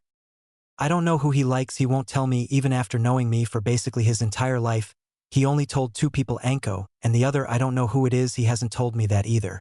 With that, she walks into the house, leaving Hinata to herself. Kurenai enters the house and notices Shino is missing and asks where he went. Naruto came and got him and they left to sit by the dock in the back. Tsunami said, and true enough, Kurenai looked out the window and Shino and Naruto were sitting on the dock. However, she couldn't hear them and knew Naruto must have put up a privacy barrier around them. Few minutes earlier, Naruto gets out of the shower and puts on some shorts and a shirt to sleep in. He senses Kurenai outside with Hinata most likely talking to her. Sakura was still with Sasuke. However, Sasuke seemed to have drained all of his chakra playing with his sharingan. "Dumbass, that's what you get," he thought. Shino was in the same spot. However, his chakra seemed unsure for some reason, so he went up to him. "Shino, can I talk to you by the dock?" he asks and gets a nod in reply. They arrived at the dock and sat down. He quickly put up a privacy barrier so nobody could hear them. Alright Shino, what's the problem? I know something is bothering you. Your chakra is going haywire with uncertainty. He asks. You are correct Naruto, I do have a problem. Why? Because in my clan our Kakachu bugs do not sync with my body type for some reason. Why I am uncertain you ask is because the clan has no way to help me with the problem since this is a first, and I can only carry so few outside of my body. Shino explained. Naruto gained a thoughtful look on his face. What if I can come up with a seal that goes on your body that can hold your bug inside as well as set the temperature to how they like it? All you would need to do is channel a bit of chakra to release the seal during battle and they can come out when you call for them. Would your clan accept something like that for you? Shino now was the one who gained a thoughtful look. I suppose we can give it a try. How long do you think it would take to make it? Shino asks. Well, I can make it in about 3 days since I would need you to collect any kind of plants that they would like and I want to make it huge on the inside like almost the size of a small forest. That way the male and female will have plenty of food that they can eat. I also want to add another seal to it where you can give a certain amount of chakra to another part in the seal where you can control the kind of climate the bugs have. To say Shino was shocked was an understatement, but you would never see it. Very well, I shall collect what I can and thank you Naruto, I owe you one? He say. Don't worry about it Shino. Shino nods. Naruto drops the barrier and then goes inside the house and goes to sleep. Naruto goes to his room with Sasuke and what he sees disgusts him. Sasuke is asleep and Sakura is giving him a blowjob, and from the way Sasuke's chakra felt, he must have been asleep for about an hour, which means Sakura must have just snuck in here recently. Naruto closes the door and goes downstairs and sees Kurenai sitting on the couch. He goes and joins her. Can't sleep? She asks. No, Sakura is giving Sasuke a blowjob right now while he sleeps. Kurenai gets a shocked look on her face. Are you serious? Very serious, at least from the look on his face. While he slept he was enjoying it. She must have learned from her mother. I've seen the videos of her, and I can see why people go back to her for some services. He says. Kurenai only nods in shock. So why are you up, Nai-chan? She smiles that this was the nickname that him and Anko gave her one day a few years ago, and they've called her that every day from then on. Naruto, I think Hinata might be crazy. She seems to have some psychological issues because I talked to her and she went through mood swings. I told her you like someone else and she snapped and asked who. I told her I don't know, only Anko and one other person knows, but I didn't say who. I know she won't go after Anko, but what if she finds out that you know who also knows? Do you think she will attack her? Kurenai asks. No, I'm not worried if she was to attack you know who. She would lose. She is as strong as a mid-jonin taijutsu-wise and is deadly accurate with a knife or anything she can throw and has the speed of an high jonin, and her taijutsu relies on hitting pressure points and she is really skilled at that. I think besides me, Anko, the green spandex freaks, and another Hyuga, she is somebody who can go toe-to-toe with the gentle fist style and win. He says. Shocking Kurenai. They sit in silence until Naruto breaks it. Samui, he says. Kurenai raised an eyebrow at this. That's the name of the girl I love. Shocking her, he tells her the story behind them and Kurenai can't help but feel for him. I'm sure you'll find her, Naruto. He nods. They hear footsteps and see Sakura sneaking to the kitchen and spits in the sink running water to clean it out. She tries to sneak back but Naruto stops her. Hey Sakura. She freezes. Yes Naruto, she replies. Spitters are quitters, he said, and she hangs her head at being caught and goes to her room. Meanwhile, Kurenai and Naruto laugh silently before going to their rooms and going to sleep. Next morning, Naruto wakes up and goes downstairs. Everybody looks at him and continues eating. He decides to break the silence. So Sasuke, did you sleep good last night? He asks. If you must know, yes, I did, Sasuke replies. Good, it must have been nice to release everything from the day then. What about you, Sakura? Did you sleep well last night? Must have sucked for you if you didn't. He asks. Actually, loser, I do feel like I've released a whole load of off from everything yesterday. Sasuke replies. I bet you did. I bet you did. What about you, Sakura? Don't hold it in, spit it out. At this, Kurenai is about to die from holding in laughter at when Inari walks in. She finally laughs. Mom, I was trying to sleep last night, but I kept hearing this sucking noise that kept me up for almost 30 minutes. What was it at that? Everybody's jaw hits the ground except Naruto, Kurenai, Shino, and Sasuke, who didn't know what was going on. Sakura had a deep blush on her face and tried to hide in her shirt. Kurenai, despite usually being against Naruto openly talking about sex, was holding her ribs, while laughing. Shino, you could see his shoulders moving slightly. Hinata thought about doing that to Naruto tonight, and Tsunami and Tazuna were just shaking their heads, but if you looked closely they were also laughing. Kiba silently asked Sakura if he could be next, and she punched him. After everybody calmed down, Kakashi came and told them Zabuza was alive still, and that his injuries would take a week to heal up, so he was training Team 7 in tree climbing, except Naruto, who had to guard the bridge all week. He thought Naruto would object, but he didn't care. A few hours later, the teams are done training, and Naruto finished the first part of the seal for Shino during his guard duty. Now they were at home, and Naruto told Kurenai he was going to go to the forest for sign trading and would just camp out there. He trained for 5 hours on the last step for his lightning affinity, keeping a light bulb lit for 10 minutes. So far he could do it for 5 minutes. By time he finished training, he was up to 7 minutes. He fell asleep, and in the morning the hunter Nin that saved Zabuza was walking through the forest collecting herbs when she spotted Naruto L. She held her hand out to his neck to strangle him, however he spoke up. "I wouldn't do that. If I were you, it might get you killed." He sat up and looked at her. She was inwardly cursing at being caught, so she put on an act of innocence. "You shouldn't sleep out her, you'll catch a cold," she said. "I don't get sick." "So what's your name?" he asked. He already knows this is the hunter Nin. "Haku," she replies. "Well, nice to meet you, Haku. I'm Naruto. So what are you doing out here so early?" "I'm collecting herbs for my friend. He is sick," she replies. "Well, I hope your friend gets better." "Thank you. What about you? What are you doing out here?" she asks. "I was training last night and decided to sleep outside," he said. "Are you a ninja?" He nods. "What do you fight for?" "I fight to protect my loved one from harm," he said. "Then I believe you will become really strong.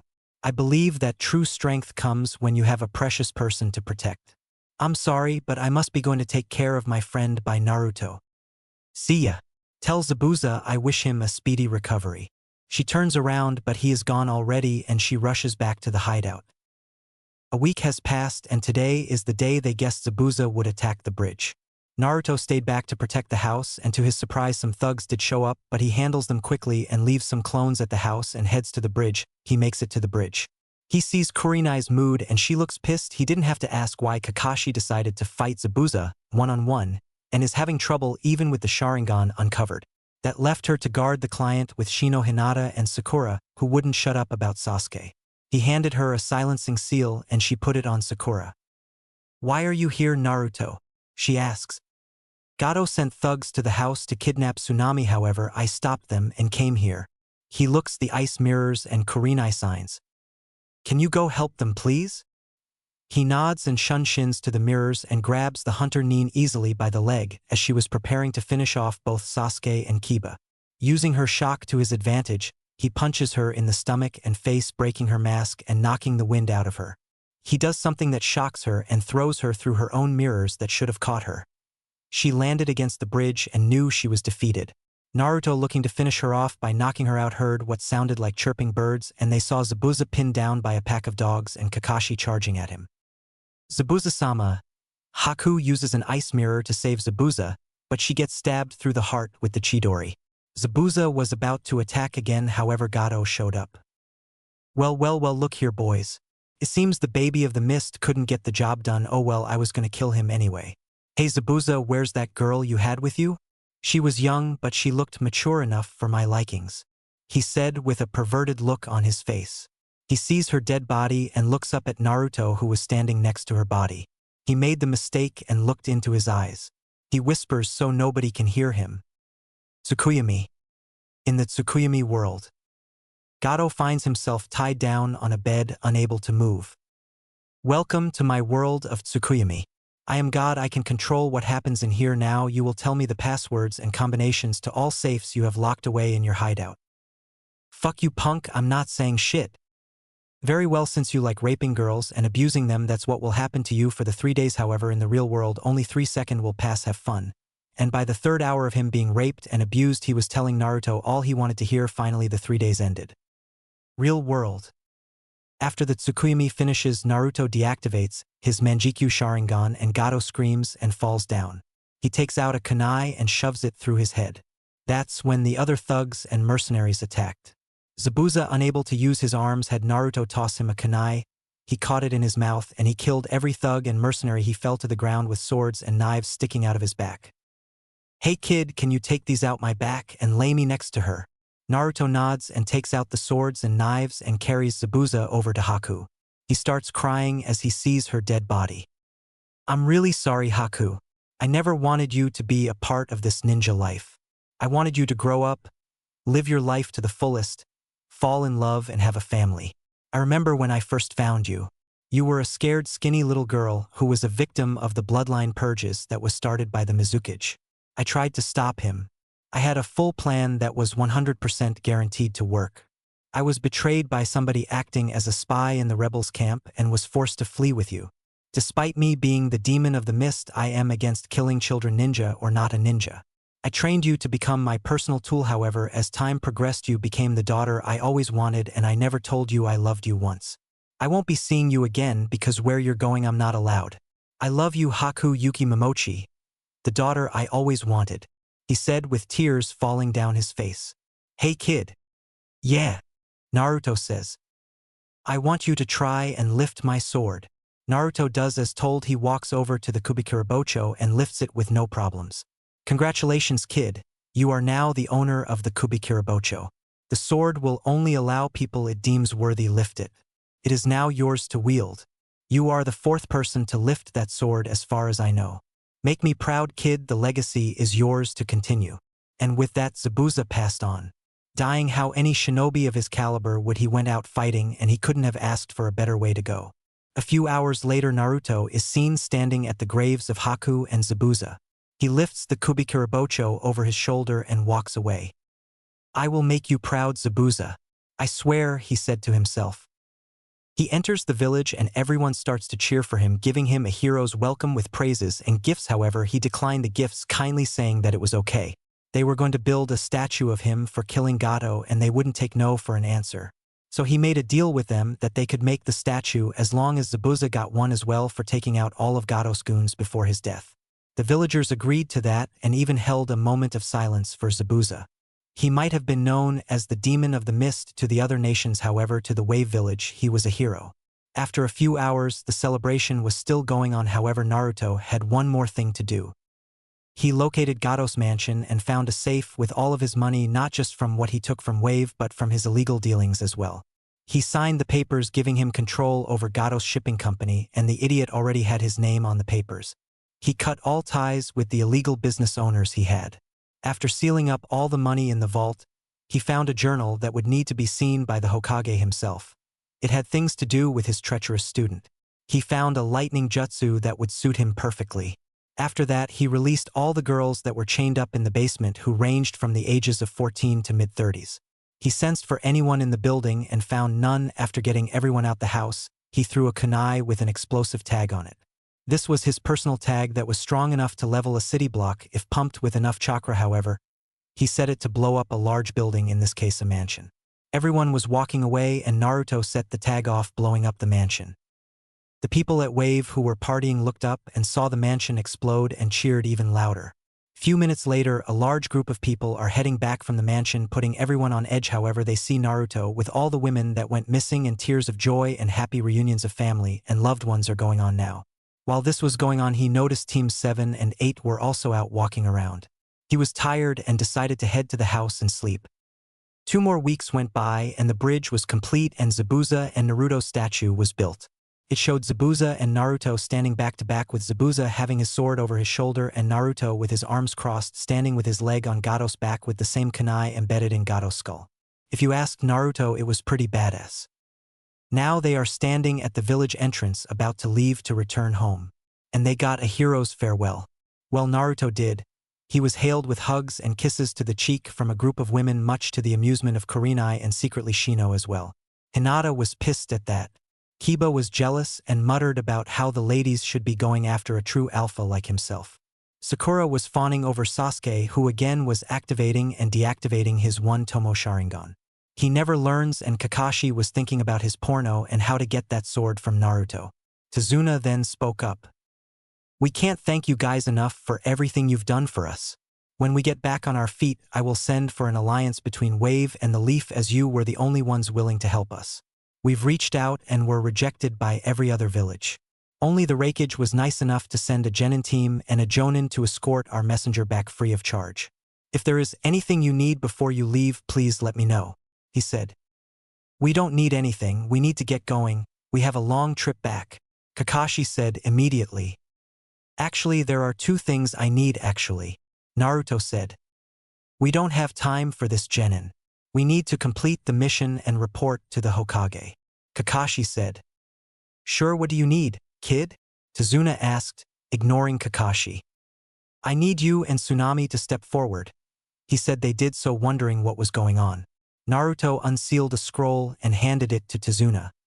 In that scroll is every single Ryo that Gato had to his name from all of his businesses, illegal and legal. The money will fall out as soon as you open the scroll, so take it to the bank before opening it. It's a lot of money, maybe about 2.5 billion Ryo, so you should have no problem getting your country back on its feet, he said, shocking all the people there. Pulls out another scroll and unseals the transfer papers to the shipping company. Tsunami, I want you to sign these papers for me before I tell you what it is, he says. Tsunami, trusting him, does as he says and signs the papers. Those were business transfer papers. When I raided Gato's mansion, I found these, and he already had his name on them, so I added my name. Once that was done, I signed another transfer paper. You are now the owner of Gato's shipping company. Do not worry about the illegal businesses he had going through his company. I put an end to them. As soon as I signed the papers, I know you will do good by the business, which is why I left it to you. She gives him a big hug with tears in her eyes, which he returns, which causes men to get jealous because his head is right in between her breasts. I will take care of this the best I can, she told him. I know you will. Oh, and Inari, good luck with your girlfriend you got there, he said before they took off, missing the blush on both kids' faces. So Dad, what are we going to name the bridge? Tsunami asked. I was going to name it the Super Tazuna Bridge, however I have decided on the Great Hero Bridge, named after our 2 heroes who helped free us from Gato's reign, he said, getting cheers from the people of Wave. The journey back to Konoha was stressful.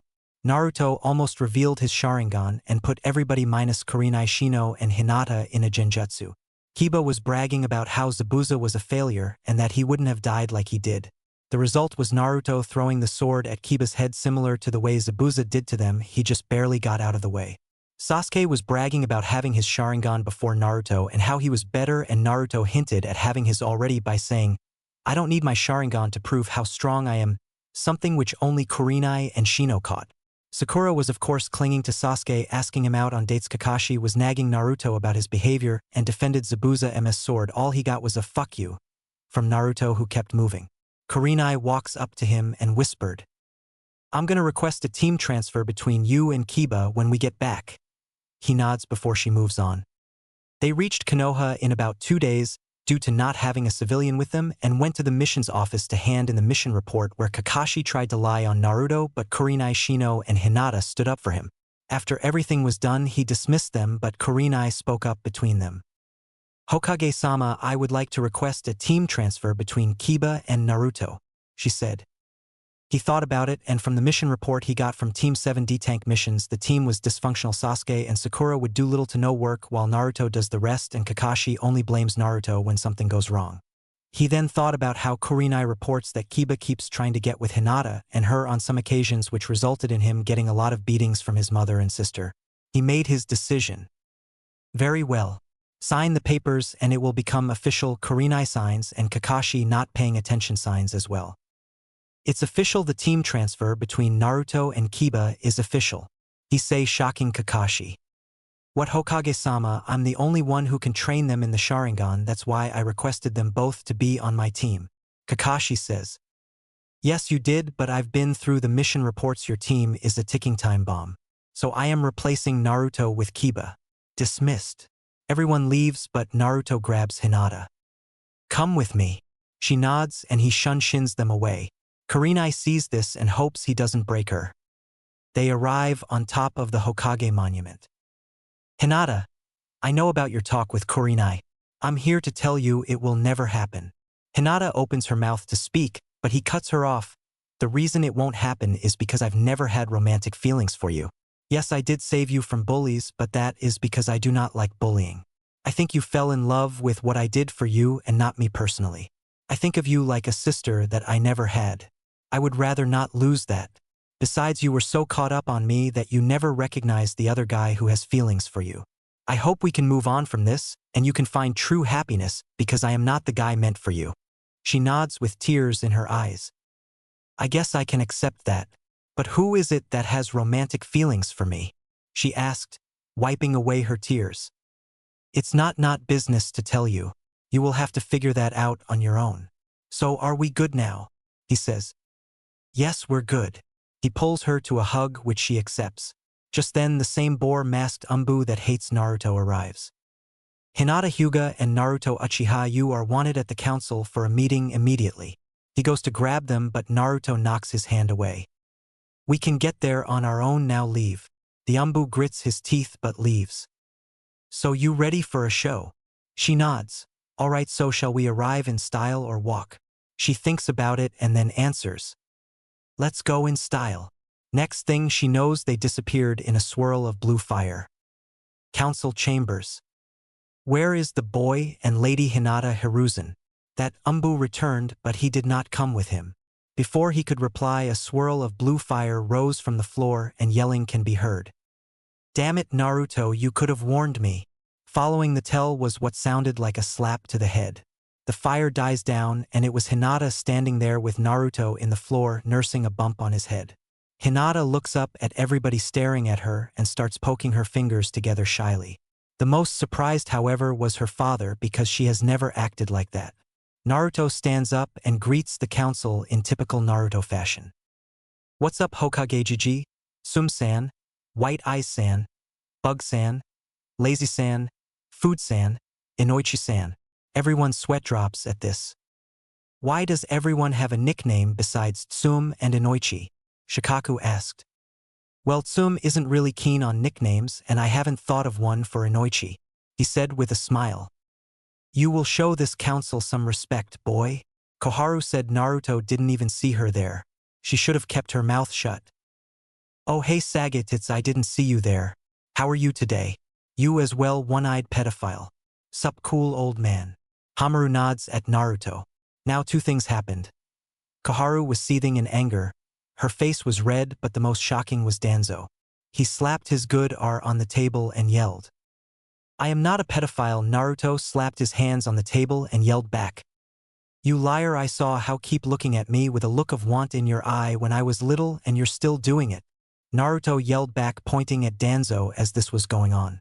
Sakura still gushed over Sasuke, who ignored her. Kiba was trying to grab Hinata's ass. She moved toward Shino. He stiffens up as she grabs his arm, something she notices. Kakashi is waiting for this meeting to be over so he can train Sasuke. Kurenai is pinching her nose. The clan heads are snickering except Tsum, who is openly laughing, banging the table. Even Shibi has a smile, but you can't see it, and Hayashi, to Hinata's surprise, his lips keep twitching upward. Start the meeting, Hiruzen, Danzo said through his clenched teeth. Alright, we are here because Sasuke decided to brag to the civilian council about the mission report from the Wave mission. And they have some questions for you, Naruto. He nods and the questions start. Is it true that you killed Gato and his mercenaries and took control of his shipping business and stole all the money from his mansion? A fat councilman asked. Yes, I did kill Gato, however, it was Zabuza Momochi who killed the mercenaries. I did take over the business, but he was cut off by a different council member with pink hair. We demand you hand the business and money over to us right now and give Sasuke-sama that sword. That's when Naruto speaks his cold tone. If you would have let me finish, you would know that I gave the money to Wave and signed the business over to Tezuna's daughter. They need it more than we do and even agreed to an alliance after they get back on their feet. Now you do not demand anything from me. I am a ninja and not a ninja that you can have sex with to get what you want. I've seen the videos you made with some ninja and former council members. Nice job teaching your daughter, by the way. Seen it with my own eyes. But unlike you, she is a spitter and not a swallower. And hasn't fucked anybody yet. I'll say this though, you sure are flexible if you can still but both legs behind your head. He said, making both Harunos blush in anger and embarrassment. Now for the Kubikirabocho, the proper name for my sword. Sasuke cannot have it as it only allows those who are worthy to lift it. I do not know what happens when somebody else does though. But if he is willing to try. He places the kubikurabocho on the ground. Sasuke tries to pick it up and gets electrocuted. Now is there anything else or can I go? Two hands are raised belonging to Tsume and Shibi. Shibi allows Tsume to go first. Hannah has told me that you created a medical seal for animals that heals almost every injury except a broken bone, as well as a self-serving station for animals to get the seal placed if they are injured. Is that correct? She asks. Yes, the seals rely on nature chakra and uses the right amount to not harm the animal. And the seal fades away after it finishes healing. It doesn't heal broken bones or major wounds that would require surgery. He explained. Would you like a B-rank mission to build 2 of those stations for the Inuzuka clan?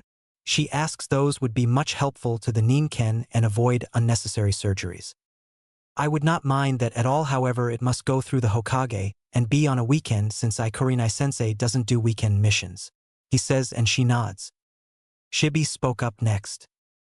Naruto-san, Shino has informed me of a certain seal you created. Would you mind telling me about it? Shibi asks. I cannot explain it to you because of how it is made, however I can show you the blueprints of it.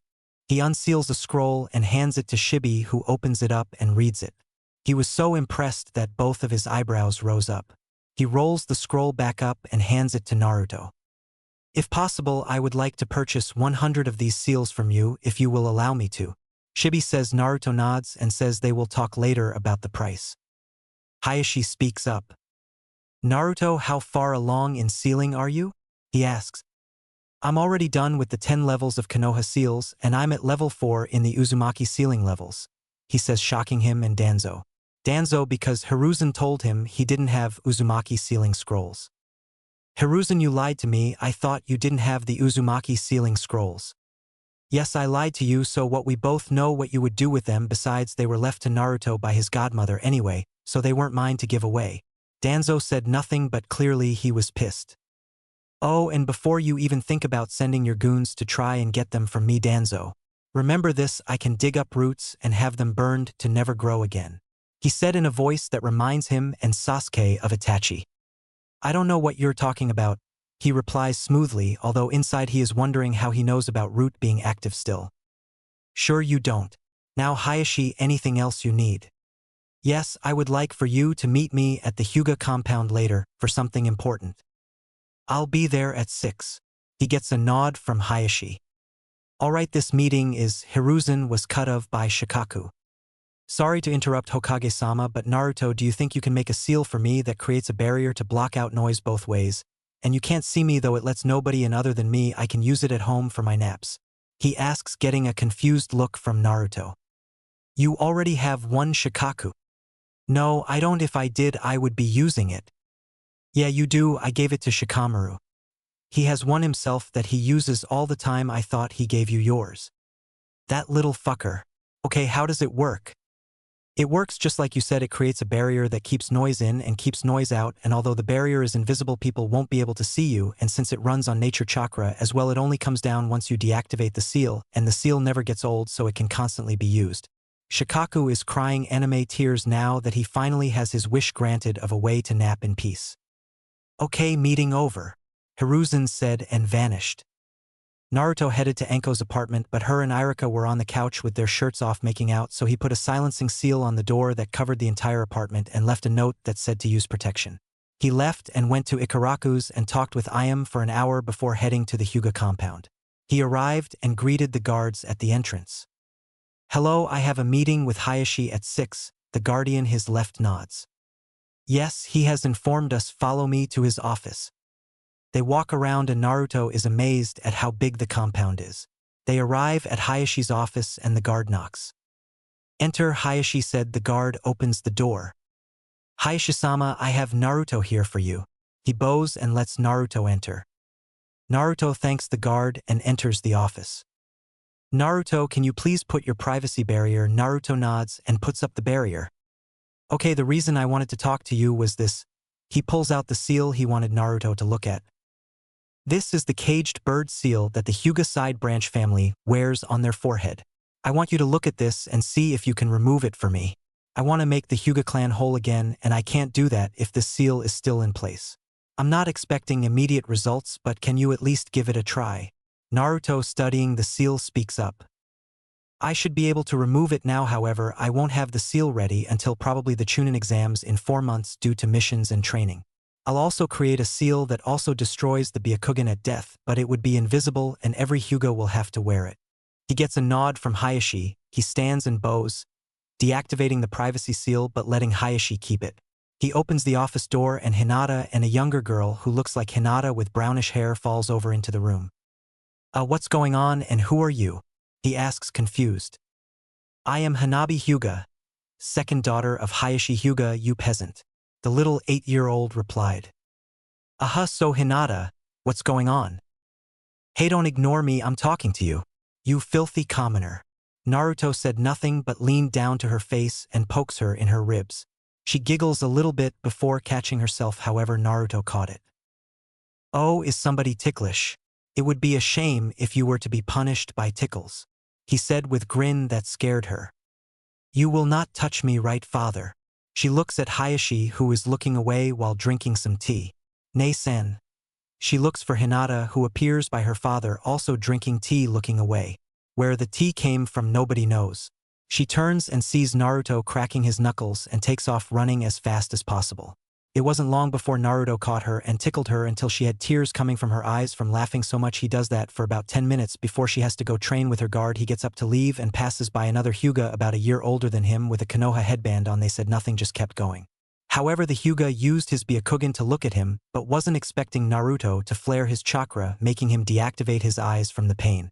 After Naruto leaves the compound, he heads to the Hokage's training ground for some training. It's been 4 months since Naruto switched teams and he was happy. Their teamwork was so good that sometimes they didn't need to communicate to each other. Training was a bit difficult because of how strong he was. He could already go against Kurenai, but that is because she focuses too much on Genjutsu and not her Taijutsu or Ninjutsu. Her Taijutsu skills were mid-Chunin and Ninjutsu-wise outside of the Shunshin-jutsu, the substitution, clone jutsu, and hence she knew none. So in the past 4 months she trained in Taijutsu and Ninjutsu. All of them now wore resistance seals to help with speed. Hinata and Shino were as fast as a high Chunin without the seals activated. Kurenai's speed reached Enko's level, which was low Umbu, and Naruto was low Sannin level at speed without his resistance seals activated, but with them he is as fast as Lee without his weights. Taijutsu-wise, Shino was low Chunin. He decided to go with Wing Chun for fast striking and heavy defense. Hinata had to fix her Juken style. It was too stiff for her. It turns out that the style was meant for stiff movements like a boulder. Hinata, being a water user, needed something that flows smoothly so she can attack and defend at the same time. Turns out her mother had the same problem and left her Taijutsu style for Hinata to learn, and she was a natural at it, but other than her teammates nobody knew that she knew it. Kurenai needed a Taijutsu style built for speed and flexibility, so she combined the offensive style of the hummingbird style made famous by the Yondaime and the flexibility of the snake style Enko uses. Her Taijutsu was mid-Jounin level. Ninjutsu, Hinata learned water style, water wall, and water bullet jutsu. Shino had an earth and fire affinity, so he learned fireball jutsu, dragon flame, and phoenix flower. Earth style, mud wall. Earth style, binding chains, and earth style headhunter jutsu. Kurenai didn't have the typical chakra nature. She had Yin release, but she learned some jutsus for it. Yin style, chakra siphon, which she wanted to add into her Taijutsu style. Yin style, dark binding. Yin style, dark shield. However, she did train herself in learning some lightning ninjutsu, which was difficult due to her Yin affinity, but Naruto taught her the shadow clone jutsu, and she was able to use it to master the lighting training she learned. Lightning clone, lightning bullet, electromagnetic murder, and lightning palm. Naruto even started to teach her how to cast Genjutsu with her eyes to allow her more freedom to use Taijutsu and Ninjutsu. She can only cast up to C-rank Genjutsu with her eyes, but it's good for somebody without a sharingan. Naruto told her at best she would only get up to high B ranking to low A ranking Genjutsu with her eyes. She was okay with that. When she casts Genjutsu from her eyes, her pupils constrict and sends a chakra pulse to an opponent's eyes like the sharingan. But he told her this technique would never work on a sharingan user. Naruto grew the most ninjutsu-wise. That's what he focused more on. He liked using his lightning and fire jutsus the most. His lighting turned red during his training, but he didn't complain about it. He learned his mother's lightning jutsu. She couldn't use lightning style. Hammer of the Thunder God, it creates a hammer, Thor's Mjolnir. made out of lighting, and the user can use it to smash his opponent or use it to control the natural lightning in the air while it's raining. Lightning Edge, another jutsu he created, it was like the Chidori but made no noise lightning style. Raging Dragon creates a serpent-like dragon in his hand that he controls, and it is almost impossible to dodge Lightning Javelin Pure Lightning Shaping that creates a javelin that he can throw at his opponent, piercing them and electrocuting them. He also learned Twin Lightning Dragon Jutsu. For fire, he had his Gigi lend him some scrolls in secret. Great Dragon Fire Jutsu, Fire Breath Jutsu, and Misty Flames Dance Jutsu. He learned some Wind Ninjutsu as well, Wind Style.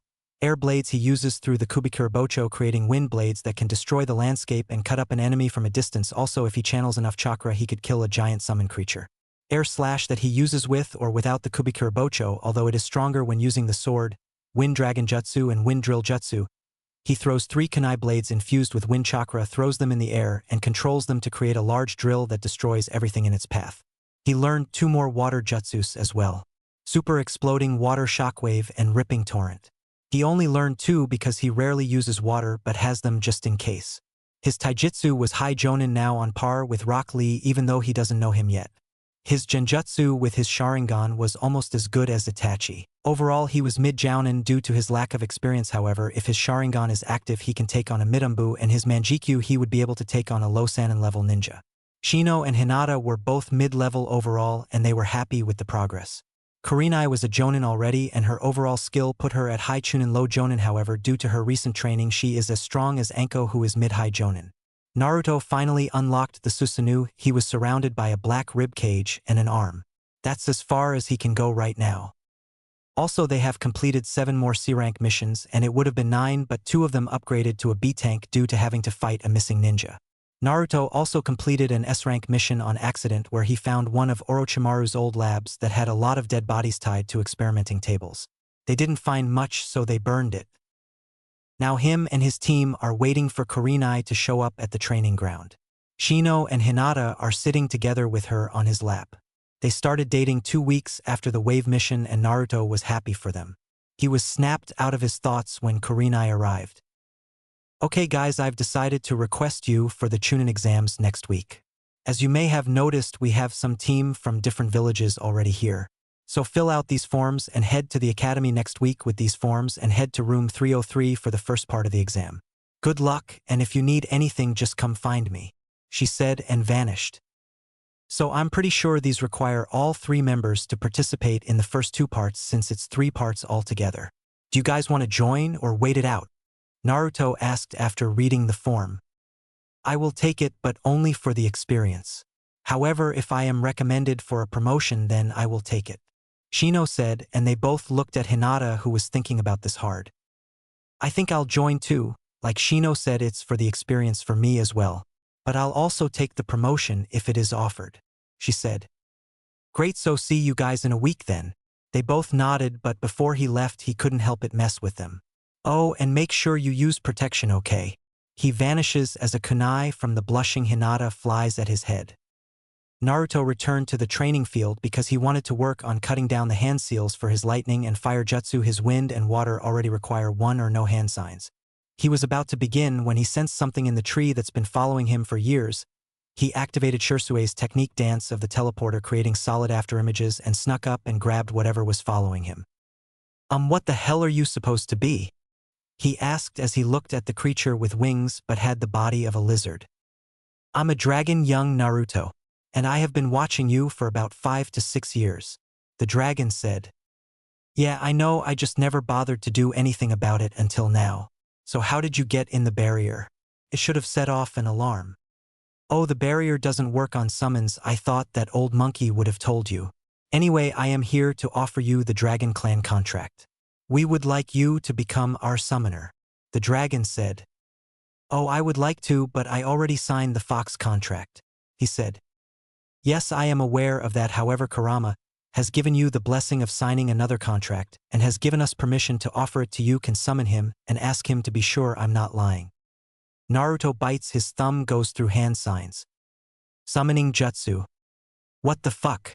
Kit, this better be important. I was about to have my way with my mate. By the way, she wants to meet you, but wait a month before summoning her.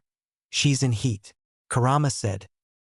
Oh Karama, that would be my fault. I told him to summon you if he didn't believe you would let him sign the dragon contract. The dragon told him. Oh yes, the dragon summoning contract is fine. Just no toad or snakes. I hate them. Well, I better get going. I have a mate waiting for me to ravish her. Oh, and Kit summoned Scarlet. She actually grew the last 6 months. He said with that, he disappeared in a puff of smoke. Okay, where is this contract for me to sign? As he says that, a scroll appears in front of him and he signs it. Good, now the hand signs for summoning us are a bit different. Instead of you starting with the boar hand sign like usual, you start with bird, switching the places of the two. Now go through the hand seals and summon your familiar. Your familiar requires very little chakra, maybe as much as a genin as you guys call it. Naruto goes through the hand signs. Summoning jutsu. A small baby dragon appears with pitch black skin, and its eyes have the iris and emerald green color, but the pupils are black and are shaped like an oval. The dragon opens his mouth to yawn, and it shows a row of small but sharp teeth. This is interesting. A baby dragon has never been chosen as familiar. Usually familiars are small dragons the size of a small house. Anyway, this shadow, your familiar. He can't do much right now, so summon him again in about 6 months, then he can start training with you. Cool, thanks, but are you always this small? He asks. Oh no, I'm way bigger. It was just easier for me to watch you this way. This is a henge, as you would call it. The dragon grows to be about 500 feet tall. This is how tall I really am. Okay, what's your name? You haven't told me yet? He asked. My mistake, the name is Bob. Bob said proudly, puffing out his chest. Naruto had to bite his lip in order not to laugh at this 500-foot-tall dragon, and his name is Bob. Well, it's nice to meet you, Bob. Thanks, Naruto. Same here, and before I leave, you can't summon Boss Dragon or Elder yet. They will decide when to meet you. With that, Bob returned home.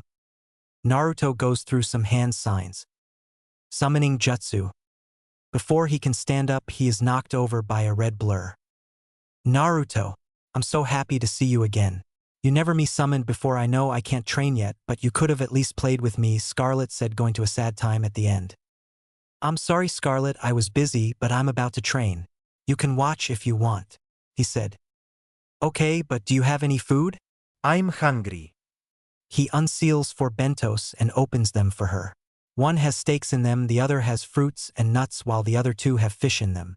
He doesn't unseal any water because they have a stream like 20 feet away and he can just pull water out of the air for her. She starts eating and begins to train, cutting down his hand signs for lightning and fire jutsus.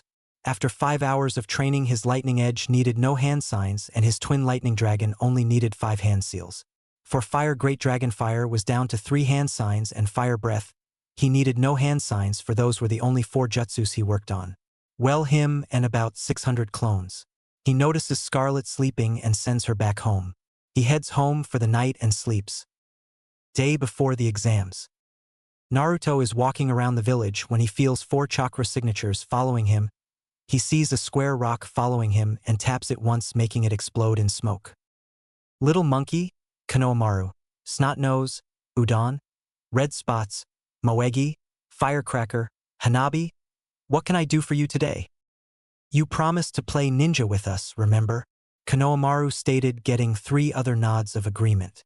Now, in the last 4 months since joining Team 8, Naruto, Shino, and Hinata hung out quite often, and he started to be around Hanabi more often and got her to break out of that stick-up-the-ass Hyuga way and be more like a kid her age.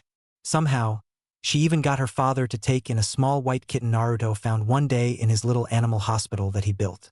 How she did it, nobody knows, but yeah, she has a cat now. Due to her becoming less stuck up, she quickly made friends with Konohamaru, Udon, and Moegi. He was about to speak up until a voice beat him to it. What kind of ninja plays ninja? Sakura said, walking up to them. It teaches the stealth and trap-making spitter, you should try it, Naruto says. Hey boss, is she your? Konohamaru holds up his pinky finger. Of course not. And Ai-san would never date somebody like her. I mean, look at her breasts, they're as big as mine, and I don't have any, but I'm 10-inch, Hanabi said. Yeah, you're right, plus look at her forehead. It's so huge, Konohamaru said. You might want to run now, Konohamaru said. Boy looks at Sakura, who has an evil aura around her, and takes off with Sakura right on his heels. Ouch, Konohamaru said. "Hey, watch where you're going, you little shit," a black car suit wearing boy says and picks Konohamaru up by his collar. "Kankuro, put him down before we're not supposed to cause any trouble. Besides, what if he sees you?" A girl with blonde hair in 4 pigtails and a giant fan on her back says. "Relax, Temari, I was just gonna have some fun with him," Kankuro said. "Fine, but leave me out of it," Temari said. Kankuro pulled his fist back to punch Konohamaru, but a voice stopped him. "I wouldn't do that if I were you," Naruto said, coming out of nowhere. "Oh, and why not?" Kankuro said, while Temari has other thoughts. Well, a local hottie, I wonder if he's single," she thought. "Because the Umbu watching him will surely kill you for harming the Hokage's grandson." As he says that, 2 Umbu appear and protect Konohamaru. "It's all right, Cat and Lion, I can handle this." They nod and escort the 4 kids away from the scene. "The second reason is because your other teammate in the tree doesn't seem happy. So Sasuke, can you and your friend come down here?" he said, confusing Sasuke until a swirl of sand is seen rising before them, showing a red head with teal eyes with the kanji for love on his forehead. "I didn't even notice him," Sasuke thought.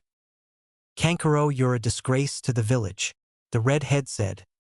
"But Gaara, I was just—" "Shut up or I'll kill you," he says, scaring Kankuro. "What's your name?" "Sasuke Uchiha," Sasuke said smugly. "Not you, I don't care. I mean him," he pointed at Naruto. "Naruto," is all he said. "Mother says she wants your blood."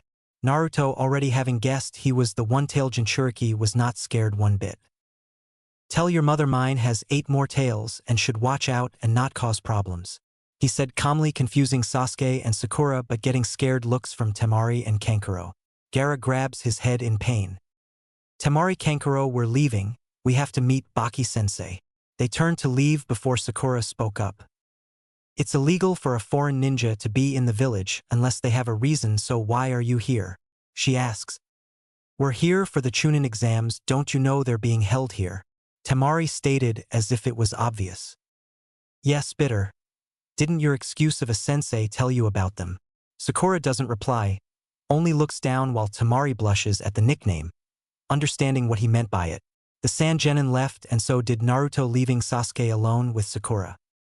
"Sakura, you should train more before the Chunin exams.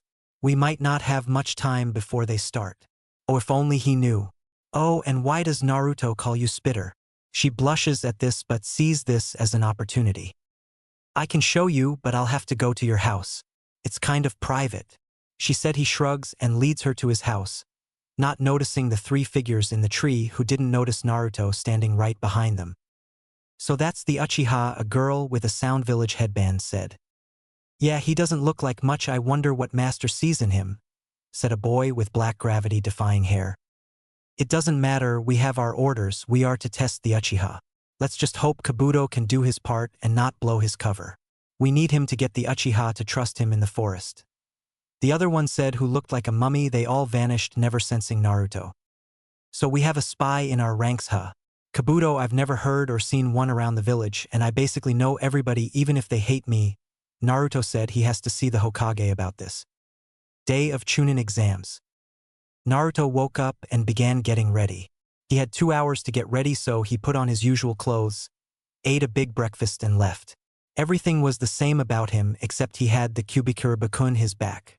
As he was leaving, you could see an image of Shursui with a proud smile on his face. As Naruto was walking to the academy, people had to do a double take on him. The serious look on his face reminded him of the Yondaime, and if he had blonde hair he could pass as his son. Oh, if only they knew. They banished those thoughts and began to glare at him like they usually did. He reached the academy and saw Shino and Hinata waiting for him. They waved him over and he walked up to them. "Are you both ready for this? After today our lives will change, but remember to have each other's back and trust your abilities." He said that last part mainly to Hinata, who still had times where she was unsure of her abilities, but they were still working on it. "We can do this. We will follow your lead, Naruto, as you are team captain. Logically, we should follow your orders," Shino said. "No, Shino, if you or Hinata have any suggestions or ideas, we can use them. Despite me being the leader, I will also listen to what you have to say." Naruto said. They both nodded and handed in their registration forms and walked into the academy. As they walked in, Naruto noticed a group of Konoha genin that looked to be a year older than them. It was the same Hyuga boy he saw at the Hyuga compound after his meeting and tickle fight with Hanabi. It was also a boy with a green spandex jumpsuit with leg warmers, but what caught Naruto was he had the exact bowl-cut hairstyle and bushy eyebrows as that weird jonin that screams about the flames of youth all day. However, it was the girl that caught his attention. She wore a pink sleeveless cheap house-style Chinese blouse and dark green pants, but it was the hair that made him remember who she was. Her hair was in two buns on her head that reminded him of a panda bear. He walks up to them, ignoring the Hyuga who was glaring at him with his Byakugan active. He remembered what Naruto did to him and deactivated his Byakugan but still flared at him. "Panda-chan?" Naruto asked, and the girl got mad and glared at him. "I don't know who you think you are, but only one person has the right to call me that, and he isn't around anymore, so watch your mouth. All right?" the bun-haired girl said. "You don't remember me. I'm hurt. We were always together in the orphanage before you got adopted." He replies with a smirk, seeing her eyes go wide. "Fish cake." His eye twitched at the name, but nonetheless he nodded and was immediately wrapped up in a bone-crushing hug which he returned. "I haven't seen you in years, since I was adopted. You're not a little shrimp anymore. How've you been?" she said. He twitched, being called a shrimp. He did grow. He stood at 5 feet 4 inches, the tallest out of all the current genin. "I'm actually doing good, despite everything that's happened to me. But it looks like you're the shrimp now. So who are your teammates?" he asked. She pouted at being called a midget, but introduced her team. "Well, the one with the serious face and long hair is Neji Hyuga." Said boy was glaring at Hinata, having spotted her walking up to Naruto. "The other energetic one who looks like he is about to explode if I don't introduce him is Rock Lee." Said boy rushed and shook Naruto's hand excitedly.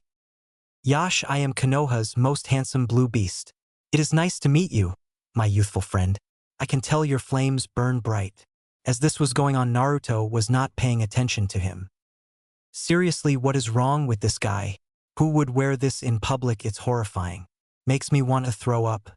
I can only imagine what I would wear if I hadn't met Shursui." He shuddered at the thought, but saw everybody was waiting for his answer. He responded, "Did you say something?" Lee had a shocked look on his face. "Curse you and your hip attitude, Naruto," he said, crying anime tears. Anyway, these are my teammates Shino Aburame and Hinata Hyuga. Guys, this is Panda-chan, also known as Tenten. He introduces them and they greet them. However, Naruto notices Neji glaring at Hinata. "Dude, if you're glaring at her because you like her, it won't help you get into her pants. Besides, she is already taken. Now, if you have a problem with her being from the main house, then sucks to be you. If you try anything, I will kill you," he said, his voice going from happy to cold and serious. Neji just walks away with Rock Lee following him. "I guess that's our K to leave. It was good seeing you again, Fishcake," Tenten said, giving him a hug and rushing off. "Let's get up to the exam room, guys. I want to fight that Lee guy. I can tell he is the strongest genin after me, but his team thinks Neji is the strongest. I can tell Lee is hiding something," he says, and walks off with Shino and Hinata following him. They reached the 3rd floor, and on the way they passed a room on the 2nd floor with a genjutsu on it, with a lot of genin trying to get in, being blocked by Chunin in a henge that Naruto immediately recognized as the eternal gate guards Izumo and Kotetsu. Kurenai appears in front of them. "I'm glad you all made it. If one of you were to opt out of the exams, then the other 2 would not have been allowed to enter. Now I'm here to wish you luck and do your best." She gives them all a hug and vanishes. They look at each other and walk in and were glared at by everybody in there. Hinata started shaking and Shino had a barely noticeable drop of sweat on his head. Naruto, on the other hand, well, he sat down by the wall and went to sleep, not even bothered by the glares. He was rudely awakened by Kiba's voice. "Yahoo, it looks like all the rookies are here. Way to go, Kiba, you just attracted unwanted attention to us." Shikamaru said. He gave a nod to Naruto, who nodded back. Choji greeted him as well. He noticed Sasuke was being pestered by Sakura and Ino arguing over him about dates. He decided to mess with them. "Hey Ino, you better hurry up, can give yourself to Sasuke like you want. That is of course if you haven't given yourself to Choji. But Sakura is already a proven spitter, as I like to call her. I'm sure Sasuke finally found out why I call her that yesterday," he said with a smirk. Ino was red in anger at Naruto basically calling her a slut again. She hadn't had sex yet. Choji whispered something in Naruto's ear and his jaw dropped. He leans and whispers in her ear. I think you should stop gushing over Sasuke despite you and Choji wanting to keep it a secret you're hurting him by doing that. He said she nods, but he talks once more in her ear. Turns out you're not a spitter like Sakura. Good for you, he says and walks back to his team. That's when he senses somebody over near them and his danger senses went off. This was a silver-haired boy with spectacles on. He looked to be about 6 to 7 years older than them. His chakra was as high as a jounin. I seriously need to keep my sensory abilities active. I have the same version Mito Uzumaki had. He thought as he activated his sensing abilities he sensed 2 more high chakra signatures. However, one was not in the building but was close by. One was Gaara, the other had reserves at Kage level and the chakra was dark and evil. The person also smelled like snakes just like Kabuto did. His eyes widened as he realized something. Orochimaru was in the exams in a disguise. But why was he here? You guys should quiet down, you're drawing attention to yourselves, the boy said. Oh yeah, who are you? Kiba asked. My name is Kabuto Yakushi and I can assure you these exams are no joke. This is my 7th time taking them. Kabuto said. This was the boy Naruto heard the sound Nin talking about. He had told the Hokage who gave him an S-rank mission to spy on him. Kabuto was pulling out cards when he was finished with his thoughts. These are ninfo cards. I can tell you about any genin you wish to know about, Kabuto said. Rock Lee, Gaara and Naruto Uchiha, Sasuke said. You already know their names, that's no fun. He pulls out 3 cards. First up is Rock Lee. He's a year older than you. Has completed 11 C-rank missions and 20 D-tank missions. His team joining is Guy and in the last 12 months his taijutsu has grown exponentially. His other skills are shaky. Last year he chose to not take the Chunin exams. His teammates are Niji Hyuga and Tenten, he said. Now for Gaara, he has completed 8 C-ranks and get this AB rank mission while not even being touched on a single mission. He said, shocking all the genin except Naruto, who was busy setting up an idea to capture Kabuto. Now Naruto Uchiha has completed 20 D-rank missions, 8 C-rank missions, 2 B-rank missions, 2 A-rank missions, and has 3 S-rank missions. However, one of them is ongoing. His skills are questionable, but he is said to be good at taijutsu and ninjutsu, but not telling how good. His teammates are Shino Aburame and Hinata Hyuga, and his jounin sensei is Kurenai Yuhi. It is also said that he wields the Kubikirabocho, the sword made famous by Zabuza Momochi, the demon of the mist. All the current genin in the room look at him in shock while also figuring out how they didn't notice the giant sword on his back before. Tenten wanted to touch the sword, but Naruto stopped her and told her what would happen if the sword didn't deem her worthy, making her back off. Kiba spoke up. Loser. When did you get another A-rank mission and 3 S-ranks? He asked angrily. Don't worry about it, he said. Kabuto just unintentionally solidified himself as a spy. He shouldn't have mission records or skills for that matter, those we all confidential to the Hokage and Jounin sensei. Especially his 3 S-rank missions. One was for teaching the Hokage how to defeat paperwork. The other was finding one of Orochimaru's labs. The ongoing one was capturing Kabuto, who was a spy. He used his wind manipulation to discreetly cut off a piece of Kabuto's clothes. He would send a spy fox to spy on him later. He saw Kabuto get attacked by the same sound ninja that he saw the other day. Must be to keep any suspicions off of them, he thought. Alright, that's enough, no fighting or I will kick you out. My name is Ibiki, and I am the proctor for this stage. Now grab a number, sit down. Ibiki yelled, and everybody ran to their seats after getting a number. Now the first part of the Chunin exams is a written test. Naruto slams his head on the desk. He hates written tests. You have 45 minutes to answer 9 questions. The final 10th question will be asked after time is up. If you're caught cheating 5 times, your team is eliminated and will be sent out. Now begin. After 45 minutes and about 10 teams were eliminated, Ibiki spoke up. Alright, pencils down. It's time for the 10th question. Are you done playing with your puppet? He asked Kankuro, who looked scared at having been caught. Now you have the option to take the 10th question. However, if one person from a team refuses, you all fail. It doesn't matter if you get all 9 questions correct. If you choose to not take the 10th question, you will get a 0. But if you choose to take the question and get it wrong, you will never be able to take the Chunin exams ever again. Ibiki said. What kind of rule is that? There are plenty of people here who have taken the exams before. Kiba yelled, and Ibiki gave a hollowed laugh before answering. Well, you must be unlucky because I wasn't making the rules before, but I am now. Of course, if you don't want to take it, you don't have to. There's always the Chunin exams next year. Those who don't wish to take it, raise your hand. Your number will be recorded and you may leave. He says after everybody leaves that didn't want to take the 10th question left. He counted the people left. 78 people left. That's more than I expected. However, none of them show signs of giving up. I guess this is it, Ibiki thought. Now for all of you remaining, you pass, he said. Hold on, what just happened? What kind of rules are those? What do you mean we passed? Where's the 10th question? Sakura asked. There never was a 10th question, well, not a written one. Your decision to stay was the answer to the 10th question, Ibiki said. Huh.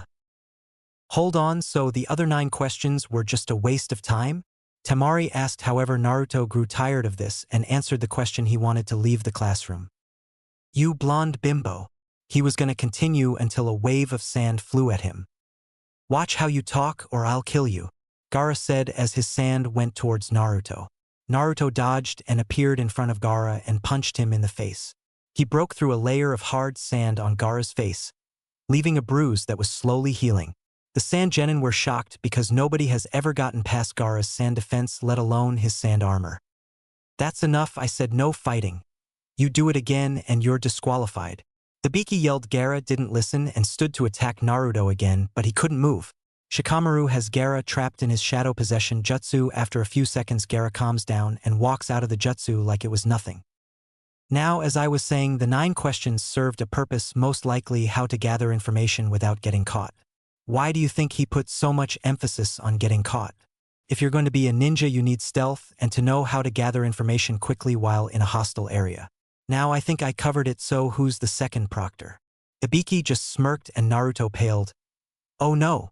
Ibiki can only nod. Naruto feels a certain chakra signature speeding towards the window, and a black blur breaks through the glass, revealing a cloth pinned to the ceiling with the words, "The sexy and happily taken Anko Mitarashi," on it. Naruto can only shake his head at his sister's antics, but he wouldn't want her to change. He notices her new outfit. Also, she kept her word that if she ever got a boyfriend and it was steady, she would change. She kept the colors and trench coat. Now she still kept the mesh that covered her from the neck to her mid-thigh area. Now on top she wore tan shorts that went to her mid-thigh area like her mesh covering did, and a black t-shirt covering her upper body. Alright boys and girls, no time for celebrating. My name is Anko Mitarashi, and I am the proctor of the second part of the Chunin exams, she exclaims proudly. Anko, you're actually on time. What gives? Ibiki asked. I was cuddling up with my boyfriend. I thought I was going to be late, she said and looked over at the teams remaining. She noticed Naruto and gave him a quick smile that nobody caught. 78 people. Ibiki, you let 26 teams pass. You must be getting soft, she said. No, we have an interesting bunch this year, he said while staring at Naruto. Something Sasuke took offense to and let it be known. Why are you staring at that branch family loser? I'm stronger than him and every genin in here. He doesn't even have the sharingan like I do. He is nothing. Put your eyes on me, he said. However, Ibiki ignored him. Alright, if Mr. Temper Tantrum is done, we can move along now. Everybody head to training ground 44. The Chunin in the hallway will give you directions on how to get there. Nobody moved. Now! Everybody except Naruto rushed out of the room. Anko rushes him and gives him a hug that Naruto returns. Have you been, Naruchan? I haven't seen you around lately, she asked. I've been on missions and training these past 4 months, but I need to talk to you both about something, he said seriously. They also got serious. We have a spy named Kabuto Yakushi in the exams and he works for Orochimaru, who is also here. I felt his chakra here. It was dark and evil and reeks of snakes. I just don't know where he is now. He may be in the Chunin exams, but I can't be sure. I've talked to the old man and he checked Kabuto's file. He was the adopted son of a former head medic, but every time during the Chunin exams he always backed out at the last part. But I'm going to antagonize him into staying. I'll beat him up and Gigi will have an umbu disguised as nurse come and grab him. I'm going to send a spy fox to track him down and gather any information it can.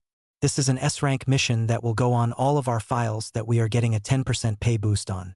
Kabuto has information that is only confidential to the Hokage and the Jounin sensei. Now we need to draw Orochimaru out in his disguise. He says and tells them the plan to lure him out. After that, don't fight him, let him go. I'm sure Kabuto will seek him out. We need to know what his plan is, so don't fight him if you see him, Anko. He says. No promises, but I'll try, she says. Okay, now Anko, after this I need to talk to you about something, but it can wait till after the third part. He says. Anko hugs him and kisses his cheek before disappearing. Naruto does as well. Training Ground 44. Anko and Naruto arrive at the training ground and Naruto immediately senses Orochimaru and does Umbu hand signals to Anko. He's here. She nods and begins her part of the exams. Alright kiddies, welcome to Training Ground 44. Anko says. This place looks kinda creepy, Sakura said, shaking.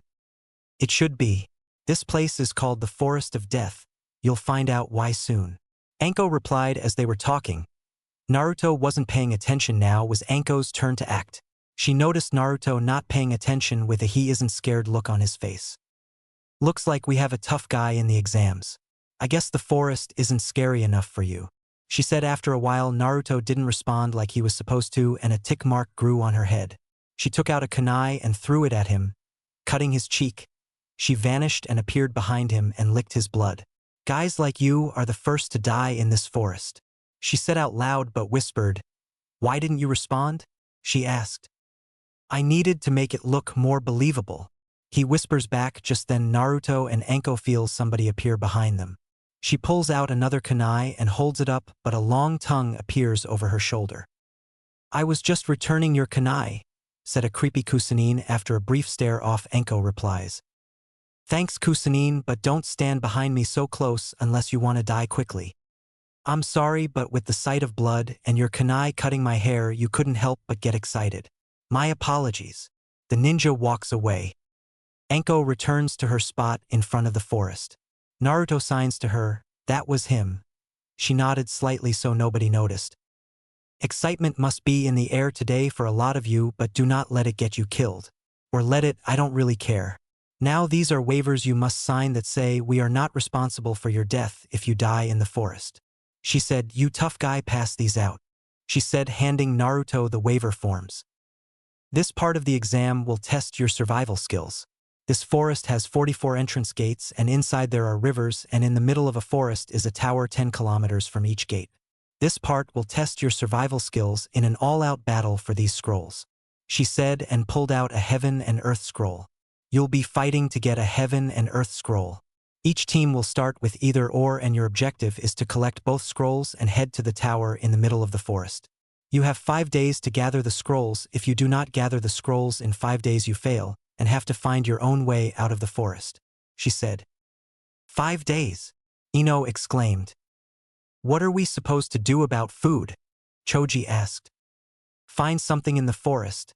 There's plenty of things to eat in there, Anko said. That's not all in there. There's also some man-eating animals and poisonous plants in there, Kabuto said. Avauman, Choji said. Well, you're a smart one. How did you know that those were in there? Anko asked, even though she already knew. Well, this is my 7th time taking it, he said. Wow, you must suck. Are you sure you're fit to be a ninja? Perhaps you should go work at a library or a nursing home as a helper, she asked, purposely pissing him off. No, I'm quite content to be a ninja. I'm feeling lucky this time around, so I'll be fine, Kabuto said, gritting his teeth at her insult. Oh well, if you say so. Now I need one person from each team to come and grab a scroll for your team and head to your designated gates and wait for the signal to go in. You can also be disqualified if you lose a team member or if you open the scrolls before entering the tower, she said. After every team had their scroll and were at their gates, a timer went off and Anko spoke. Alright, the second part of the exams begins now, she exclaims. The gates open and all the teams rush into the forest. Hang on guys, we need to stop, Naruto said to his team. Why do we need to stop, Naruto? Hinata asked. Because I need to do something, he replies. He bites his thumb and goes through hand signs. Summoning jutsu. A pitch-black fox appears with 4 tails and comes up to Naruto's thigh while standing on all 4s. You must be Naruto, our new summoner. I am called Midnight, a spy fox. What can I help you with? Midnight said. Nice to meet you, Midnight. I need you to spy on the scent of the person this belongs to. Naruto said as he unsealed the piece of fabric he cut off from Kabuto's shirt. Midnight sniffs it and is about to take off when he stops and looks at Shino. Get your bugs off of me before I eat them and hunt you down next. Midnight said, and 3 bugs fly off of him back to Shino. Thank you. I shall track this person for a couple days before returning to you, Naruto. With that said, Midnight vanishes into the shadows of the forest. Shino, what you did could have gotten you killed, if not by Midnight then by the Hokage himself. You were about to impede in an S-rank mission I've been assigned. I know you didn't know, but don't do that again. Shino only nods at this, understanding the situation better. Now we have a mist team heading straight towards us, most likely because I have the Kubikirabocho. So do you guys want to take them on and head to the tower, or move to take on another team? He asked. I think we should wait for the mist team and beat them, then see what scroll they have before deciding. Hinata said it was a good plan, so they kept high in the trees to ambush them. They wanted to conserve strength just in case. 10 minutes later, this mist team jumped into the clearing. 2 boys and 1 girl who looked like the leader. I thought you said they would be here, said the shorter boy of the mist team. Yeah, I want that sword, but I wouldn't mind having a go at that Hyuga chick, the other said with a perverted grin.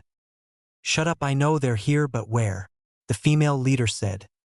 Behind you, a voice said. Next thing they knew, all of them were knocked out. Good plan, Shino, they were pretty easy to knock out. Naruto said as they began to search them, and luck was on their side. Hinata found a heaven scroll on the female ninja, and also took the medical supplies they had. Okay, now that we have the scrolls, do we head straight for the tower or go halfway and camp out for the night and head to the tower the next day? Hinata asked. Naruto said it was up to them, he would follow their lead. So they both agreed to make it halfway and camp before in the afternoon. They begin to travel when Anko's chakra appears and starts to drop. Damn it, Anko! Here, take this seal and make camp somewhere. I need to go and do something. It's about that S-rank mission, so don't even think about it, Shino. Naruto said he gave them the privacy seal and vanished towards Anko's chakra when he got there. She was panting heavily while Orochimaru had some difficulty breathing, but not as bad as Anko. Well, Anko, it appears you still can't match me, although you've greatly improved. I've already marked the Uchiha with my curse seal. So don't cancel the exams. If you do, I will destroy the Leaf Village. Now to finish you off. He pulled out a kunai and charged at Anko, preparing to kill her, but was kicked back and hit a tree, coughing up some blood from the impact. He looked up to see Naruto staring him down with a blank face. Ah, Naruto-kun, I was wondering when I would meet you. Turns out today is my lucky day. I get to give my curse mark to more than one Uchiha. Orochimaru said while licking his lips. Yeah, about your curse mark, you can try to put it on me if you want. Here, I'll even give you a free shot, he said and tilted his head to the right. Orochimaru, believing Naruto was bluffing, rushed Naruto and bit into his neck. Well, he tried to, but something kept him about 2 inches from Naruto's neck, shocking him that this was happening. Naruto, taking his moment of shock, knees him in the gut and gave him a drop kick, knocking back into the tree. Something cracked and Orochimaru fell to the ground, but his mouth opened and another Orochimaru came out. Kukukuku, I'm impressed, Naruto-kun. A mere genin forced me to age my skin. I wonder who is stronger, you or Sasuke-kun. Although he has the sharingan, I will say he is stronger than you. I fought him at low Chunin speed, so I'll try that much against you. Orochimaru took off at low Chunin speed. However, before he could get halfway, he felt a fist in his stomach and looked down to see Naruto with a smirk. Don't underestimate me just because I'm not using the sharingan. I can still keep up. With that, they both blurred away at mid-Chunin level, and Orochimaru was shocked that Naruto was still keeping up with him. Every punch that connected against Naruto he got hit as well, and it was vice versa, so he kicked it up to low Jonin and Naruto was still keeping up with him, but his dodging was becoming easier and in striking precision was becoming sharper. He knew he couldn't increase his chakra levels no further than what they were at unless the envy would be on him, and he didn't want to deal with them, so he used his true speed, which was Kage level, and hit Naruto with a straight jab, stunning him and grabbing him by the neck, and noticed his seal on the stomach. He smirked before channeling chakra to his hand and saying, 5-pronged seal. He slaps his hand on Naruto's seal and Naruto lets out a silent scream and Orochimaru kicks him away before turning his attention to Anko. I can tell the Umbu are on the way, however, I shall leave you with my parting gift. He lifted his hand and channeled chakra trying to activate Anko's cursed seal, but to his shock nothing happened. What's going on? Why isn't her mark activating? He thought. You lose Orochimaru. The seal is gone and the Umbu are on the way, she said, getting into her fighting stance. Now how about round 2? He gritted his teeth and spoke. I will be back. Don't forget what I said about canceling the Chunin exams. He vanished after that, and 5 seconds later a boar-masked Umbu and cat arrived. He's long gone already and attacked one of our genin Naruto, she said. It's not our problem that some stupid kid decided to challenge Orochimaru. Hell, I wouldn't feel bad if the kid was dead, we would be better off with him around. Boar said. Is that a fact, Boar? Perhaps you would like to fight me next. You've been in the Umbu since I was 4 yet you haven't even made Umbu captain or second in command. It makes me wonder how strong you really are. Naruto said from behind Boar since Cat was busy checking Anko for wounds. Hearing this going on, Anko chimed in as well. I would like to see that, Boar. You talk a big game yet you never really back it up when challenged, so what's it gonna be? Are you going to fight or not? She said, standing. Boar said nothing and left. Cat shook her head and sighed. I seriously don't understand how he is in the Umbu, still nobody in the division likes him, she said. Anyway, are you alright, Naruto? You look a mess. Yeah, I'm fine. I had a clone remove the 5-prong seal he put on me already. My control may take a hit for a few hours. I need to go meet up with my team. I'll see you guys later. He vanished. So how good was he fighting against Orochimaru? Cat asked. I don't know, all they used was taijutsu. However, Orochimaru said he went as Sasuke at low Chunin level, and even bragged about him having his sharingan, and Naruto didn't, but me, and you know he already has it matured. Which is true. Anko, Yugao, Kurenai, Hinata, Shino, and the Hokage are the only people that know about his matured sharingan. However, only Anko knew about his manjikyu and the ending result of it. However, when he tried to rush him at low Chunin, he already had Naruto's fist in his stomach. Naruto said not to underestimate him just because he isn't using his sharingan. Orochimaru didn't pick up on this, so they took of it mid-Chunin and he was still keeping up. Eventually they reached low Jounin speed and Naruto still kept up with him. Mind you, all this is without his sharingan active, but as the fight went on, I don't know what it was, but this pressure started to come off of Naruto. It was like KI, but it was calm and relaxed, but Orochimaru blurred away at his full speed to end it since he felt U2 coming and slapped the 5-prong seal on Naruto and left. He also tried to mark Naruto after he taunted him and gave him a free shot, but it didn't work for some reason. He did mark Sasuke though and threatened to not cancel the exams. Cat nodded, taking all of this in. We need to go see the Hokage about this. Anko nodded and they left in a swirl of leaves. Naruto reaches his team's campground and let out a pulse of chakra in code letting them know it was him. The barrier opens and he enters but sees Hinata's clothes wrinkled and Shino had his glasses crooked on his face. Naruto gave them a knowing smile, making them both blush. No kind of sex was involved, was it? He asked as they both shook their heads. We're too young. I'm not ready for that. We were only kissing, Hinata said, blushing. That's right, besides in my clan sex is not allowed until you are 15 as well as your partner. I'm 14. So I have another year as well as Hinata since she will be 14 in 6 months. Shino says. Naruto nods at that. His birthday was also in about 4 months, turning 14. He almost forgot. Naruto unseals some bento boxes with fish, rice and mixed vegetables and some bottles of water. They eat and talk for another hour before falling asleep. Next morning they woke up and Hinata asked Naruto a question that's been bugging her. Naruto, she said. Yeah, Hinata, what's up? He asked. Why don't you use your sharingan? It's like you're ashamed of your heritage. That's almost like me never using the Byakugan, she said. Honestly, I never use it because of the way the Uchiha clan was. I don't want to be lumped up with them, I guess. Why? Do you think I should start using it? He asked. I think you should.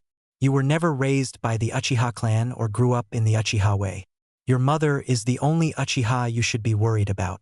Despite her being gone, she is still watching you, and I would like to think she would want you to be afraid of using your heritage. Hinata said. She's right, Naruto, I wouldn't, said a voice neither of them recognized. They turned around and saw a lady with long black hair with a bang in between her eyes with 2 other bangs tucked behind her ears so the rest wouldn't fall in her face. She is about 2 inches taller than Naruto and is giving off a warm smile only a mother can give off. Shino and Hinata have no idea who this lady is, but Naruto does. He rushed and gave her a hug. "Mom," he said, hugging her. "My little maelstrom, let me take a look at you," she said, crying as she looked him over. He was a combination of both her and Minato. He had Minato's hair, nose and eyes, but had her hair color and jawline. "You look so handsome," she said, hugging him again. "I don't have much time. Kami only gave me 5 minutes to see you. So I have to ask, why are you holding back? And don't try to argue." "I know you are holding back," she said in a no-nonsense tone. "Naruto, what does she mean you're holding back your strength?" Hinata was confused and Shino was also interested. He put up a barrier to keep them from getting ambushed. "What she means is I'm not at mid-Chunin level like you two. I'm actually mid-Jounin level. I only say mid-Jounin because of my lack of experience, but if I go all out I can go toe-to-toe with Kakashi, but he still might win because he's fought in a war and has more experience than me, but it would be by the skin of his teeth." They had their jaws on the ground. "Now tell them about your eyes. I know you want to keep them a secret, but they have to know what you're going to go through in the future," his mother said. So he told them about his manjikyu and how he will eventually start to lose his eyesight until he gets an eye transplant. Now Naruto, hearing all of that, "I am here to tell you, you are downgrading your strength. Right now you are stronger than Kakashi. I talked to Shursui, he said you're almost as strong as he was, and before he died he was at low Sannin level. So you don't have to worry about anybody eating you in the village except Hiruzen and the one-eyed pedophile, and you know why I said Danzo," she said. He knows about Danzo stealing Sharingan from the Uchiha dead bodies after the massacre, but without secure evidence he can't do anything about it. "Also, thank you for taking the curse seal off of Koko-chan. Your father and godmother would have done it, but they died. It was a good thing you were left the Uzumaki sealing scrolls." She said. She started to fade and they all knew what was happening. "I guess it's time for me to go now, Naruto, and stop hiding your Sharingan. You should be proud to be an Uchiha, if not be proud that you are my son. I won't say use your manjikyu, however, don't be afraid to show that you have your Sharingan matured. Now go and show them what the student of Shursui the teleporter can do. I love you, Naruto. I wish you the best in life, and 2 more things. Number 1, go ask Hiruzen about your father, and number 2, she is still alive in Kumo. She was just leaving the wave. When you arrived you missed her by 2 minutes. But don't worry, I have a feeling you will see her in the future." Those were her final words before she disappeared. Hinata went and put a hand on his shoulder and smiled at him. He understood now. No more hiding. His Sharingan flared to life, the 3 tomos spinning. He dropped the barrier and said 2 words. "Let's go."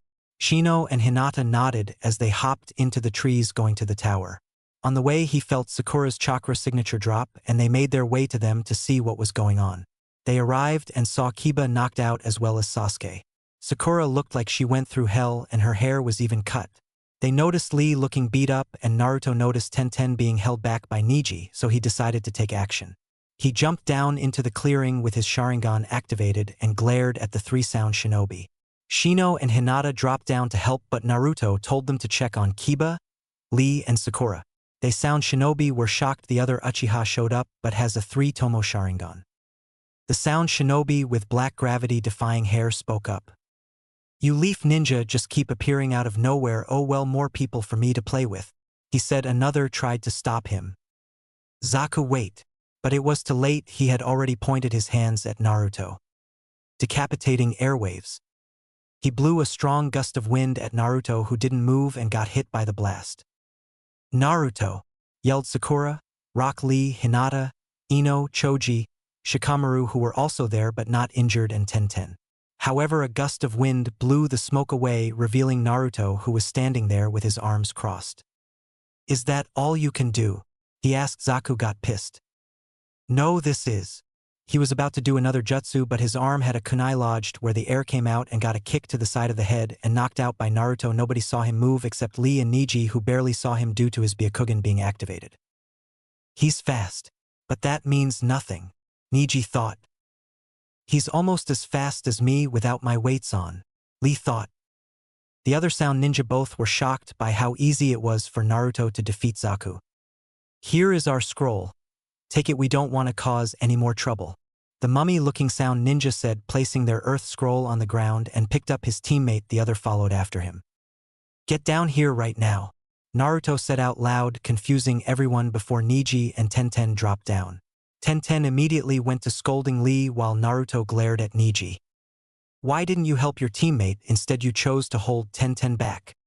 It was not our fight. If he was foolish enough to jump in that fight, then he should deal with the consequences.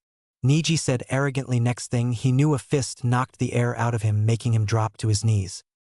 If you're foolish enough to say something like that around me, then you deal with the consequences, Naruto said, and went to check on everybody. After 10 minutes everybody was patched up and Kiba tried to fight Naruto, but everybody minus Neji told him not to, but he didn't listen and charged at Naruto, who punched him in the nose, ending that little fight.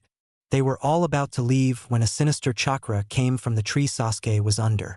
He came out with black markings and purple chakra around him that was dark and sinister. This power he gave me. I can feel it growing stronger every second that passes. He looks around and sees everybody moving back from the sinister chakra except Naruto, who just stands there. Naruto, I want to test this new power out against you, he said with a cruel smile, and activated his sharingan with 1 tomo in his right eye and 2 in his left eye. The others are about to step in, but Naruto holds his hand out at them. Stay out of this. It was going to happen sooner or later. Let him have some fun. You all know what I'm capable of when I'm not even trying, he said, getting nods from the others. He motions for Sasuke to come at him. Due to his curse mark, his speed increased to mid-Chunin, and every punch or kick he threw at Naruto was dodged easily, so he jumped back and went through hand signs. Fire style, fireball jutsu. He blew a large fireball at Naruto, who covered his hand in water chakra, putting the fireball out, shocking everyone looking at him. He vanished in a shunshin and put Sasuke in a chokehold until he passed out. Everyone was in shock at how easy he took Sasuke out. Naruto dropped the extra earth scoop and his team left for the tower. It didn't take them long. They were the second team there. The Suna team was the first to make it. They had 3 days left, so they relaxed. 3 days later, they are in the Chunin exam stadium. The Hokage starts to go through his speech about the true meaning of the Chunin exams until Naruto raises his hand. Yes, Naruto, Hiruzen said. I don't want to be disrespectful, but at the same time I want to. So can you speed it up? I don't think any of us are paying attention, and you are pretty old. Maybe you should take a seat and let us get started. Besides, we both know you don't like saying the stupid speech, he said, shocking everyone that he can just talk to the Hokage like that. Fine, Naruto. Hayate, you're up, he said, and Hayate arrived. Alright, my name is Hayate and I'm the proctor for this part of the exam. Since there are still too many of you, we need to have an elimination tournament of 1-on-1 matches until there are a certain amount left. Now, if anybody wants to quit, you may do so now, he said. Kabuto was the first to raise his hand, to the shock of Sakura, Sasuke, and Kiba. Alright, you got me. I give up, he said. Kabuto, why are you quitting? Sakura asked. I'm low on chakra right now from too much fighting. I can't go on any further. He was about to leave until Naruto spoke up. Or is it because you're a pussy? Naruto said, causing Kabuto to stop walking.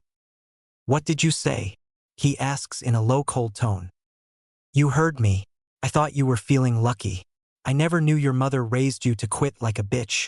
She must be disappointed in you. I mean, you claim you're out of chakra, yet you're not even breathing heavy. If you're a pussy, just say so and we will understand. But if you aren't a pussy, stay and fight like a man. Unless, of course, you want to go find a man so you can have him fondle your balls and play with your asshole if you like that. I'm not judging, everyone has their own preferences, he said. Proctor, I changed my mind, I will fight, Kabuto said, and got back in line. Okay, anybody else that wants to quit? Hayate asked, and Sakura and Ino raised their hands and said they weren't ready to be a Chunin yet, so they walked up to the balcony. Sakura told Sasuke to back out so he can get his mark checked out, and he refused. Anko was having the same thoughts, but Kakashi argues against her, so she just dropped it. If he wants his student to have the curse mark, so be it. Okay, since 2 people dropped out, somebody will have to fight 2, maybe 3 times, and somebody may not fight at all if the person fights 3 times. Does anybody want to take that chance of fighting 2, maybe 3 times? Ido, Naruto said, raising his hand. Hayate nodded, and Anko presented a board. This board will randomly select 2 names. Once your name appears, you and your opponent will come down to the arena for your match. The matches go on until I say stop. Killing is allowed, but we will try to avoid it, Hayate said. As the board starts to go through names, it selects 2 names. Kiba Inuzuka versus Naruto Uchiha. Will Kiba and Naruto stay in the arena? Everyone else go up to the balcony and wait your turn. Hayate said everyone leaves except Naruto and Kiba. I hope you're ready to go down, you street rat. It's time that you learned your place in this world. Kiba said. Start the match, was all Naruto said. Okay, match number 1 between Kiba Inuzuka and Naruto Uchiha begins. Hayate said and jumped away. Now up on the balcony, Kakashi decided to taunt teammate while Sasuke activated his sharingan to try and copy some of Naruto jutsus. He would soon be disappointed. Your student might as well back out now, Kurenai. I've managed to get Kiba's taijutsu up to almost mid-Chunin level, which is almost as good as yours, and you're a jounin. So unless you were able to train Naruto, I don't think he will win. Kakashi said while reading his book. Oh, I hate to burst your bubble, but Naruto beat me in a spar in taijutsu and I was going all out and it didn't look like he was trying much. So the past 4 months while you were reading your smut, I was training my team with the help of Anko in our taijutsu and ninjutsu. My taijutsu is almost as good as Anko and I've learned some ninjutsu. However, Naruto is the strongest on the team, including me. The only people I think would be able to beat Naruto in a taijutsu fight are Guy, Jiraiya, and the Sandame. At the least overall, I would put Naruto at your level while Shino and Hinata are mid-Chunin overall. She said, shocking everyone present that she, a rookie jounin, had the strongest genin team, maybe even stronger than Guy's team. Sakura decides to speak up. No way those bakas are stronger than Sasuke-kun. I bet you're just making that up. So. She was cut off by Kurenai putting a silencing seal on her. What Kurenai says is true. Sakura, was it? Tenten asked, getting a nod from Sakura, who couldn't speak. Didn't you see what he did to Sasuke in the forest? It's not even fair to compare them. He completely toyed with him, she said. Tenten, what do you mean by that? Guy asked. What I mean is whatever happened to Sasuke in the forest gave him a major power boost and he fought Naruto moving at mid-Chunin speed, but Naruto dodged every attack like it was nothing. Sasuke got mad and shot a large fireball jutsu. Naruto, who just lifted his hand and caught it while putting it out. I don't know how he did it, but it was the coolest thing I've ever seen. Tenten said everyone was shocked by this and returned to watch the match, but it was already over. 2 minutes earlier. Akamaru, stay out of this. I won't need you for him. I'll take him in one blow. Kiba said. Naruto stayed quiet and built up some wind chakra. Ninja art, beast mimicry. All fours jutsu. Kiba came charging at him in low Chunin speed, however Naruto stopped him with his jutsu. Wind style, sonic boom jutsu. Kiba was stuck in a tunnel of wind while small crescent blades of wind cut him up. The jutsu ended and Kiba fell to the ground, cut up and in pain. He stood up but found a fist in his stomach.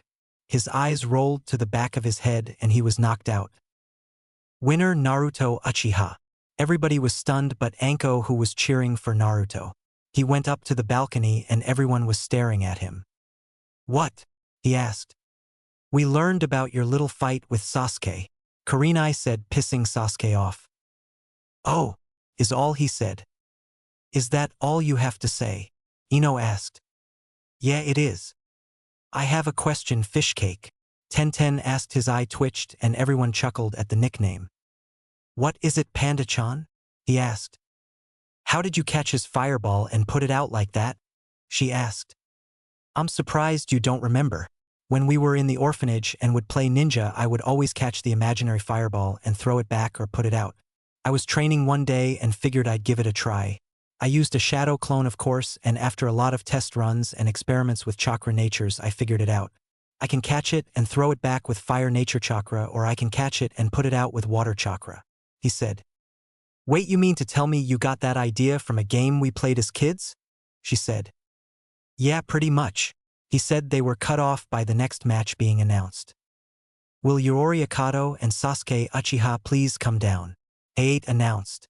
Yuri, after a brief talk with his sensei, who Naruto knew was Orochimaru, that was the worst disguise ever, walked down to the arena. Orochimaru looked up, felt someone looking at him and met Naruto's eyes. Naruto decides to mess with him by activating his 3-tomo sharingan. Orochimaru had an angry look on his face since his curse mark couldn't get placed on Naruto, then a look of realization was on his face. He was holding back in the forest when we fought. Orochimaru thought. Naruto, seeing Orochimaru, understood, just smirked and only caught the end of Sasuke's match. Lion's barrage. He kicked Yuri in the stomach as he fell to the ground, knocking him out. Winner, Sasuke Uchiha. Height said. Kakashi then grabbed Sasuke and disappeared with him. Most likely to seal his curse mark. Good luck dealing with Orochimaru. Naruto thought as he noticed Orochimaru left as well. The next match was announced. Shino Aburame vs Zaku. Can both contestants come down? Height announced. Cheyenne won the fight by exploding Zaku's arms with bugs and trapping him underground with the headhunter jutsu. After the match, Kakashi reappeared with no Sasuke. Next match was Temari vs Tenten. Naruto spoke up. Tenten, this is the worst possible fight for you. She is a wind user and can blow away your weapons. Try to get in close and force her to use taijutsu instead. Tenten nodded and went down to begin the match. It was a good match. Tenten did get in close and forced her to use taijutsu, but Temari managed to kick her away and use her wind ninjutsu. She used one similar to Naruto's sonic boom jutsu, but she needed a weasel to cause the cuts. She let Tenten fall out the air and tried to break her spine with her fan. She stood up underneath where she was falling, but Naruto jumped and caught her standing on the fan, shocking Temari and everyone else but Guy and the Hokage because they didn't see him move. Only those two did.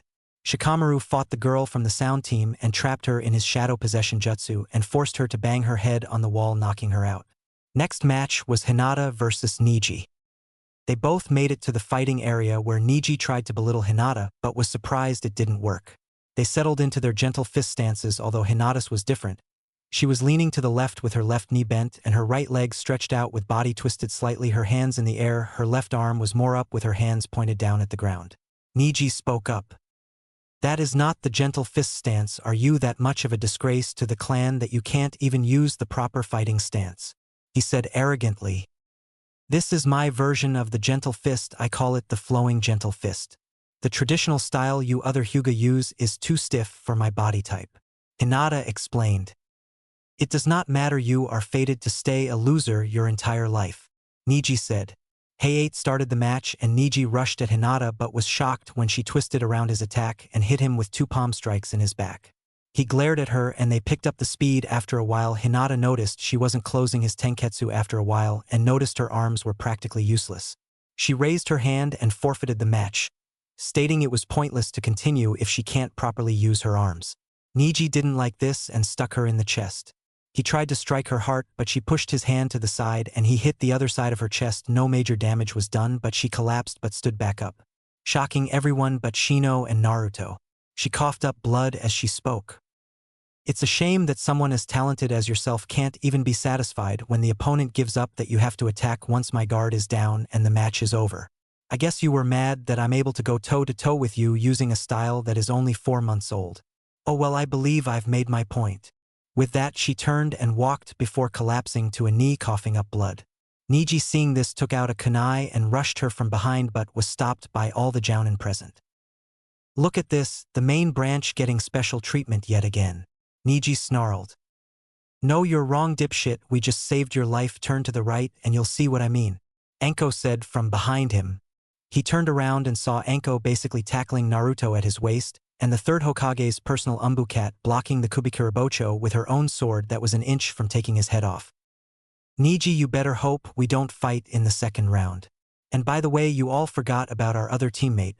Look at Neji's legs and you'll see what I mean. Naruto said. They looked down and sure enough Neji's feet were trapped by an earth jutsu with Shino having a kunai at his spine. However, Naruto was holding his wrist. Whatever, you're fated to lose to me no matter how strong you are. Neji arrogantly said. The jounin let him go and Shino dropped his earth jutsu and Neji left back to the stands. Hinata was taken to the hospital to be checked out. Next match was Kankuro versus some leaf genin nobody knew existed Misumi other than Misumi becoming a human rubber band and Kankuro revealing his control over puppets. It was anticlimactic. Next match was shown, Kabuto versus Naruto. Both smirked at this Kabuto because he was going to make Naruto eat his words, and Naruto because he was about to inflict some serious damage to Kabuto and had a plan to make sure he couldn't forfeit as soon as the match started, which unknown to him was what Kabuto was going to do. After a few minutes of fighting, they both made it to the fighting area where Naruto quickly threw 4 kunai into the walls surrounding them. What was that for? Naruto planning something already? Kabuto asked mockingly to get under Naruto's skin, but it didn't work. Actually, just a little barrier so you can't weasel your way out of this fight. It's a privacy barrier people can see in, but no quitting early because no sound will be able to come from the barrier and you can't hide in the ground as well. The barrier goes into the ground as well. You said you were feeling lucky earlier, so I wanted to test you. He said inwardly. Kabuto and Orochimaru were relieved. They thought he figured out Kabuto was a spy. However, Anko, Naruto and Hiruzen knew he was. They had Inoichi on standby for a mind walk at the T&I department. The match between Kabuto and Naruto may begin now. Hayate jumped away as the barrier formed. Kabuto smirked, not believing what Naruto said was true. I forfeit. I can't win against him, he's too strong. However, Hayate just stood there. Naruto smirked.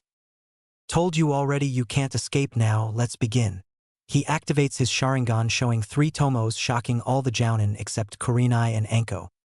He rushed at Kabuto at low jounin speeds. To everyone's shock, when Kabuto sent a punch at Naruto, it went right through him.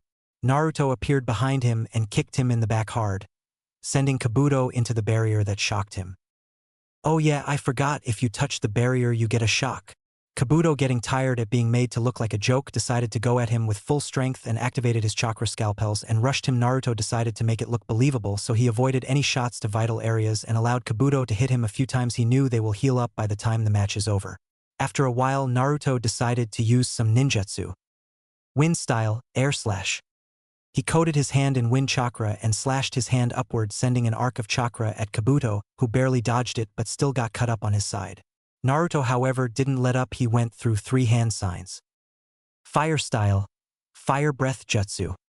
He shot out a stream of fire at Kabuto, who jumped up to avoid it, but his right leg got burned and he yelled out and however was not done. He held his hand up and created something like a spear made of lightning chakra and threw it. Lightning javelin. The javelin hit Kabuto and pierced his shoulder into the barrier. He was electrocuted and felt double the pain. His nerves were shot and he passed out. Naruto dropped the barrier. I win. He said. The medic came and took Kabuto, but Naruto sensed the medic had no emotions. Quickly using Umbu signs, he told the Hokage and left after the Umbu. He found the Umbu with Kabuto and killed the Umbu. He took Kabuto to Inoichi. Inoichi knew he only had 3 minutes, so he went in and got what he needed and covered his tracks. Kabuto's mind looked how it did before Inoichi entered his mind. He nodded to Naruto, who took Kabuto to the medic bay at the stadium. He felt Orochimaru coming and suppressed his chakra before leaving undetected. He made it back in time to see the next match being called. He guessed Choji lost, but they said Choji did impress the judges in his match versus Dosu by the way he fought and had to come up with plans on the fly. It was a good 10-minute match, they said.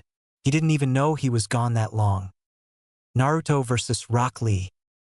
This match will begin in 2 minutes, giving Naruto some time to catch his breath. Hayate said Lee and Guy for the past 2 minutes were going on about the flames of youth, and Naruto just sat there meditating, getting his breathing under control and let his wounds heal up, which took 45 seconds for them to be done. So he just sat there meditating and people tried to talk to him, but Anko and Kurenai told them to stop and leave him be. They both knew why Naruto was acting like this. His taijutsu was mostly self-taught from his mother's scroll. He was going up against the student of a taijutsu master, who Naruto had no doubt was the strongest genin besides himself in terms of taijutsu. If they had to guess, Naruto knew he would struggle if Lee knew how to open any of the celestial gates after the second gate. A buzzer was heard and the 2 minutes were up.